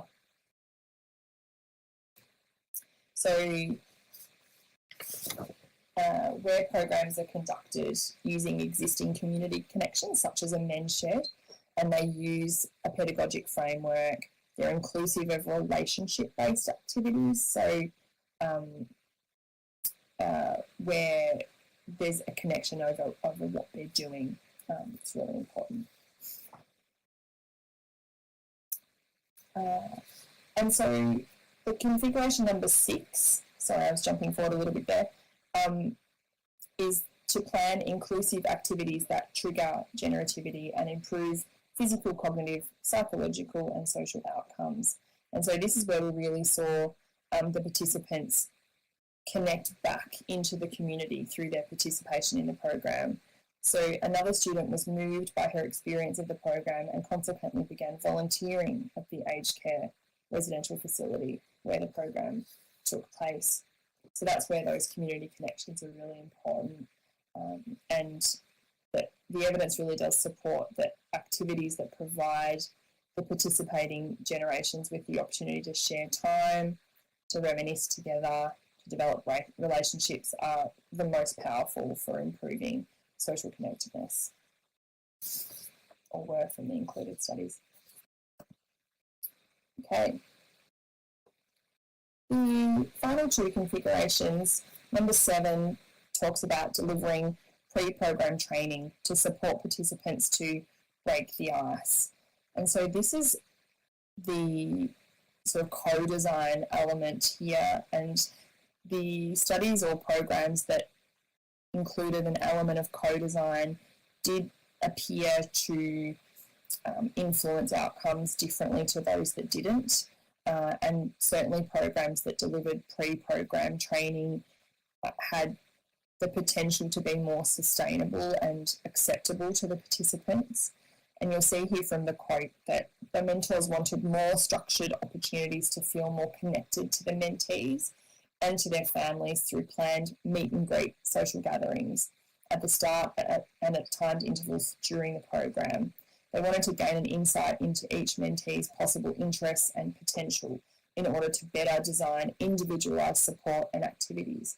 So the participants themselves were wanting to alter and redesign some elements of the program to make the experience as meaningful as possible.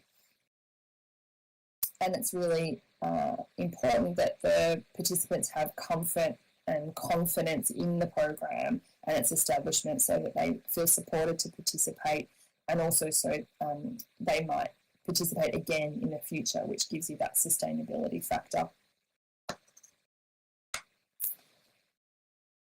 So number 8, our final configuration, tells us to design the program to be frequent and have a clear structure to support participation and improved social connectedness.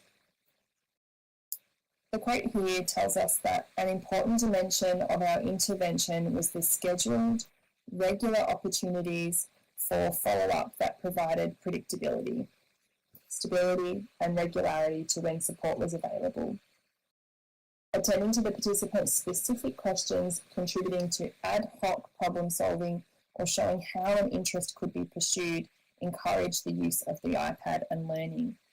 So this study looked at a digital literacy program where adolescents supported older adults in a residential aged care facility to use iPads, by which they could connect to family and they could connect to knowing what the weather was and all sorts of different programs. And that regular and frequent interaction was really important for problem solving in that context, so that the older adult participant wasn't feeling frustrated for too long around not being able to navigate a particular element of the iPad.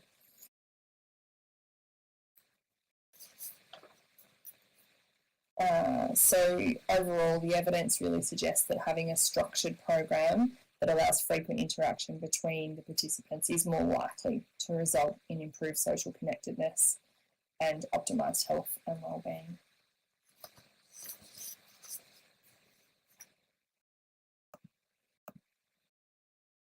Okay. This is the slide I'm most excited about. You'll see if any of you have pulled up the paper that we've published, which is on open access, I should have mentioned, it's freely available, is that the cake logic model didn't make it into the BMJ. It was perhaps a little bit too fun, and so I've saved it for when I hoped to eventually have the opportunity to present this research to groups such as yours. Can you hear me now? You hear me now? Okay. Which mic does it want to pick up?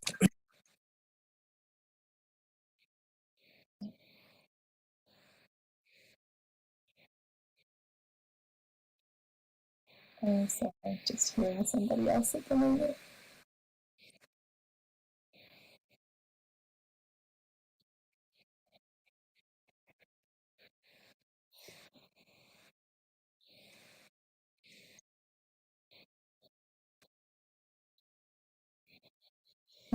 You can just hear somebody else's mic on. That's okay. Can everyone still hear me? Great, thank you. Thanks so much. So the logic model is a, I might just wait for this person to click their mic off.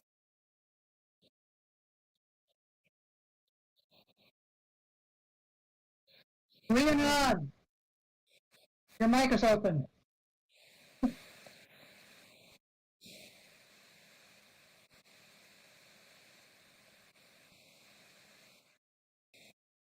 Can someone on the video team please notify Rhiannon? Yep, we're on it.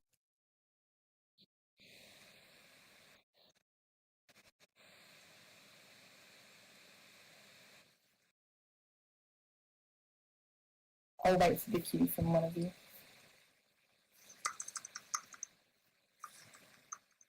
That's okay. That's okay. All good. All good. Okay.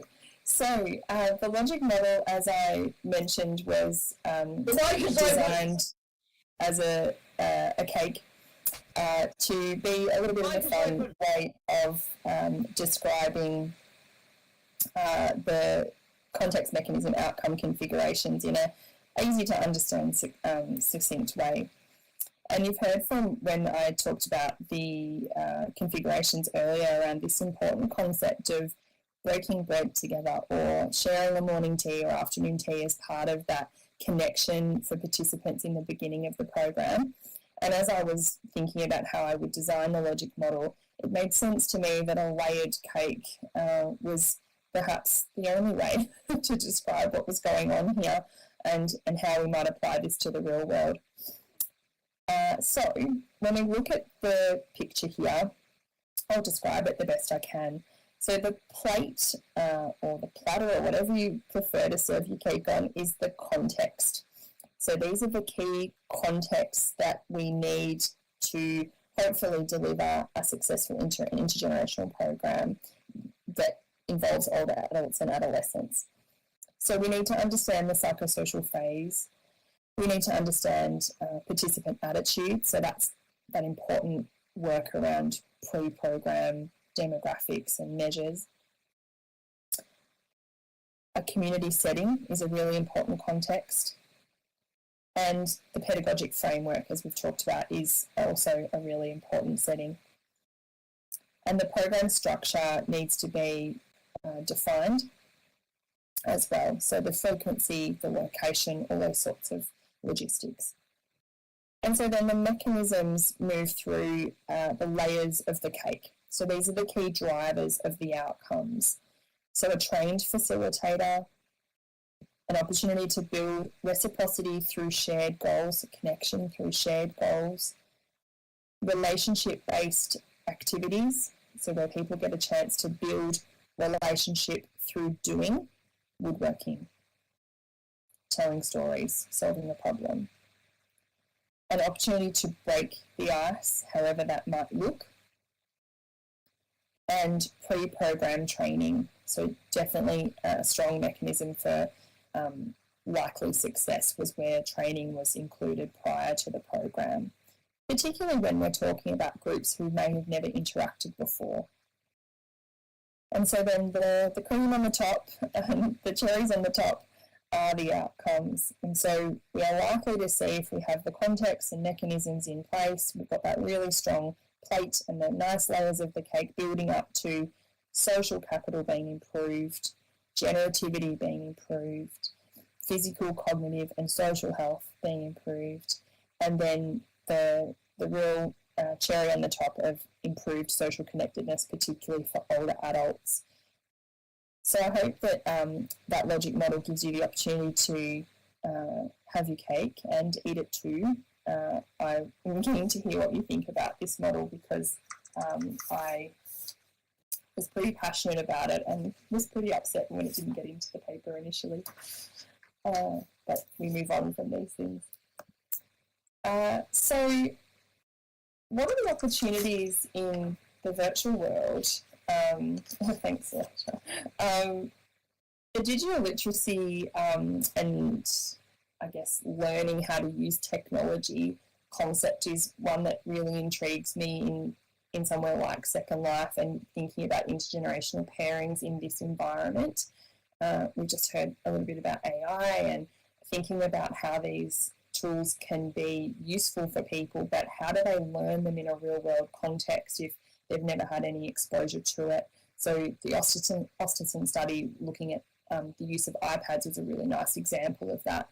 And in fact,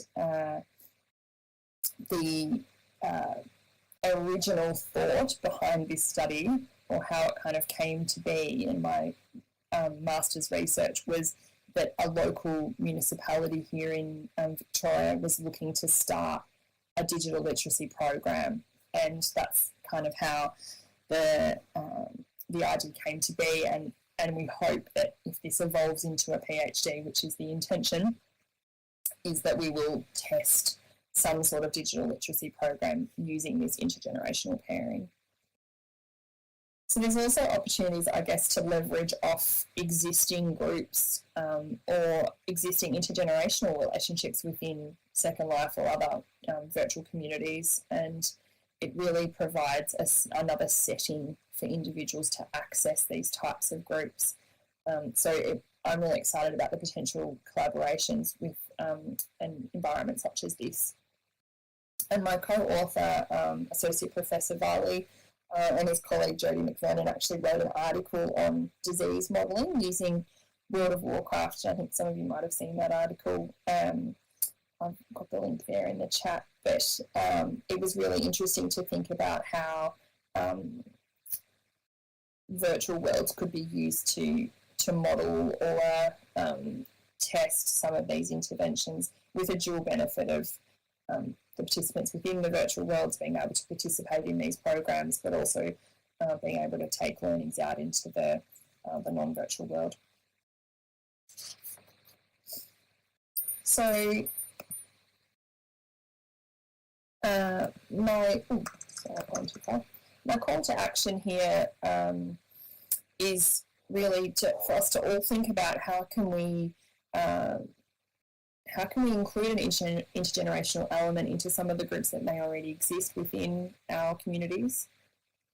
Who can facilitate these groups? I mentioned a number of different types of people that might be able to do that earlier. And does this environment provide an opportunity where people can meet regularly in the same place and do activities together? To me, it seems the perfect community context. So I wanted to share in conclusion that this review has provided a logic model that's ready to be used in the design and implementation of community-based intergenerational interventions. literature has supported the use of intergenerational programs, in particular those with a social health focus, to counter loneliness, to influence age-related health outcomes, and reduce costs associated with the increased care needs as people age.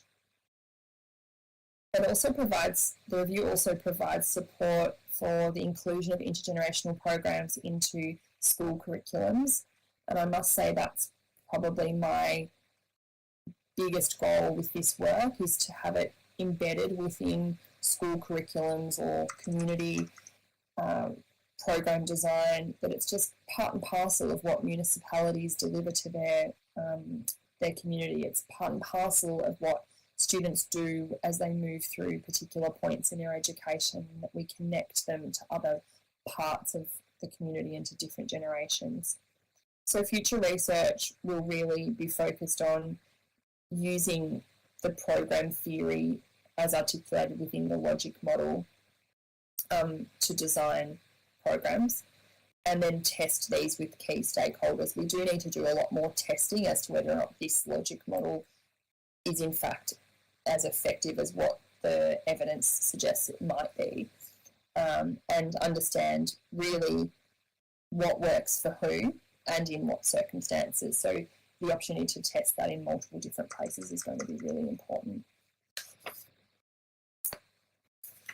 And I've got some key references on the screen there, but they are all available in the paper. These are the 9 studies that were included in the review. So they're the top 9. And I will thank you all, and can't believe that 45 minutes has just flown by, and open up opportunity for any questions.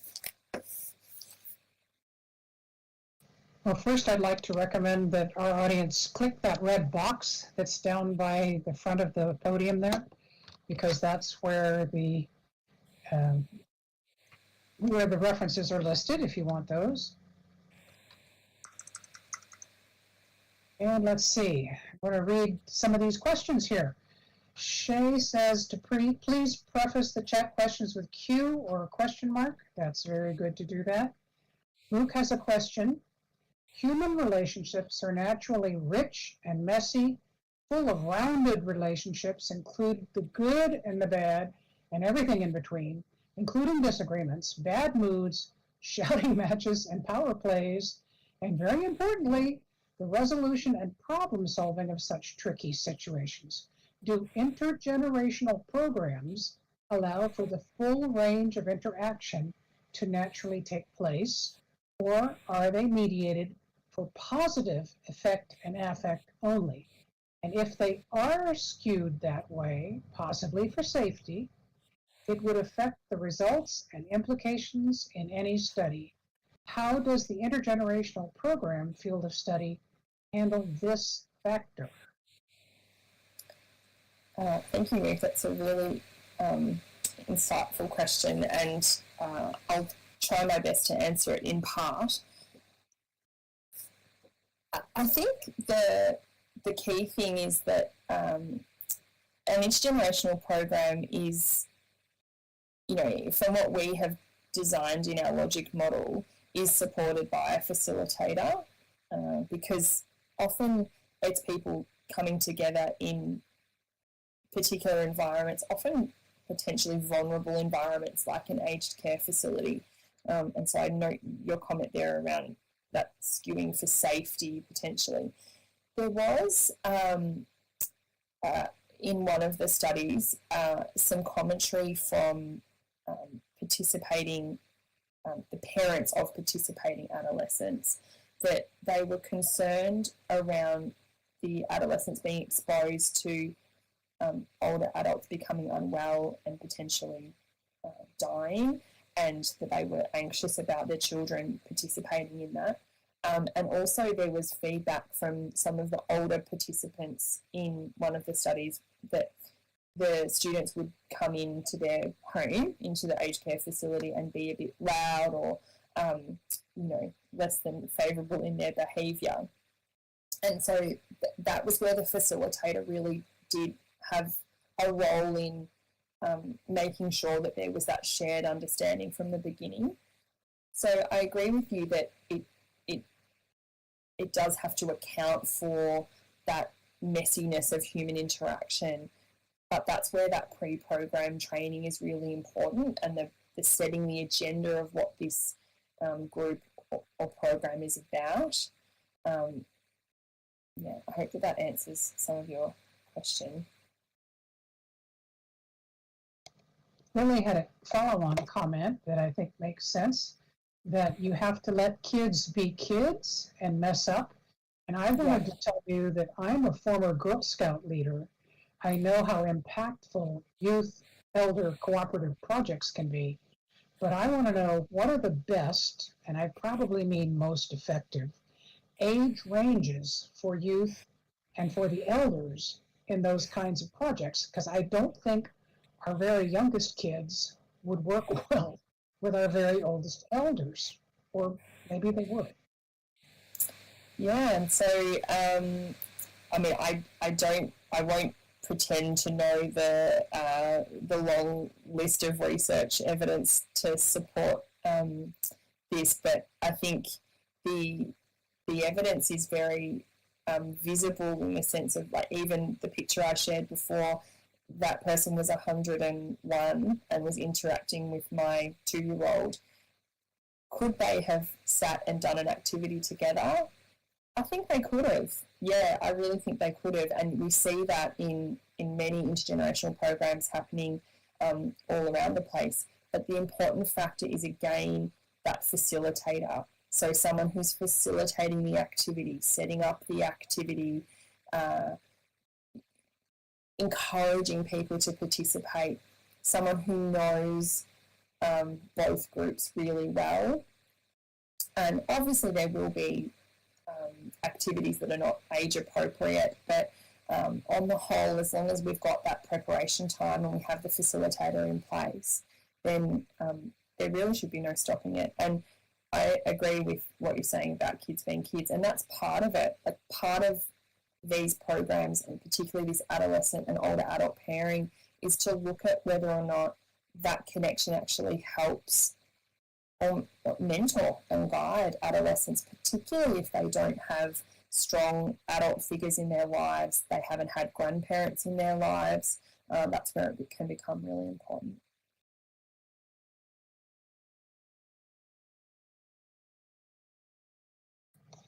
Thank you. And Lear has a comment that has a question in it.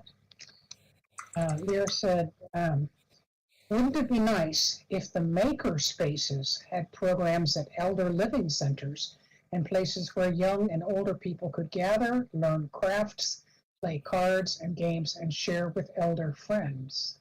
Yeah, so that's what we are starting to see. Residential aged care facilities are embracing intergenerational programs. Sure, guys, it's a discussion right now. Lifestyle. Oh, sorry. That's okay. That's okay. Yeah, it's fabulous. And so the Nursing Home for 4-year-olds show, which it was aired on ABC TV here in Australia, but you can watch it on streaming, and I'll see if I can find a link to it and send it on to you to share. But yeah, it's just beautiful watching the preschoolers interact in an aged care home, and the activities and crafts and all those things that you mentioned happening. Yeah. When is the time for questions? I'm so sorry, but I have to ask. That's okay. I can see there's a question there around ageism cutting both ways. And yeah, we did see in some of the studies they did measure the change in stereotypical attitudes from the perspective of the adolescent and also from the perspective of the older adult. So yeah, absolutely, that's a potential outcome, that the older adults were also surprised at what they could learn from younger people, or how they could build really strong relationships with these youth as well. And you may want to know, Jess, Amaris Pop is our next presenter, and he is an older gentleman who does peer support for elderly. So I think that might explain why he's really interested in that. And Daniel is asking, can someone explain how ageism is and which it is? I'm not sure what that is, what that question means. Yeah, I'm not sure either. Maybe define ageism? Yeah. Can that person clarify the question for us? Rob, Amaris Pop, would you like to answer that question? What is ageism? I can do it verbally, sure. Can you hear me? Yes, we can. So I think ageism is really about people's misdirected attitudes towards age. Ageism can be represented by people saying, oh, when you get older adults are all senile, older adults don't understand how to use technology.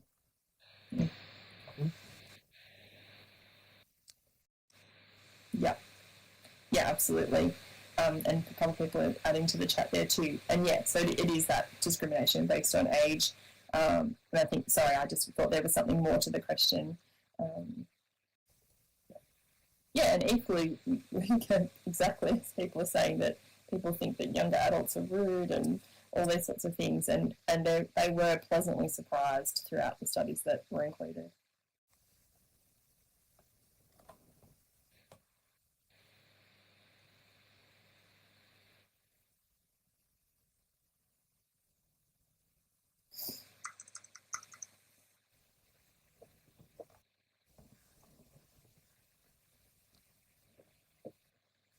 Are there other questions for Jess?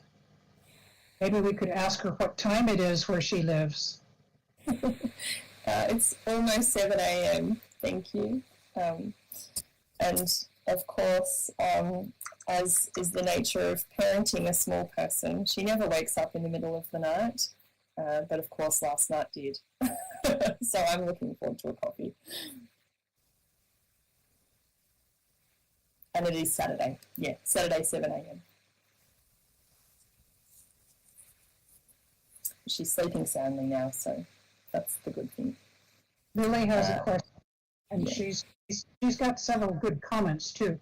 But Lily asks, does the program have any protections built in to protect people from racist, homophobic, etc. individuals? Like, do you have a screening for the elders and the children that participate?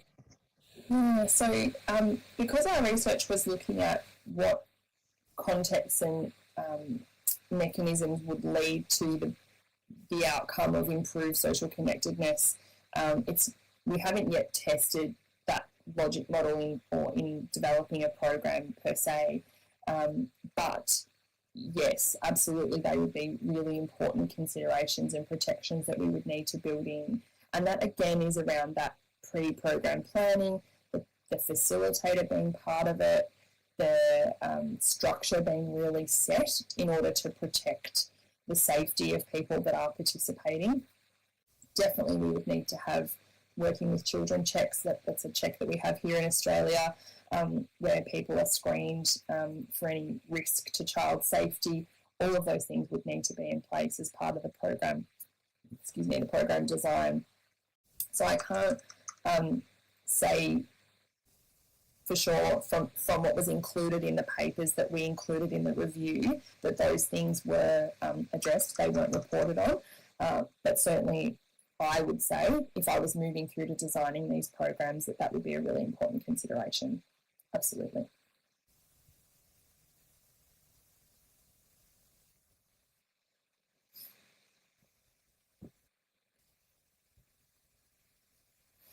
I'm not seeing any other questions. I don't think I've missed anything. So let's give Jess a round of applause for her great presentation and her patience, and then we can take a break while Rob gets ready. Don't forget to click that red box. Yes, the reference there. Thank you so much. It's been such a pleasure to work with you all in preparing for this presentation and to be here today. And I'm so thrilled that everything worked. I got standing in the right spot. So have a great rest of your conference and yeah, please take care.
Big believer in starting things on time. It's respectful to everybody who's taken the time to come here, and particularly to our speaker.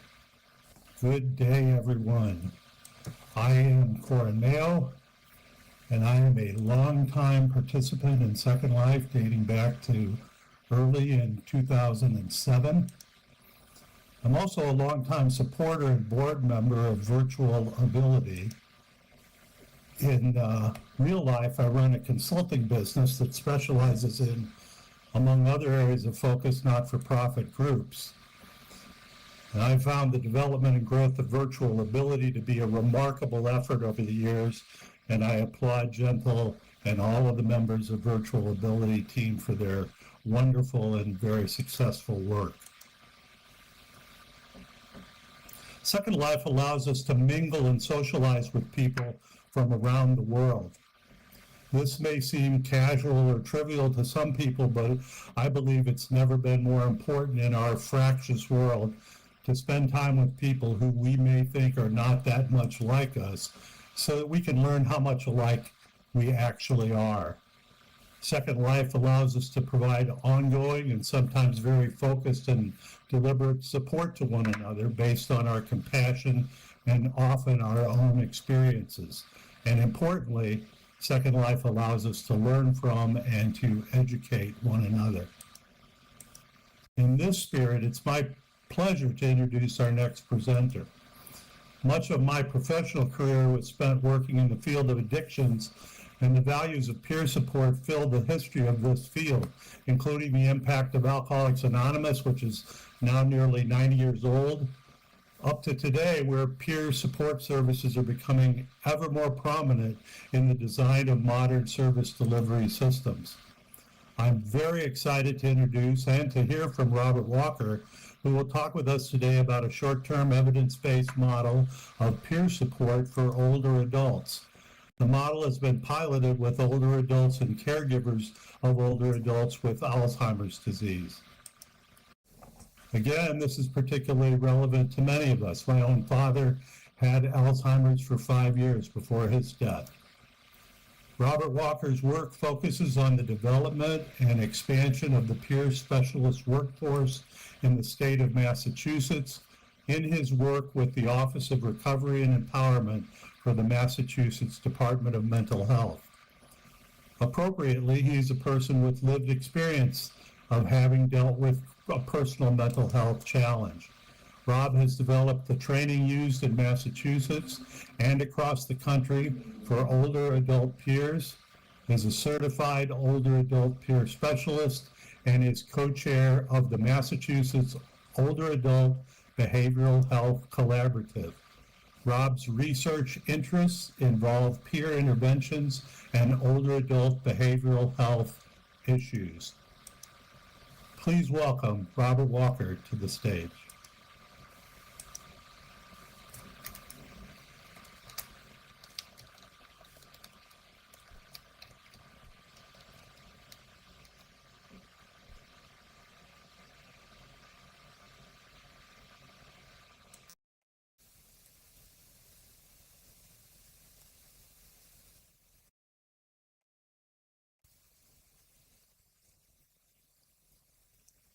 Not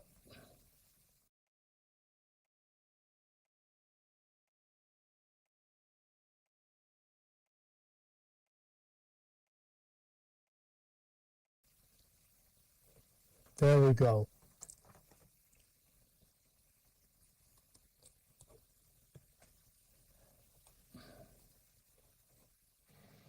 Right-click on the podium and choose Sit Here. Perfect. And you can hear me? Good voice. Still, there we go. So, thank you.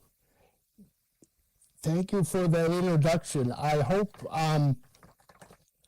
my presentation will be longer than that introduction. I think I can always tell when people get the word out when their presentation is longer than their introduction. So just in terms of full disclosure, none of the people on your screen, none of the 4 people are myself. That's stock footage of 4 older adults on a Zoom call. So the title of this presentation is there an app for aging? That this really combines my 2 loves. One is technology. We've done a lot of work around technology and around peer support for older adults. So the joy of me presenting this topic is it combines both. And when I first was asked to do this presentation, the hardest part was trying to pick an avatar. So I had a avatar of like a 20-year-old surfer dude with blonde hair, flip-flops, shorts, and a Hawaiian shirt. But people at Virtual Ability hinted, well, maybe you want to dress up your wardrobe a little bit more. And then I thought about it, and I said, I'm not ashamed to be an older adult, so why would I want to change my look? So what you have here, what you're looking at now, is probably closest to real life about me. Same colored hair, and hopefully the same dress. So let's go to the next slide, please.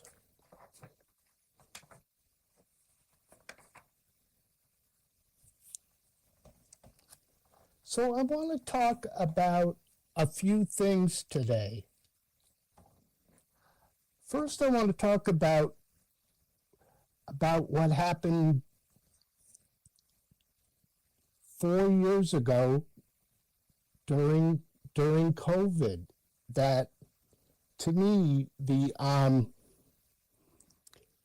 COVID technology, COVID brought technology to the forefront, and COVID really normalized the use of technology in the general population. And we're going to go over some things that changed and some things we learned through COVID.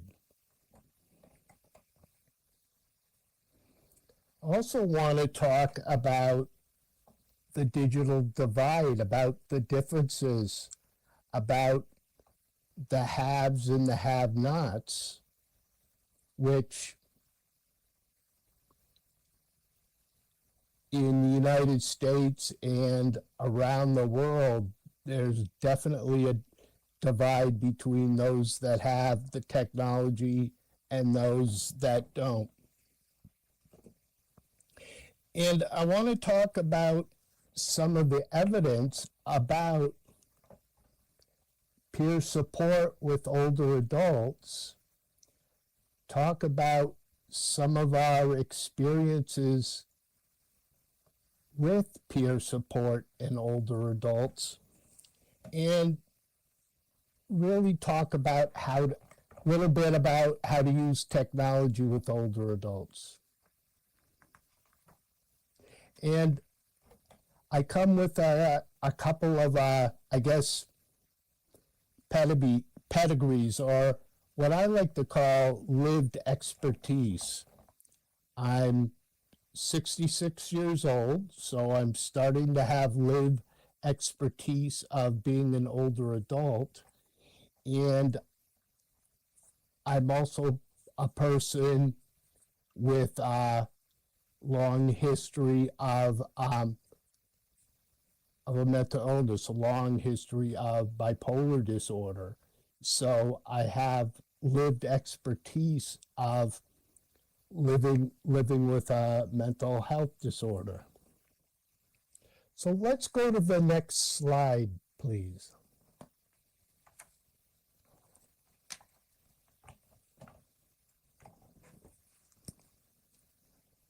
So if you remember, before COVID, probably virtual ability not included.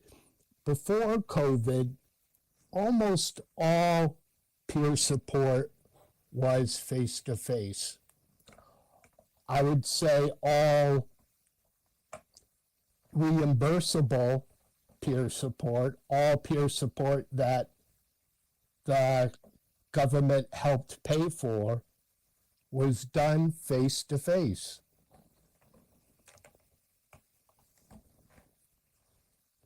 Almost all training was done face to face.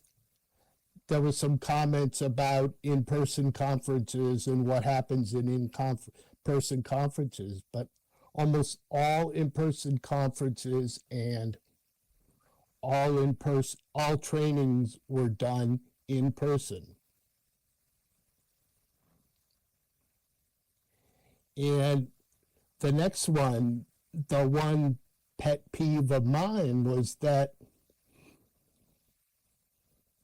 there wasn't many of us that were allowed to work remotely.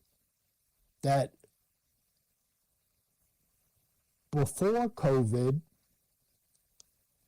everybody said, no, the jobs can't be done at home. People can't work from home. People need direct supervision. They need people to look over their shoulders, both figuratively and actually relatively. That I can remember before COVID trying to get an accommodation in the workplace and being able to not come in every day. And they said, no way, that can't happen. But guess what? Now I'm 100% work from home.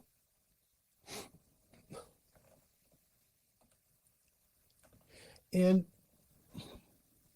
another issue was that no one believed that folks with a mental health diagnosis, and especially older adults, could use technology. That I also think even the older adults themselves believed they couldn't use technology.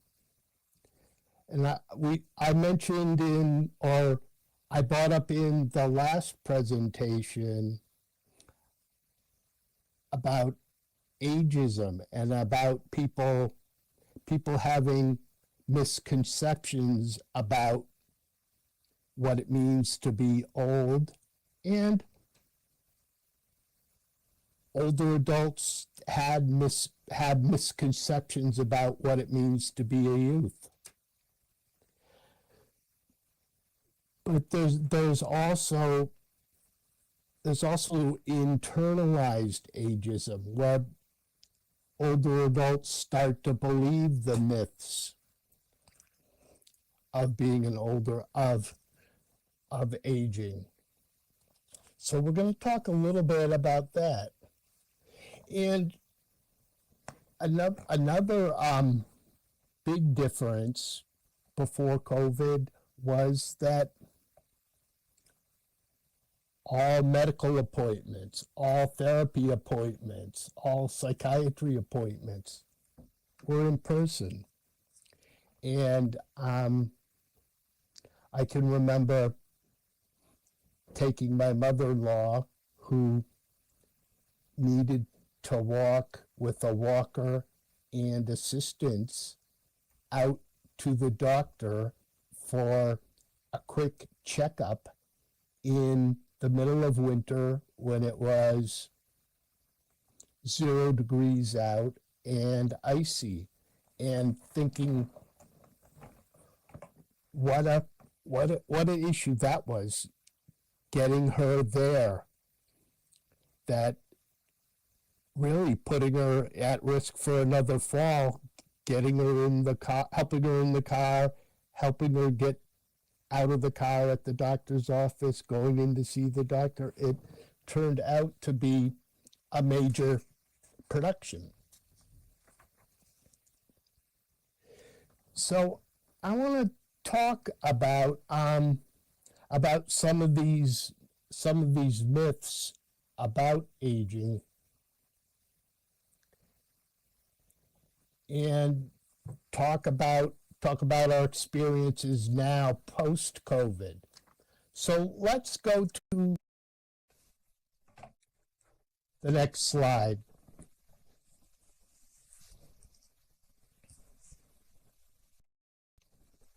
So, do people think it's true or false that older adults don't use smartphones?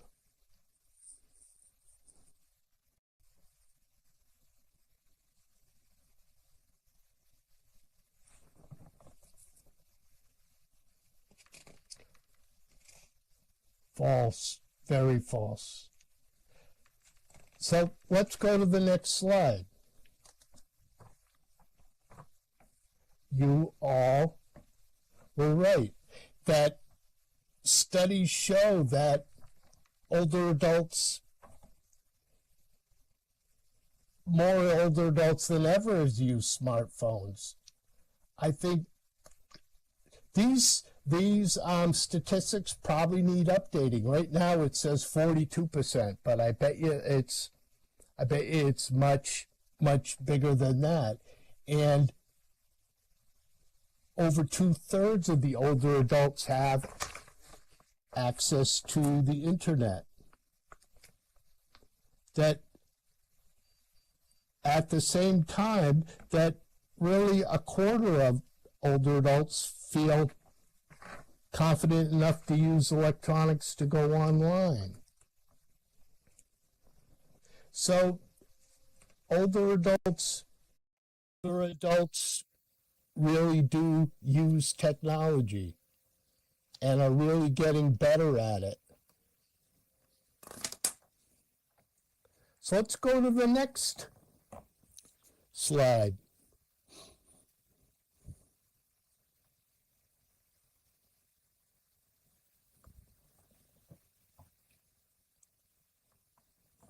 How about this one? Older adults don't use social media.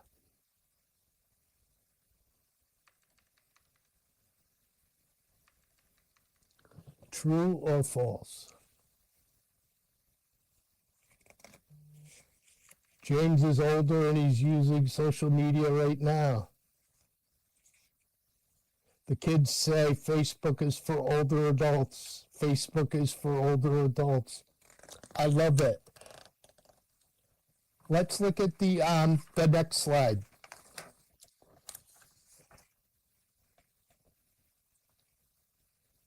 So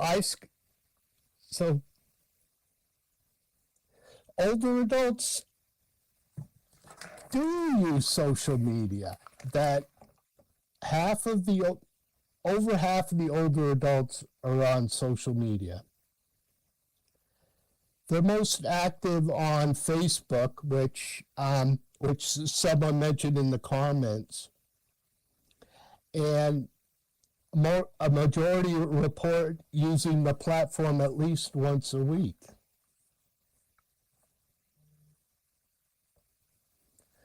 Now we're talking about,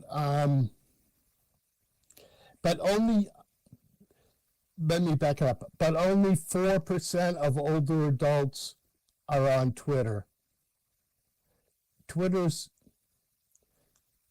And it's probably less than now, or should we say X, the social media formerly known as Twitter.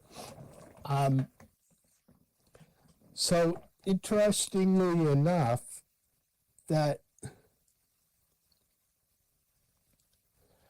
we teach that Facebook and Facebook groups are a great way for older adults to get sort of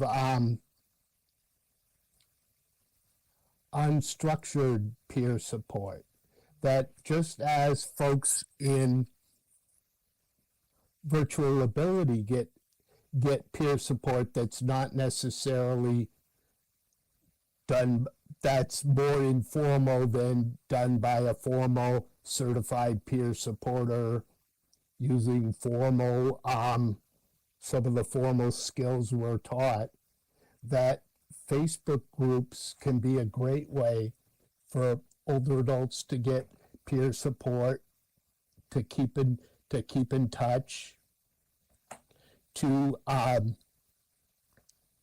organize around a hobby, a skill, a language,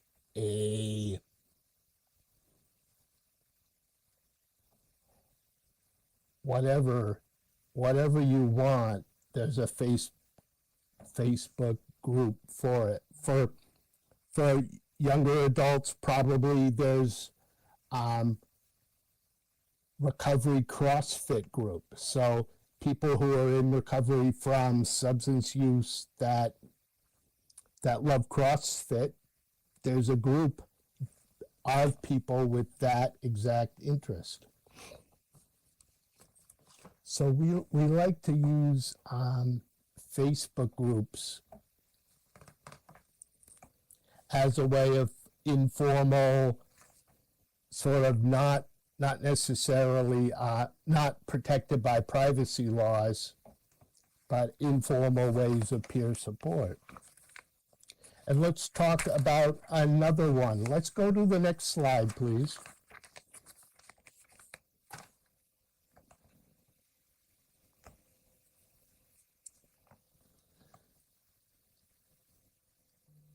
So what do we think of this? That true or false? Older adults aren't gamers. False, false. So false. Ha. James needs a new Xbox controller. Awesome. Well, yeah, I don't think we have door prizes for this presentation, but maybe later we'll have a contest for a new Xbox. So let's go to the next slide. You all are pros. That it's false. That 40% of adults age 50 to 64 play games.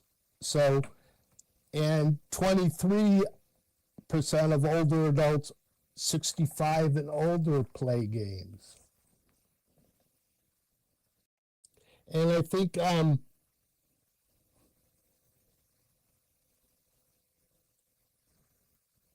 and older adults play games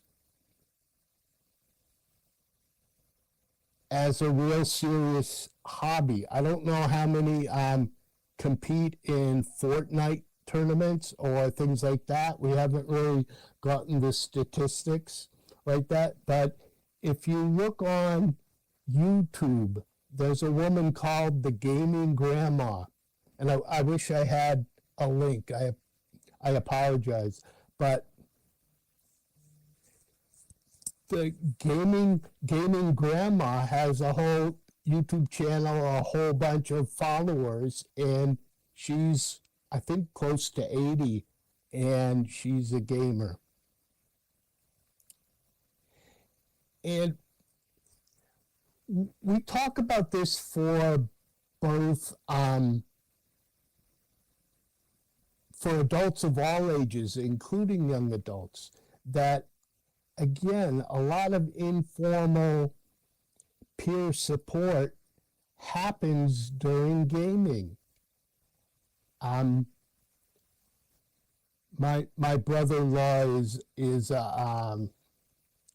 my son-in-law, excuse me. My son-in-law is a serious gamer for money. And when you look at the type conversation that goes back and forth while they're playing the game against each other, there's a whole lot of informal peer support going on in the discussion and going on in Discord servers where people play games against each other. And yeah, there's a lot of informal peer support, and it really makes a difference that you have people checking on you. It's very similar to this community. You have people saying, you know, where were you? You're usually here on Tuesdays. What happened? Is everything okay? And things get really into the support realm. So let's go to the next slide, please.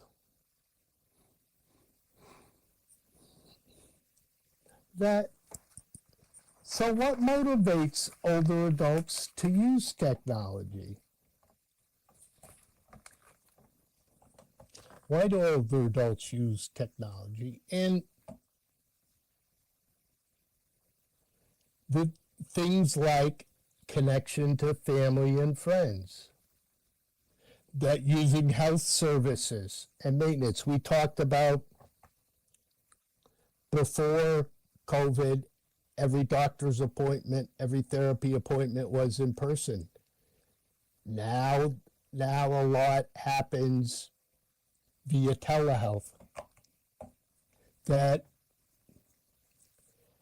entertainment and hobbies. And older adults use technology for, I call that category maintaining independence, but looking at their bank account, paying their bills electronically, making appointments with their doctors through the internet.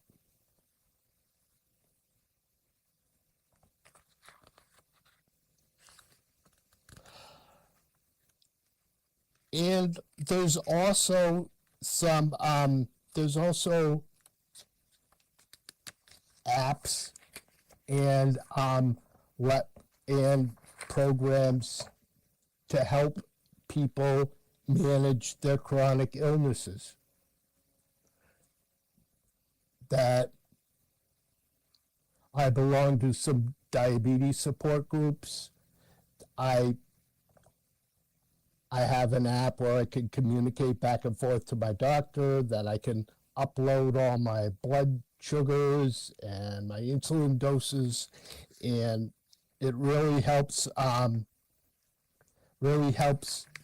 me and helps other older adults age in place, live in the community, and also reduce their hospitalization. Let's go to the next slide, please.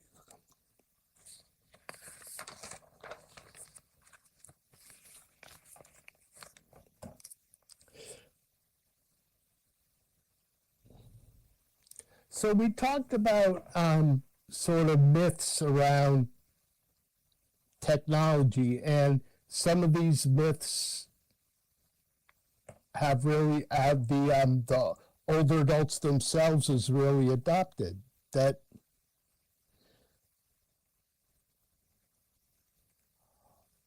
older adults are really apprehensive about learning new technology. So one of the important pieces of teaching technology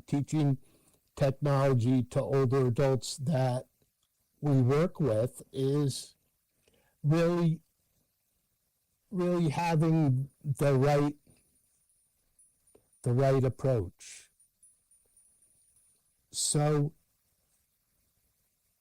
I could go into this forever, but one of the best ways, or the ways adults learn, is that they want to know direct. I don't want to learn all about iOS 14.1 on my iPhone and how to organize apps and groups and kind of this cool thing that I can have my apps on my iWatch. I just want to know, how do I use my phone to connect via video with my granddaughter who lives 1,000 miles away. So when you teach older adults, you teach them by using specific tasks. And we also use the I, we, you approach. That first step is I'm going to show you how to do something on the iPhone, on the iPad. Then we're going to do this task together. So we'll do this task again, and I'll give you some prompting. So that's the we, the I and the we, and then the you. The third and final step is you're going to show me how to do that. And this works for apps. This works for helping older adults learn how to use FaceTime or video conferencing to connect with you for peer support. So let's go to the next slide. So I want to talk about peer support in older adults. So as we said in the introduction, peer support's been around a long time. And depending on how you look at it, peer support started probably with Alcoholics Anonymous, that it was people with shared disease that got together and helped and motivated each other. And then, at least in the U.S., in the 1990s, peer support finally started to get reimbursed by Medicaid, by our insurance program. And so we worked on building peer support in a lot of the mental health services across the country. Each state did it differently, but we all had the same goal. And then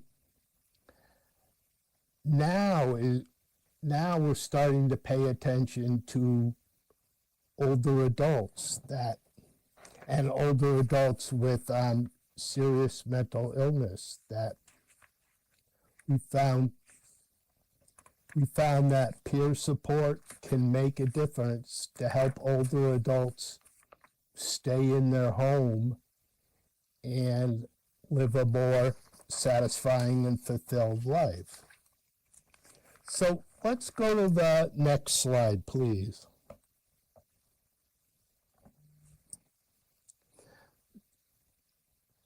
So I wanted to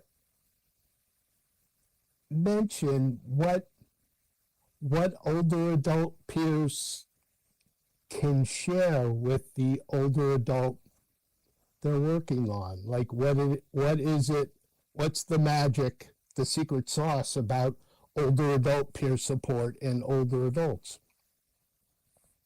That they're closer in age. So for a lot of the older adults that we sort of surveyed, many of them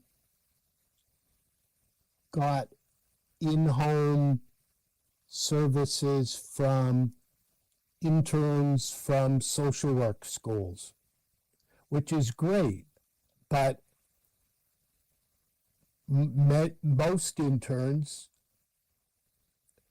not to be ageist myself, but most interns are in their very early 20s. So some of peer support is not just shared diagnosis, it's also shared experiences based on age. we found that peers share the wisdom, what they've learned in their life. And I might add that in my state, we ask that the minimum age of somebody that gets trained as a peer supporter, older adult peer supporter, is 55. Another thing, another shared experience that older adult peers have is loss. That aging can be looked at as a series of losses. Loss of loved ones, perhaps. Loss of life roles. Loss of health. Loss of mental health. And they also share similar mental health obstacles, physical health obstacles. With some of our older adult peer supporters, we try to match them by physical challenge as well as having a mental health challenge. And interests and hobbies. So let's go to the next slide.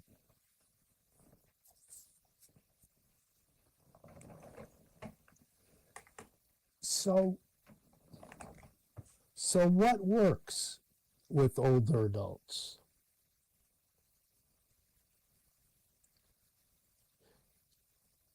We've tried these, I don't want to call them interventions because it sounds more like clinical psychology, but we found these approaches with our older adult peer support work. We submitted an article to a journal about the preliminary findings, and unfortunately it hasn't been accepted for publication yet. So I can't really share it with you. But one of the things that work with older adults is, the fancy word for it is reminiscence therapy or narrative therapy. And really what it is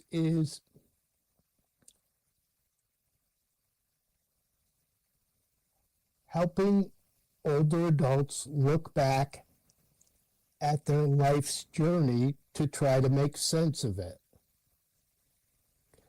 So there's a couple exercises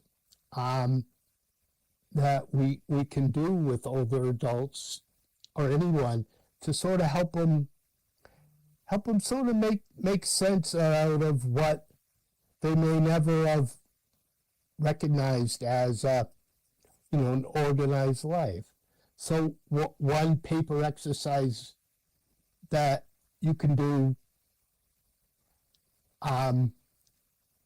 when you get back or whenever is, we say, think of your life as a book. So what would be the title of the major chapters in your life story? Your life story is a book, sort of outlining the main chapters. And then, depending on the time you have to spend with older adults, you can go through, okay, what happened in this first chapter? And that, it really helps people sort of look at the values and find the values in their life that they've shown. And the purpose really is to write the next chapter. So here's what your life has been so far. Here's the values you've lived by. So let's see what we're going to do for this next chapter of your life. another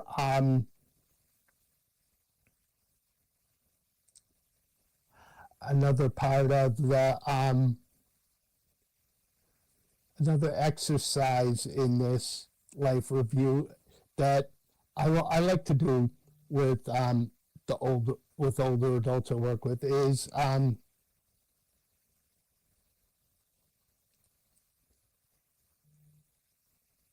pretend you just got notified you won the Nobel Peace Prize.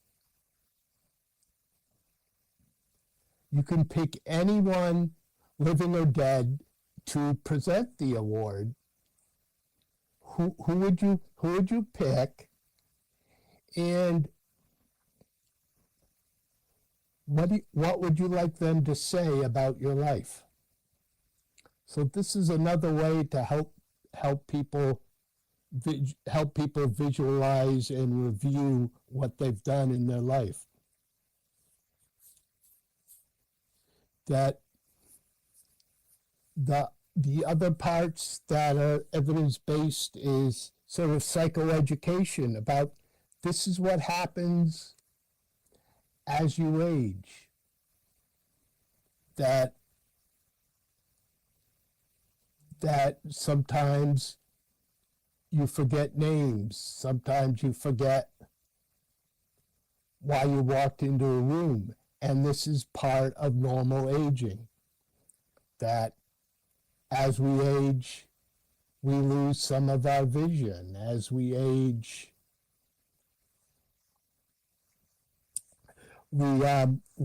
people lose their hearing. But this is not time to panic. This is part of normal aging. And we do a lot of mindfulness work with older adults just to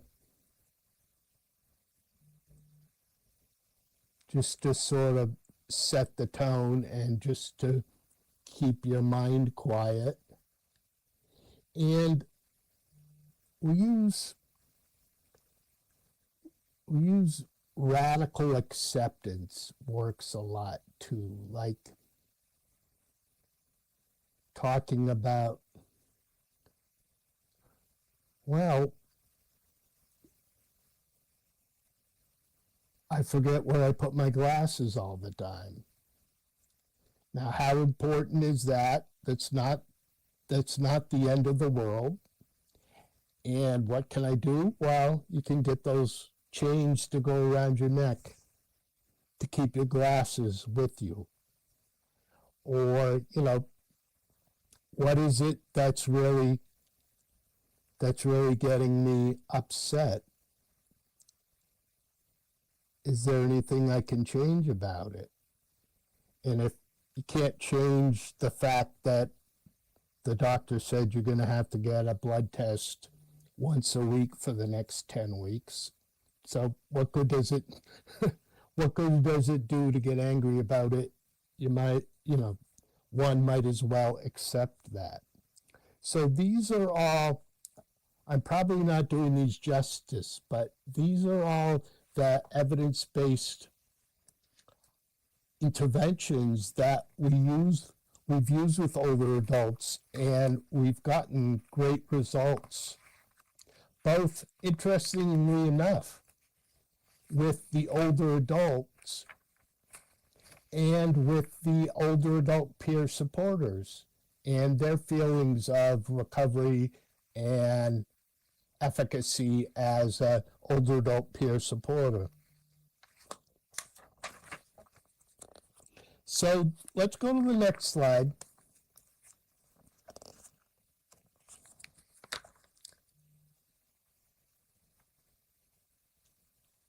So we've really found that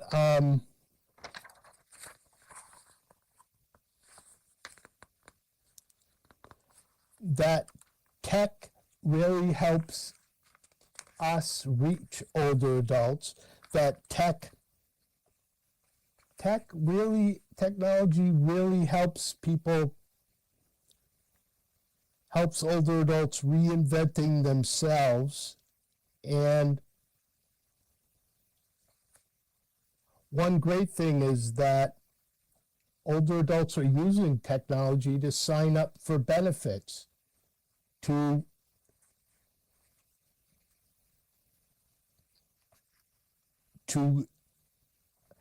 sign up for I'm sorry, I just stumbled on the words, but to really sign up for benefits, for programs, for we use them for food assistance. They're using computers to sign up for that. And next slide, please. So the scientific findings, we have the bibliography, so I won't bother reading those. But let me go. Can we go 2 more slides? I'm sorry, 2 more slides, and I want to go to the slide that says SOAR on it, SOAR, supporting older adults remotely.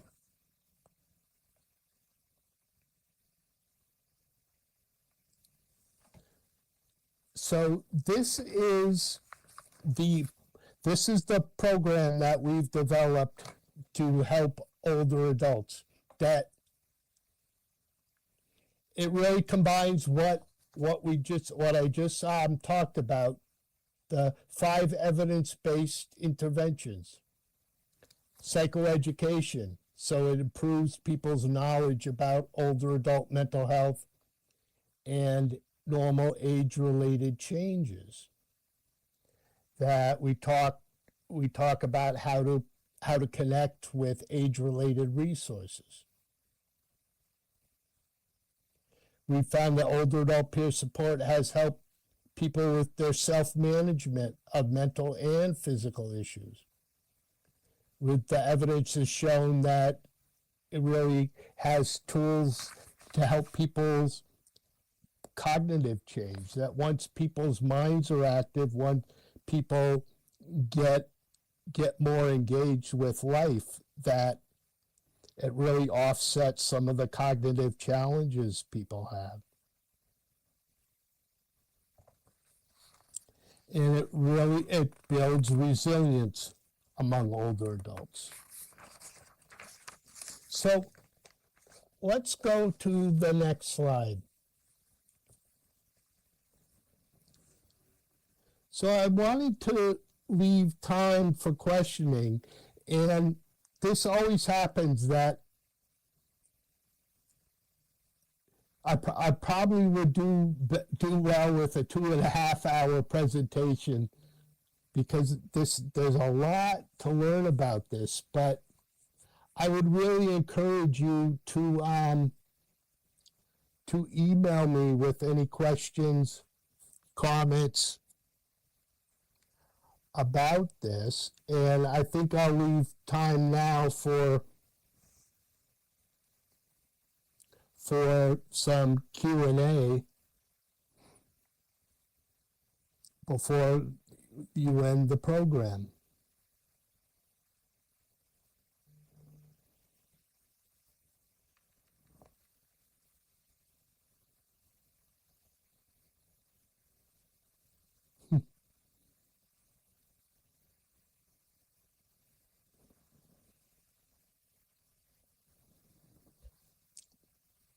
Okay, so Polaris has a question. Do you think tribal knowledge has shrunk as the evolution of skill sets has evolved as time has passed and documentation has improved? Do I think what knowledge? I'm sorry, I didn't. Sorry, tribal knowledge. Tribal knowledge.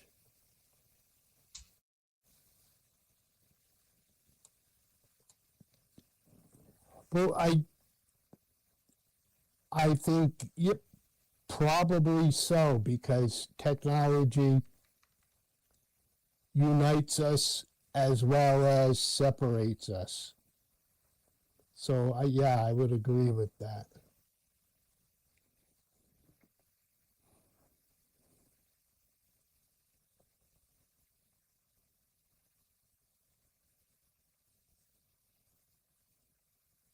And Gentle asks, which are better for older adults?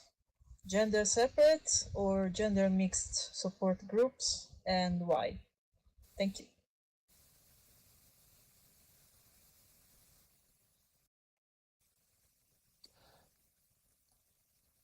I think it depends on the topic.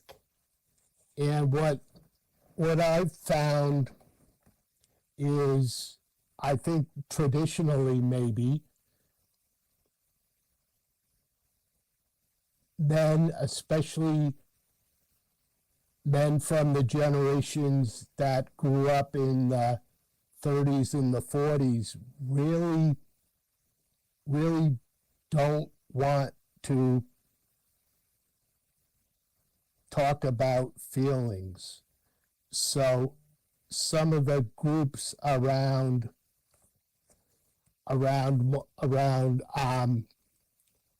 feelings, around trauma, around depression, sometimes are better when they're not mixed groups. But on the flip of that, I've also found out that with groups, that it's all about the marketing of the groups. That if you went to a senior center right now and said, hey, I'm doing a mental health group, does anybody want to join? You probably won't get but one or two people joining. But if you say, hey, come join us, I'm gonna do a group on loss. Would you like to join a group talking about loss? Then there's a lot less stigma for people talking about loss, simply because everyone who's lucky enough to get older has experienced loss. So some of it is how you position the group, how you advertise the group.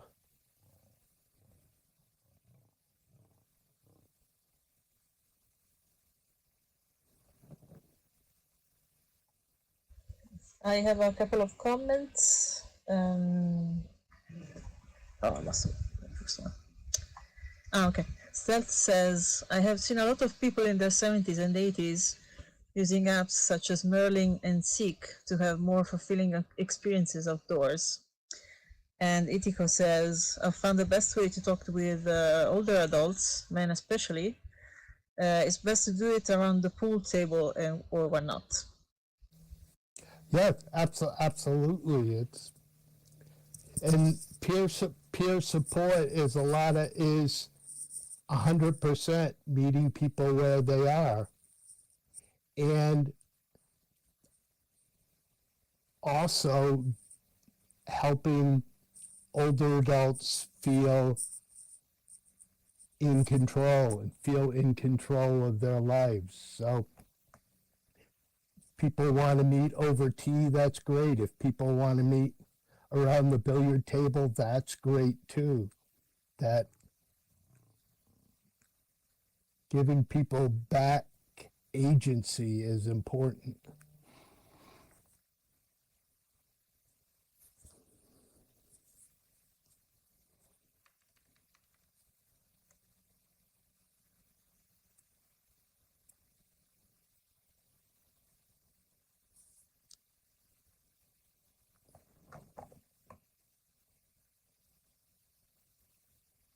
Okay, Cooter has a question.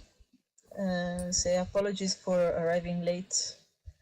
Did you touch on the topic of we older folks who led full active lives and then suddenly find themselves in an adult home and me giving up on life. The home has no activities whatsoever for the man. It's a small home around 30, most with some level of dementia. I'm the only lucid one here. Well, what advice would you have? Thank you. Wow.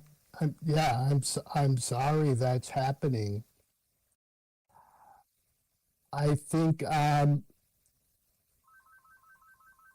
this online community and the online activities, I can remember people who were used to going outside to the regular Alcoholics Anonymous group, the regular 12-step groups. All of a sudden, when COVID hit, people were all housebound. And what happened is all these support groups sprung up around the world. So now instead of going to your local church for an Alcoholics Anonymous meeting, you could connect with 12-step meetings across the world, 24 hours a day, 7 days a week.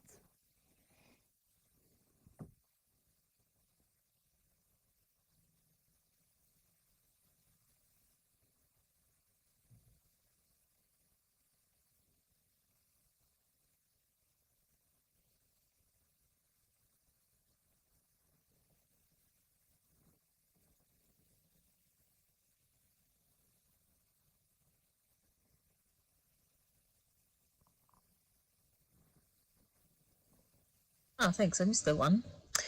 Gentle asks to please explain agency. Thank you. It's the ability to make your own decisions. I think maybe a lot of people here in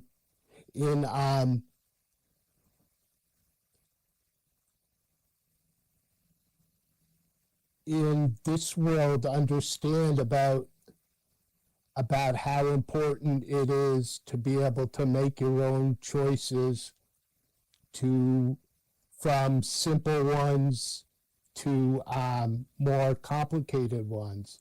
And one of the things that older adults fear and older adults experience is sort of lack of control over their life, that the nurse comes in and tells them what to do. They start to have memory losses, so they're put in a care home. Just sort of agency's really the ability for self-determination, and sometimes it's the ability to make your own decisions even if they're not the world's best decisions. The ability to fail.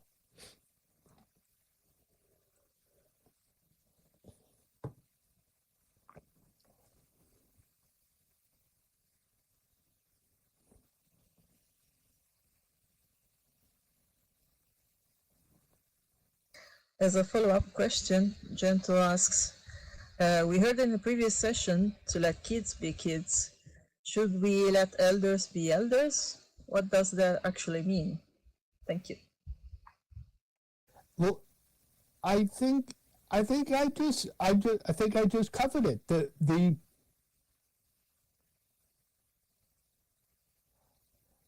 So I'll tell you a real quick story. So my mother-in-law was in her early 80s, and her son was taking care of her. And her son was so worried about her gaining weight and about eating cake for dessert. And it's like, why not? Why try to control what probably what was the last of her enjoyments left. It's like, let elders be elders. Let people smoke if they want, if they're in their 80s, as long as they're not going to burn the place down. Let older adults dress as they like. Let older adults eat if they want. And like Gentle said, let older adults be kids.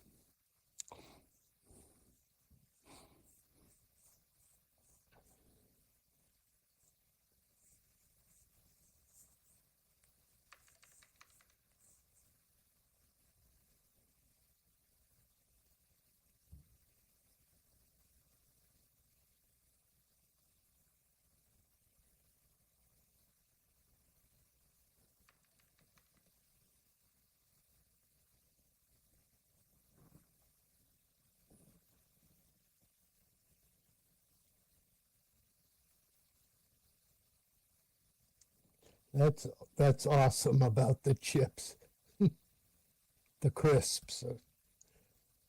Experiences the much use of Zoom. I think older adults are learning how to use Zoom, and I think with a coach, with someone there to help them sometimes get on at least the first time, older adults are 100% capable of using it to connect. And yes, I've known older adults using Zoom to connect, using FaceTime to connect. When sometimes when COVID hit in my state, that all the nursing facilities, all the older adult homes, all the nursing homes that cared for older adults, visitors weren't allowed to go in and see them. So we had a bunch of charities buy iPads for the nursing homes. So the older adults ended up communicating via iPad with their loved ones rather than in person, and they became quite good at it.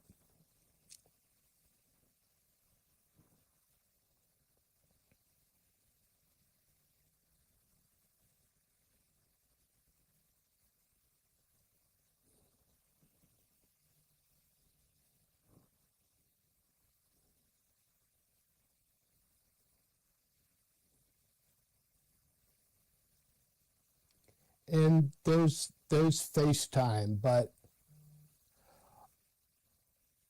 older adults prefer the iPads, that the iPhones and the smartphones, the screens were just too small to use.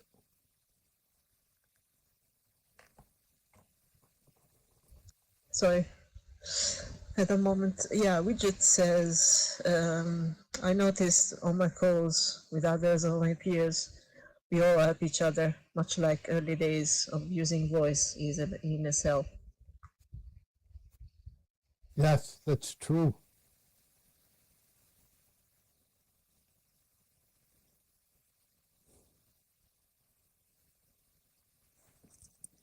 And they had a question too. In your experience, no, you answered that. Sorry, about Zoom or Skype. Any last questions for Rob?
Okay, then, I guess it's going to be time to wrap up.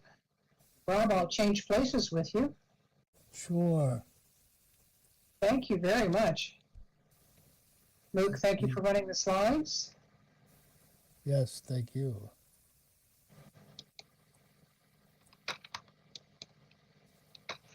Oh boy, am I ever lagged. Yes.